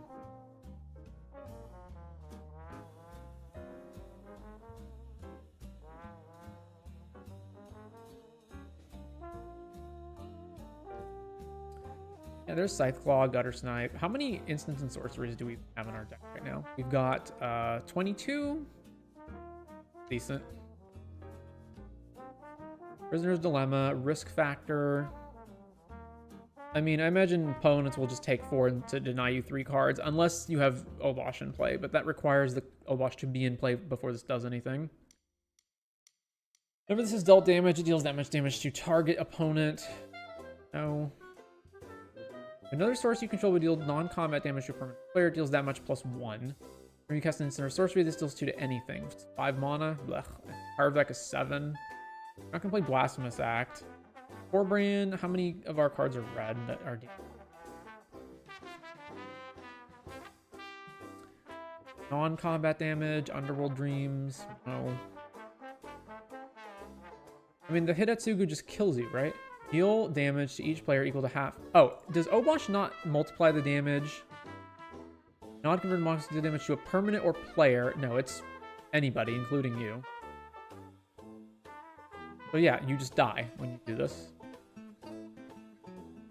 Rakaseth. Whenever a player casts their second spell, deal 2 damage to target opponent. Rampaging Ferocidon. Has to be renowned to do anything. Vile Smasher? Yeah, not that either.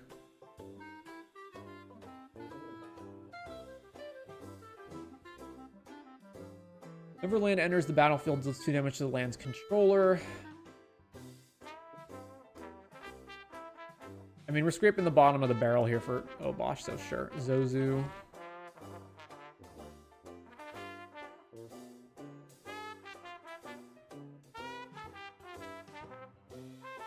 Opponent would lose life. They lose twice that much. I guess that's fine. Bloodletter. Yipede, Florian.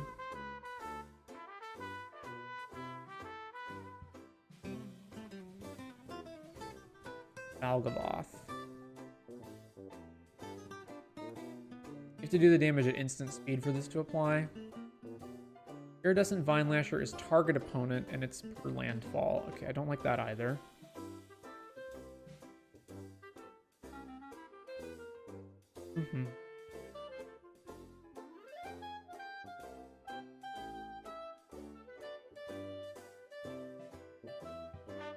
Alright, Terror of the Peaks. Peaks.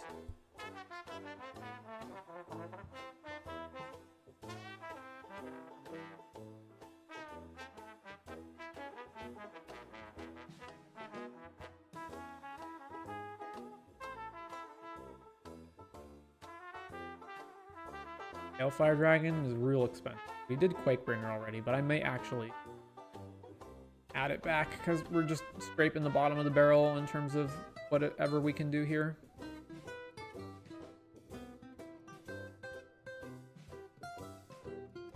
Yeah, dual caster mage stuff. That just feels boring to add that to every deck. I would do Anathemancer if it applied to everybody. Alright, instance. Blood for the Blood God is actually odd value.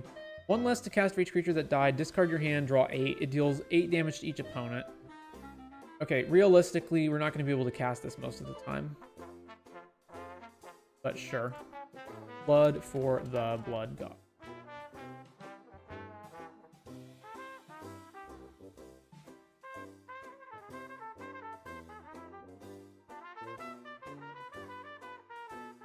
Four damage to target creature. No.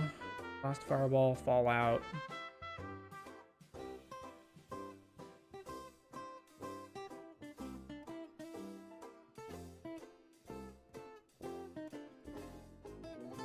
Bottle Cap Blast. Deal 5 to any target. No. All these ones that just hit one target, like, it would have to be a crazy high amount of damage for me to want that.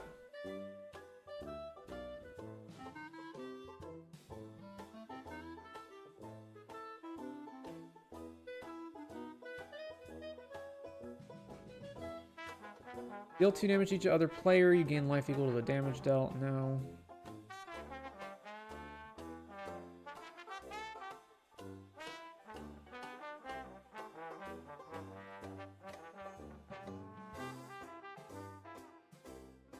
Mission, no.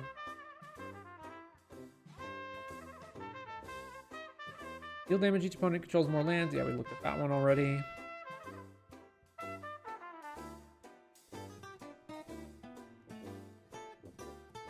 Star of Extinction, each creature, which also kills Obosh. So.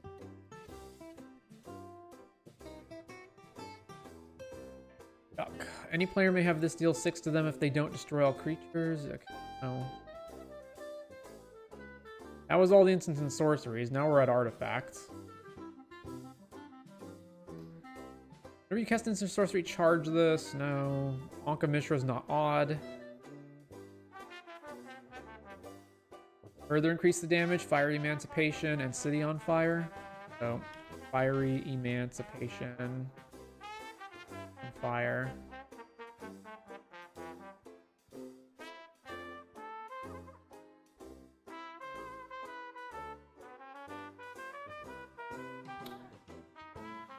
Vernus. Whenever a player casts a spell, this deals 2 damage to them. Yes. I knew there was going to be something like that that I'd overlooked. Even though, yeah, it also applies to you. But hopefully we can break parity in terms of if we have multiple things that deal damage to opponents. Repercussion, whenever creatures deal damage, deals that much damage. The creature's controller. Roller Crusher Ride. Roll. Ride. And repercussion. Well, I don't know how many things I have that actually just deal damage to all creatures on the board, though, so not repercussion.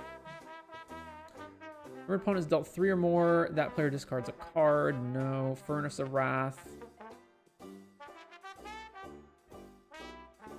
Furnace of Wrath.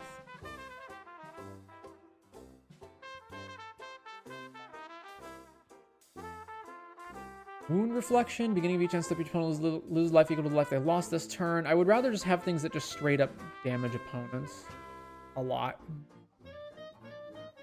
Double Vision, Hex. Whenever an enchanted player casts a non-creature.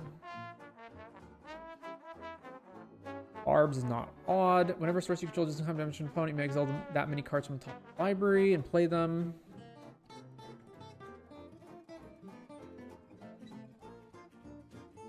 Virtue of Courage. 2 new ways of converting the damage we're dealing into card draw. Is it, we play those cards this turn. Oh, so this doesn't work with like Sulfuric Vortex, for example. You just exile your cards. I guess most of the damage we deal is on our own turn.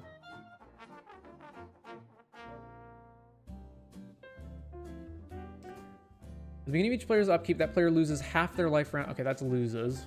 And it applies to us too.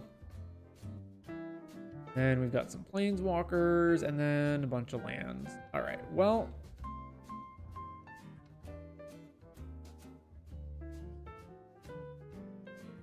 Got 1 card to cut.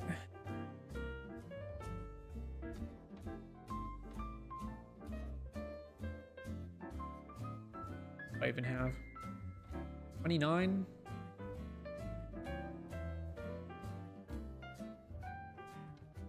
I really think Blood for the Blood God is mostly going to be uncastable, so let's just get rid of that.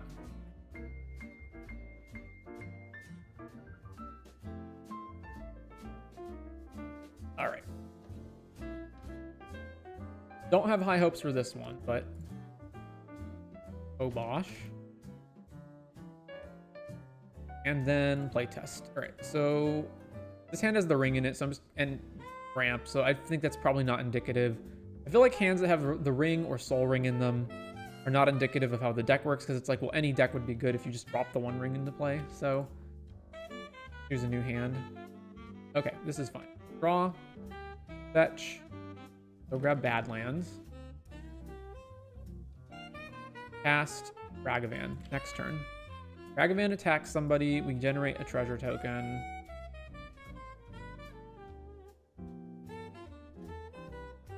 Got another land. Grab Blood Crypt.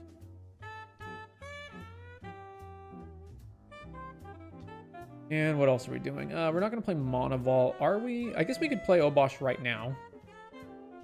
So tap, Mana Vault. The Mana Vault will actually deal 2 damage to us a turn after Obosh is in play. Amazing. This goes away. Tap, Obosh. Next, this doesn't untap. Pick damage, and then we can hopefully still attack with Ragavan and generate a treasure token. I would say maybe this is probably the last turn that we can actually attack with Ragavan then. Make a treasure. And we play a land.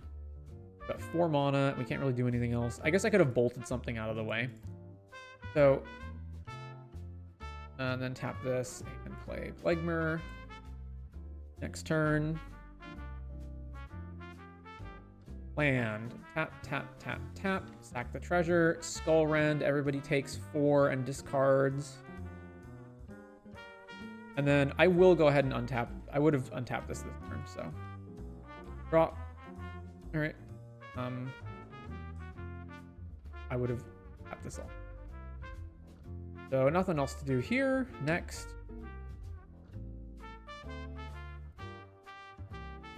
Play Milliken and Dozu. Play Bone Brute and Ledmer. It's hard to Goldfish because it entirely depends on what's on the opposing side of the board. Like, can we attack? Can we not attack? What are we hitting off Ragavan? Right. Tap, Terror. So, tap, tap, tap, tap, tap. Pinnacle Monk, Terror deals, it's power, right? 4 damage to something, and get back, Skullrend, I guess. And we cast Skullrend. Alright, let's try this again. Blackcleave, Opal, we can almost tap Opal. Land, tap, play Vault, play Opal. And we did not brick. Excellent. New library. Not bad. So we can't really monovault our way into Obosh right now is the problem, because we're not going to have anything else to do. So we've got nothing else to do either. I guess if it's this early in the game, I'd probably just get Obosh out as soon as possible. Okay.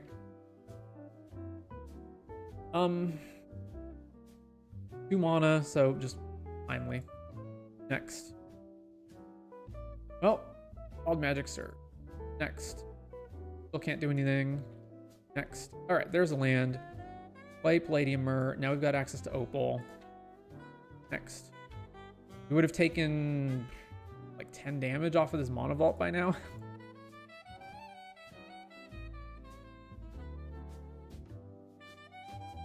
This is Delirium, right? If source you control.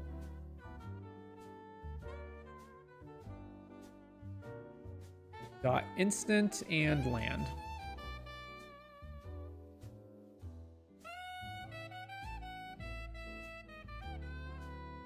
Okay, so play Gutter Snipe and play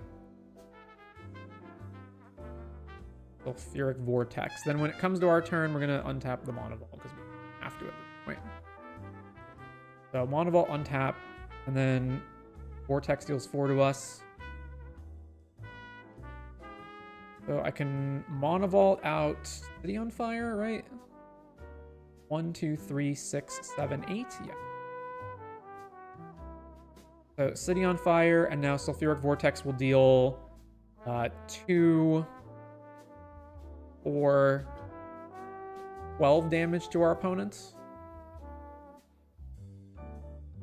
Although it'll also deal 12 to us. So there's that. And then we can come back to our turn. This deals... We have to apply the replacement effect, right? It doesn't... I don't think it matters what order we do it in, right? So we go... Oh, no, it's triple it first and then double it. Deals 1, 4, 8. I guess we just untap it, right? Versus 1, 2, 8. No, so it doesn't matter how you multiply it. Oh, no, it's 6. The other way. All right, still just untap it. Tap, tap, tap, untap this. The Brass also hurts. Oh no, but it doesn't double hurt us. At the very least. And then Sulfuric does... So you triple it first, then double it. So 12 damage. We'd be like basically dead by that point, right? We can play Prisoner's Dilemma and kill everybody if we're not. We get to go Prisoner's Dilemma, Gutter Snipe triggers and deals 12 damage to everyone, and then everyone's taking a minimum. I guess our opponents get to decide how the replacement effects are layered, right? Because they're the affected players. So they can choose a lower amount, but they're still taking at minimum 24 damage, regardless of what they pick here. All right. So it feels kind of shaky, but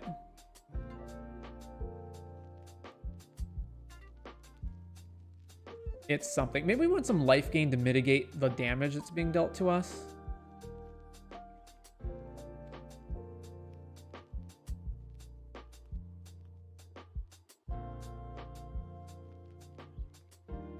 Like maybe a Shadow Spear in the deck so we can just equip Obosh and gain some life back.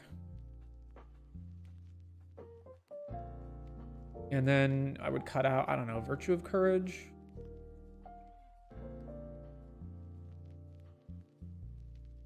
Bone Brute or Gadrock. Like, this is not really that good at attacking.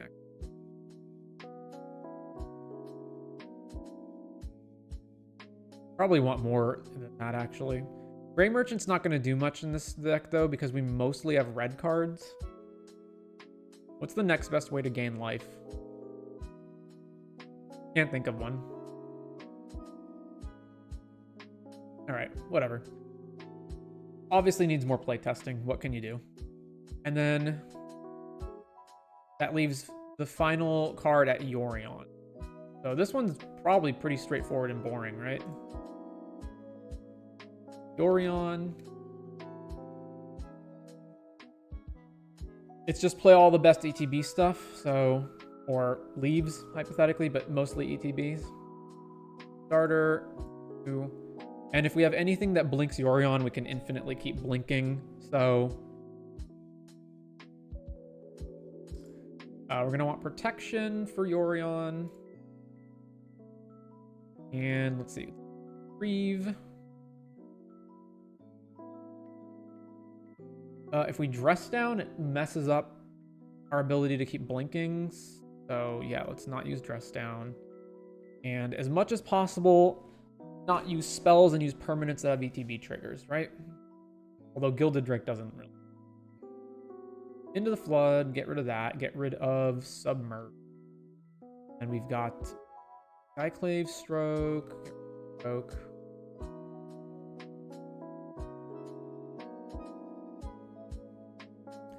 Mine or Borger obviously out, as is Wooded Foothills and Verdant, and leaves black and red.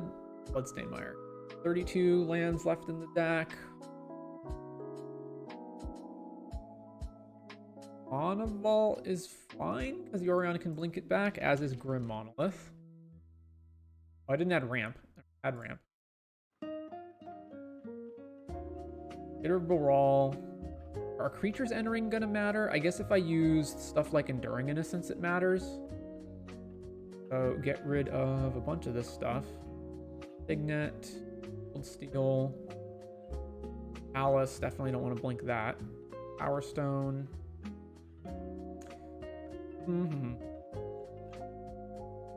One's enter tapped.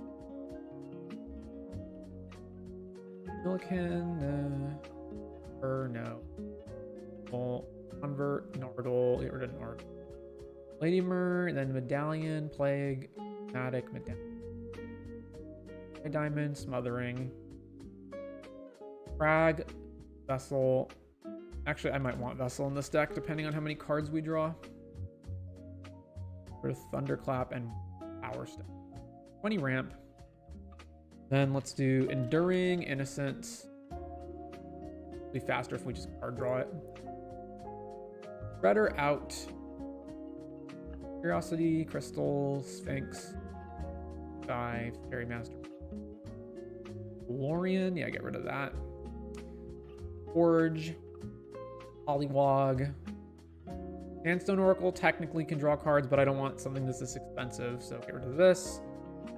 Clamp's fine. Ring, Tip, Kazia's Trouble and Errors, that can go, and then Mentor of the Meek. Of Felwar and Arcane. Good. Witch Enchanter, counter spells. Protection, yeah, here's protection. So defense grid kind of harms our ability to fight back. Then there's Kira, actually prevents us from blinking, or yeah, any number of other non-lands you own, so it doesn't target, so Kira gets around that. Reeves will fall off, get rid of Misdirection, and I mean, we don't have to blink our mom. Fairy. Okay. So from here, we're gonna want as much ETBs as possible, and it would be especially good to find like the cards incidentally do things. Like if I can find ramp spells that also have ETB triggers, like that. So we want F. ID is blue-white, and mana value is 3 or less, and let's search for tap :add, and also when enter. And not a land. Astrolabe, which we're not going to be able to cast even if we replace our basics with snowlands. Raitu, what else? I don't consider that worth it. Enters with 3 loyalty, add white. Whenever a planeswalker enters, if Gatewatch Beacon has loyalty, you may move a loyalty from this onto the walker. ETB proliferate. I don't see that being that good. Target opponent loses 1 and you gain 1. I would do this if it was each player. And Cryptolith Fragment is each player, but this enters tapped, so not that. If this dealt damage to each opponent, then I would do it. Ring tempting you is not very good for the most part. Scry, gain life. Switch an attacker. Draw a card. Oh, Prophetic Prism, so you don't actually gain mana. Although we could just run it. Okay? But Backclave Relic, get energy. Okay, so none of these are worth it. So instead of any sort of ramp, instead let's... When card name enters, exile or draw.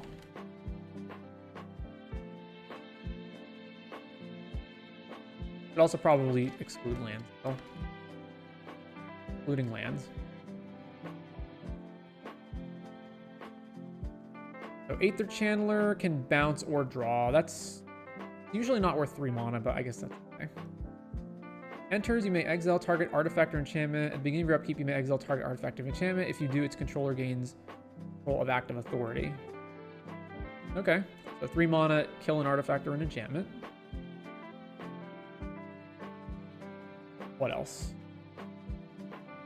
These are temporary. These thing comes back when this goes away, so not those.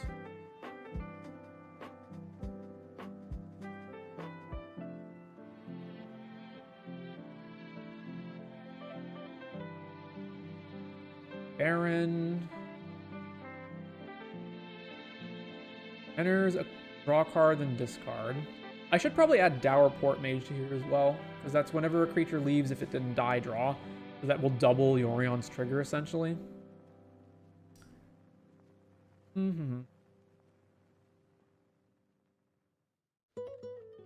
I don't want any of these O-ring effects, so let's say until card name leaves out of the text. We're at 174 results, which is still a lot.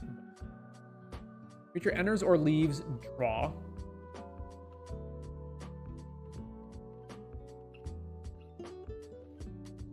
Okay. But I can just play 2 mana permanents that draw cards anyway. All right, exile another creature. Target creature you own, return to the battlefield at the beginning of the next end step. So yeah, Farming Prince.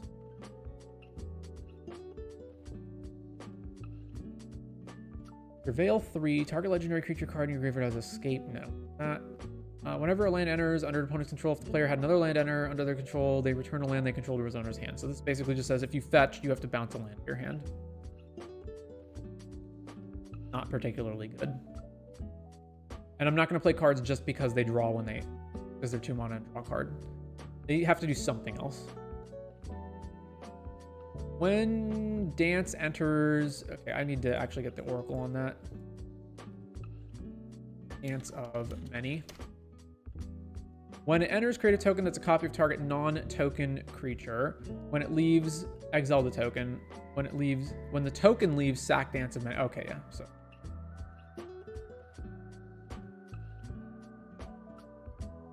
If you had this, basically you would go make a copy of Yorion. You have to legend rule the token out, and then the token leaving will... I guess you legend rule the token out, and then you put 2 things onto the stack. You put the... Leaves the battlefield, sack Dance of Many onto the stack, and then you can put your Yorion trigger onto the stack and exile Dance of Many. You can just keep doing it every turn. I think. This also has the problem of it has an upkeep, so you have to play this after Yorion, because if you play it before, you have to pay for it. So, okay, we'll just do that one. D-Sphere.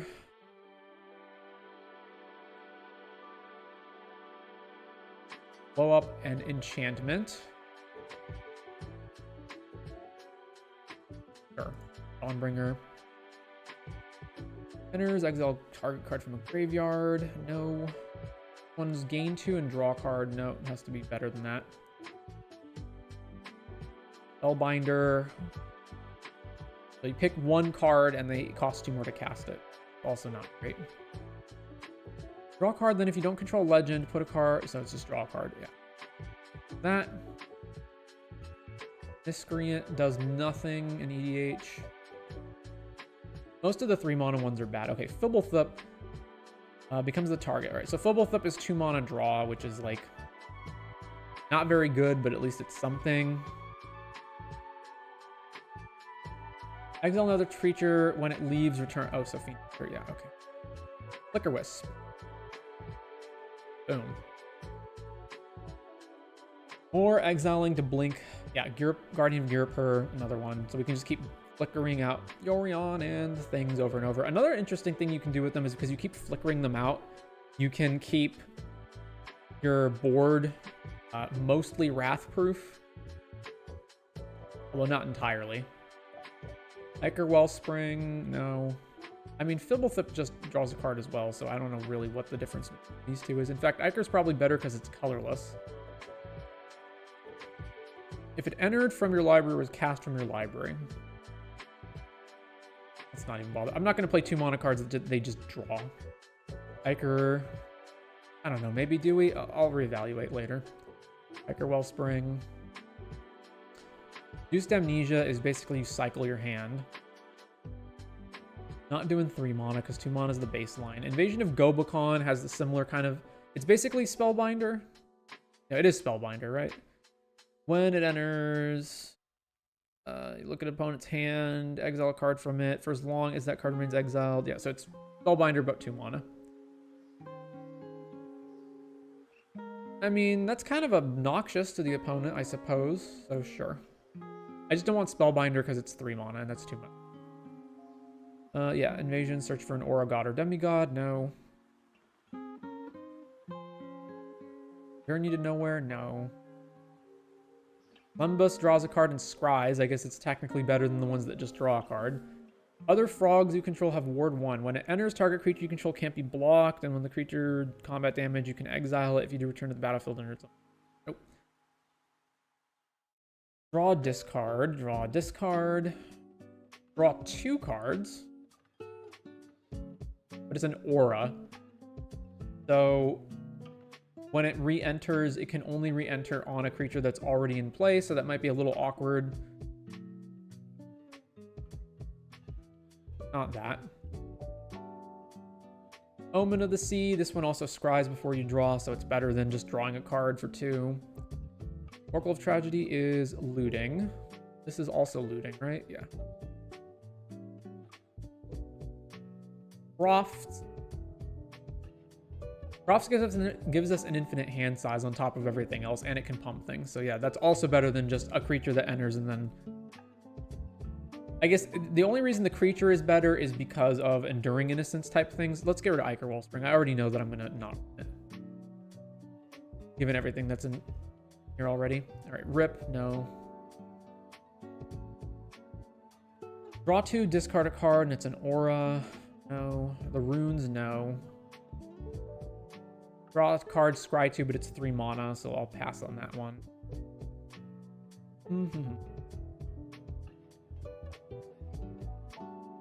Each player draws a card. If you can... Yorion only blinks end step, so there's no way you can flicker it infinitely at once.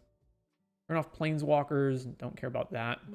Staff of the Storyteller, we have to activate. We have to pay to activate it. There's Spirited Companion, sure. There's also going to be Wall of Omens, Split Skin Doll. Let's not do Split Skin Doll. Spreading Seas can shut off a land, I guess.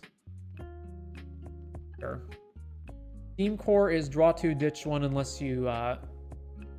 whatever. Fine. I'll not bother with that. Stratus Walk, auras, mostly ignoring the auras. Where you draw it and opponent mills. Hover Ship is the opponent manifests red instead of getting the creature back, but it's 3 mana. That's not too dissimilar from Skyclave, but this hits way fewer things. I guess I like that I have a thing that can get rid of creatures that I can keep blinking. So sure, unidentified hover ship. Because all the other ones, I mean, Skyclave can get rid of certain creatures. Hover ship. Yeah, okay, that's fine. Thabo's Web. Draw each land with an active ability that isn't a mana ability, doesn't untap, no. Click, definitely not. Wall of Mourning, when does this trigger? On your end step if you control 3 or more creatures, then it triggers. Wall of Omens. Wedding Invitation, da-da-da. Exile all creatures from the graveyard. Do another thing, no. Enters, exile X instance from your graveyard. Okay, let's pass that. All right, and then on 4, that was all the 3s and under. What about on 4? Because I know 4 is where we get Resto Angel and whatnot. Visa, Amphin Mutineer is another way of eating creatures. How many results do we have? 71? Okay, that's not too bad. I don't know to what extent we can do this at instant speed. I guess the only way I can do it at instant speed is with Eldrazi Displacer to blink my guys.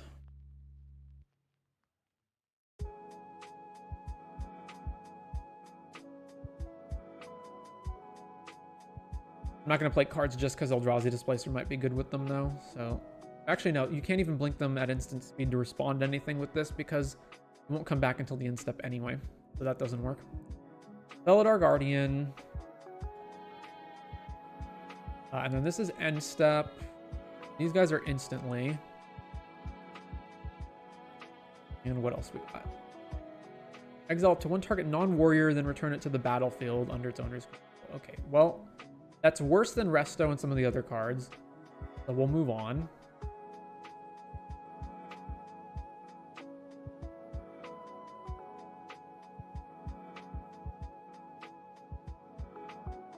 Restoration Angel. And then there's also the Swan that was printed in Bloomborough. I don't remember what it's called, though. Salvation Swan, that's what it's called. Why is it not here? I guess we'll have to look at that. Thought not.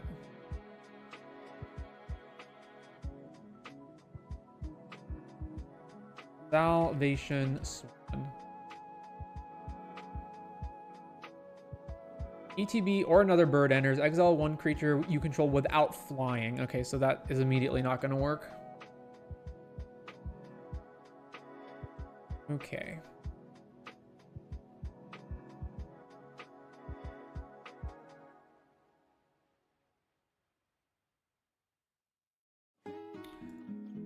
Oh, what would I call this? I guess it's kind of similar to a Thoughtseize, sort of.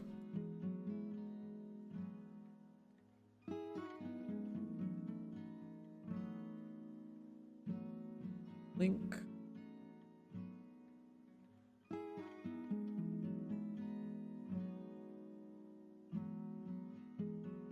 Also technically filtering because it's Scries. And then there's Limbus, which is also cantrip filtering. And this thing is removal. Cool. And then another thing is if we have Altar of the Brood. So the main thing to do would be to try to assemble Resto Angel plus Felidar so that you can just blink them back and forth over and over and then mill out your opponent.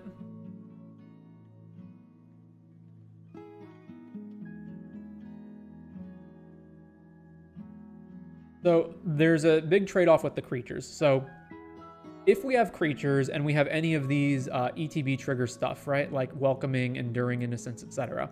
Then we can blink the creatures, and when they re-enter, we get to draw more cards. But if we pick non-creatures, when we blink them out, we get to have mana open. Because, like, if we blink out Arcane Signet and put it back in, then the Arcane Signet can be tapped immediately, and we can hold up counter spells and whatnot. Versus the creatures can't do that. I think the being able to draw is probably worth more. but I'm not entirely sure about that. And we do also have some like Arcane and Felwar Stone that are not relevant to that regard. Also, I guess we can probably get rid of the mill ones because I don't want to accidentally lose a thing that I want. So let's get rid of Deranged and Milliken. And we'll be at 18. All right. So what's our current deck count at? We're at 104. And before I start cutting things, I want to make sure I haven't overlooked anything important. So Yorion, Sky Nomad. Yeah, Blinking, Ephemerate's not relevant. We'd have to have like Archaeomancer loops for that. Soul Herder only triggers on the end step. So I guess it technically triggers, like we get another use out of our guy, but it doesn't keep blinking back and forth every single time. So I will ignore the Soul Herder. Yeah, there's Archaeomancer. I guess the Archaeomancer is relevant in terms of like we can get stuff back with it. So yeah, we probably should have Archaeomancer here. Spellseeker would be another good one. Spellseeker. And then let's see. Don't need. Yeah, there's Dourport Mage. Whenever one or more other creatures you control leaves without dying, draw a card. Dourport. Peregrine Drake, no. I don't think we want to do combo stuff in here. Spencer. No. Not Thassa. Displacer Kitten. Also no. Elesh Norn to double all of our triggers and suppress opposing triggers. We need the space for it though, and we'd have to cut a lot.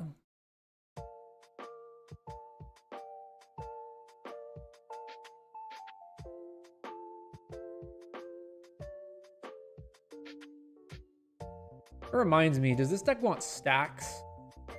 We want Rule of Laws, for example, because we can get so much value out of Yorion. I feel like we want to be able to deploy all the cards that we're drawing. But probably not. Karmic Guide's another important one for if we accidentally lose stuff. So Karmic Guide. Then we pass on Elesh Norn. Brago does something similar to Yorion, but why do we even need that?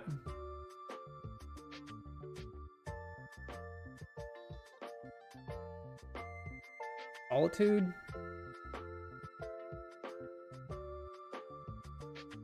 Later in the game, sure. Solitude.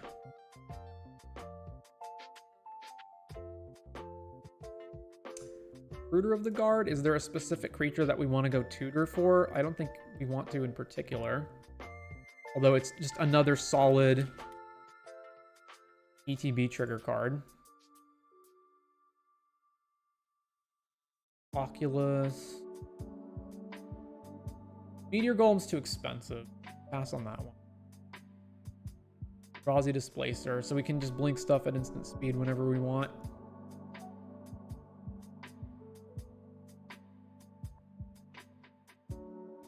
I guess, yeah, Abdul Adrian, sure. Abdul. How many tokens do you get? It's per each thing that you exiled. Okay.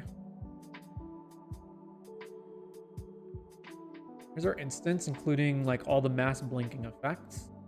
Again, I don't think you need when you already have Yorion. Esther's End, is this mass blink? Yeah, okay. One, counter, verdict.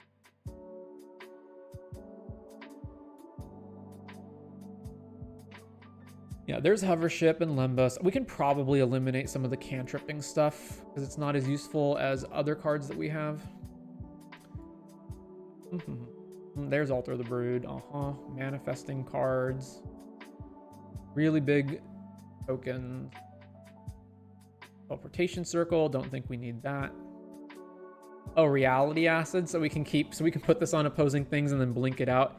Keep moving it around. Although, yeah. That's cute. Yeah, okay, Reality Acid.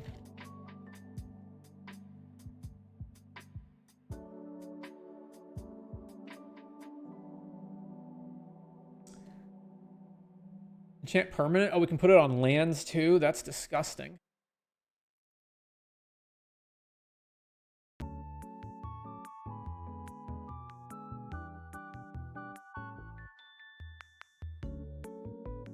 There's Dance of Many. Yeah, but I already said why I don't want that one. Then a bunch of Planeswalkers, and then all this stuff. Okay.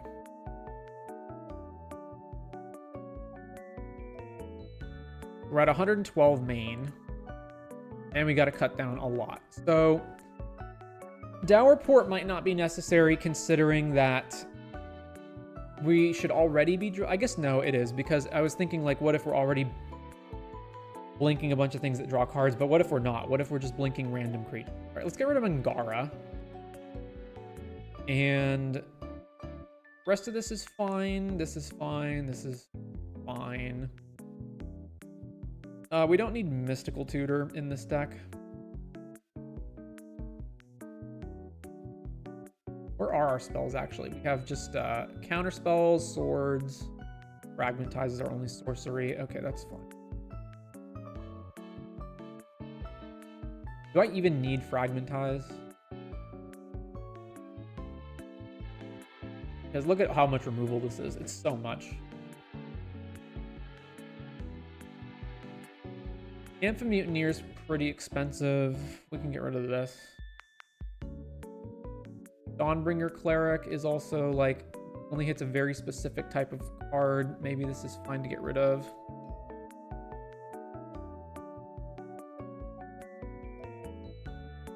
Mainly want Fragmentize so that Archaeomancer can get it back.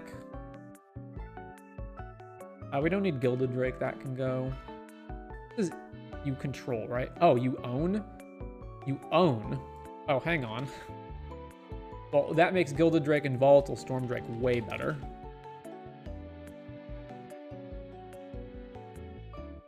Solitude's also kind of expensive.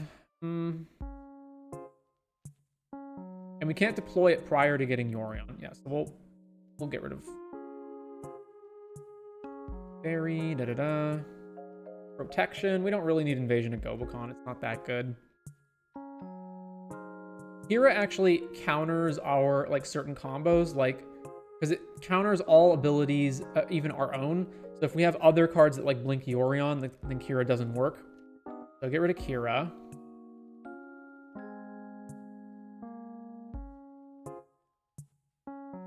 All right, then there's the random cantrips. Let's get rid of Fubblefup, Wall, and Spirited Companion, because they don't do anything but draws cards, whereas every other card here that just draws a card does something else, like Spreading Seas. You can put it on an opponent's Gaia's Cradle. This gives us an infinite hand size. This scries, this scries. One can bounce things or make tokens.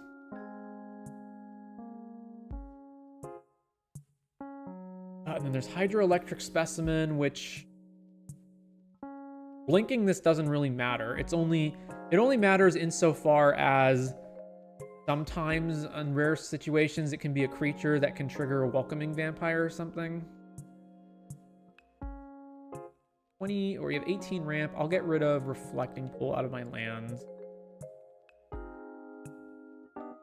So if Karmic Guide itself dies, then we can't get it back, but that's fine.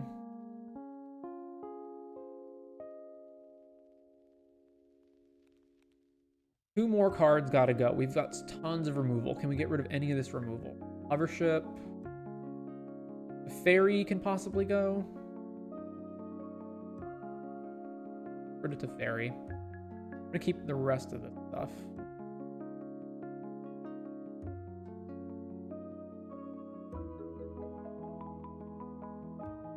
Yeah. One more cut.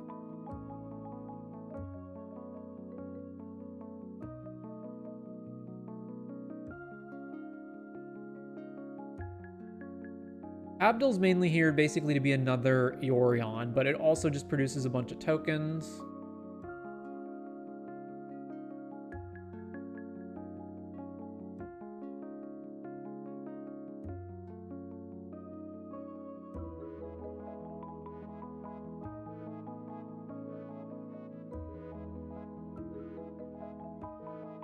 Age Mentor. So the thing with the Mentor is that if we're doing Yorion blinks and we're blinking non-creature artifacts like Soul Ring and whatnot, And when everything comes back, we can pay a bunch of mana and draw a bajillion cards in a way that we can't do with all the other ones. How many creatures in our deck are clampable? 1, 2, you wouldn't want to clamp this. 2, 3, 4, 5, 6, 7.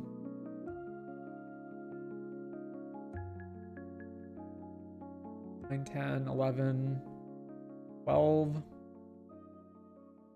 All right, we got plenty of card draw. We don't need Skull.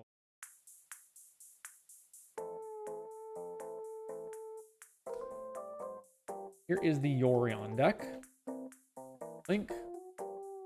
And let's play test this. All right, so draw for turn, play Ancient Tomb, tap, cast Monacan. Next. Darker. Tap this, Liquid Metal Torque.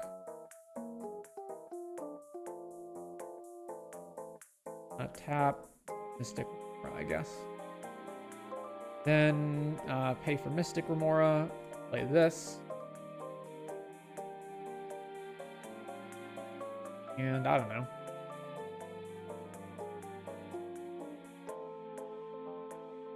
We don't have white mana, right?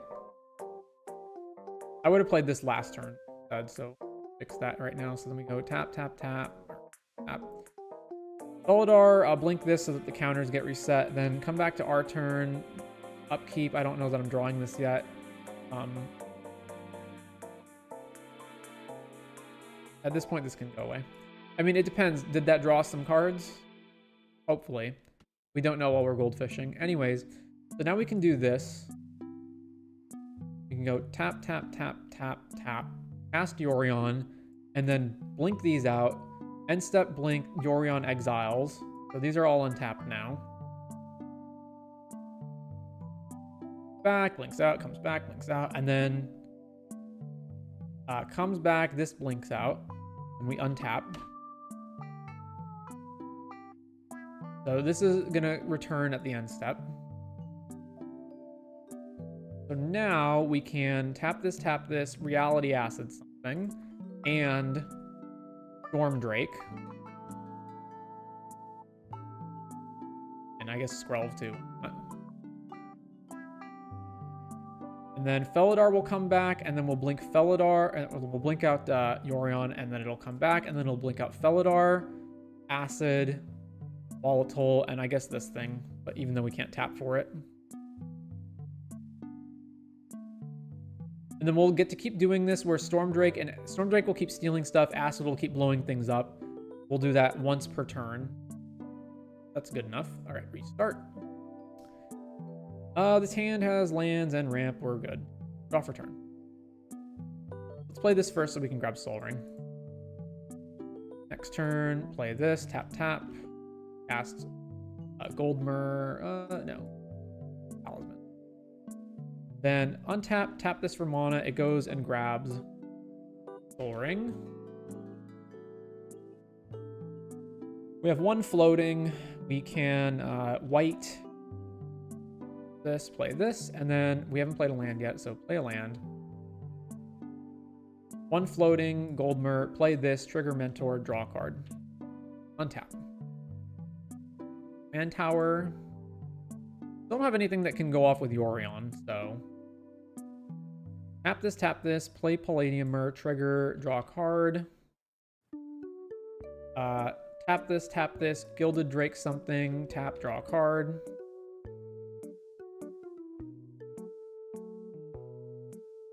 Turn. Land, fetch. Grab Tundra.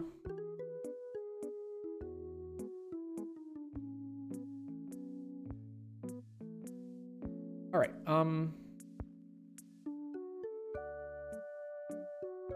permanence period, right? Yeah. How much mana do we have right now? 1, 2, 3, 4, 5, 6, 7, 8, 9, 10. We have exactly enough to go Abdul plus Yorion and then just keep blinking them and make a bajillion tokens. Also, we'll be blinking Gilded Drake every turn. And The Mentor will be able to blink out Talisman and Soul Ring and then draw cards off of those. So that's basically the win if your opponents can't counter. All right, seems good to me. This is actually a lot better than I thought it would be. I thought it would just be like, oh yeah, whatever, you blink stuff. But yeah, the fact that you can keep looping the Yorion with other blinking effects means you can just keep generating value out of it. Pretty good. Anyways, that takes us to the end of this page. I doubt we want to make a Baron or Kervek deck.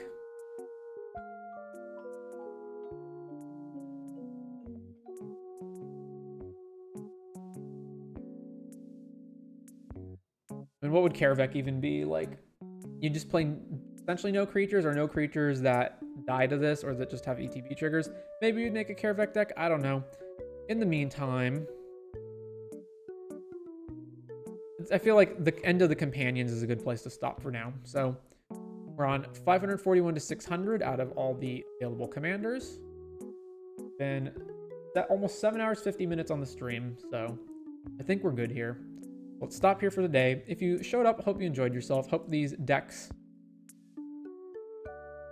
were enjoyable to watch being built and play tested. And I'll see you next time.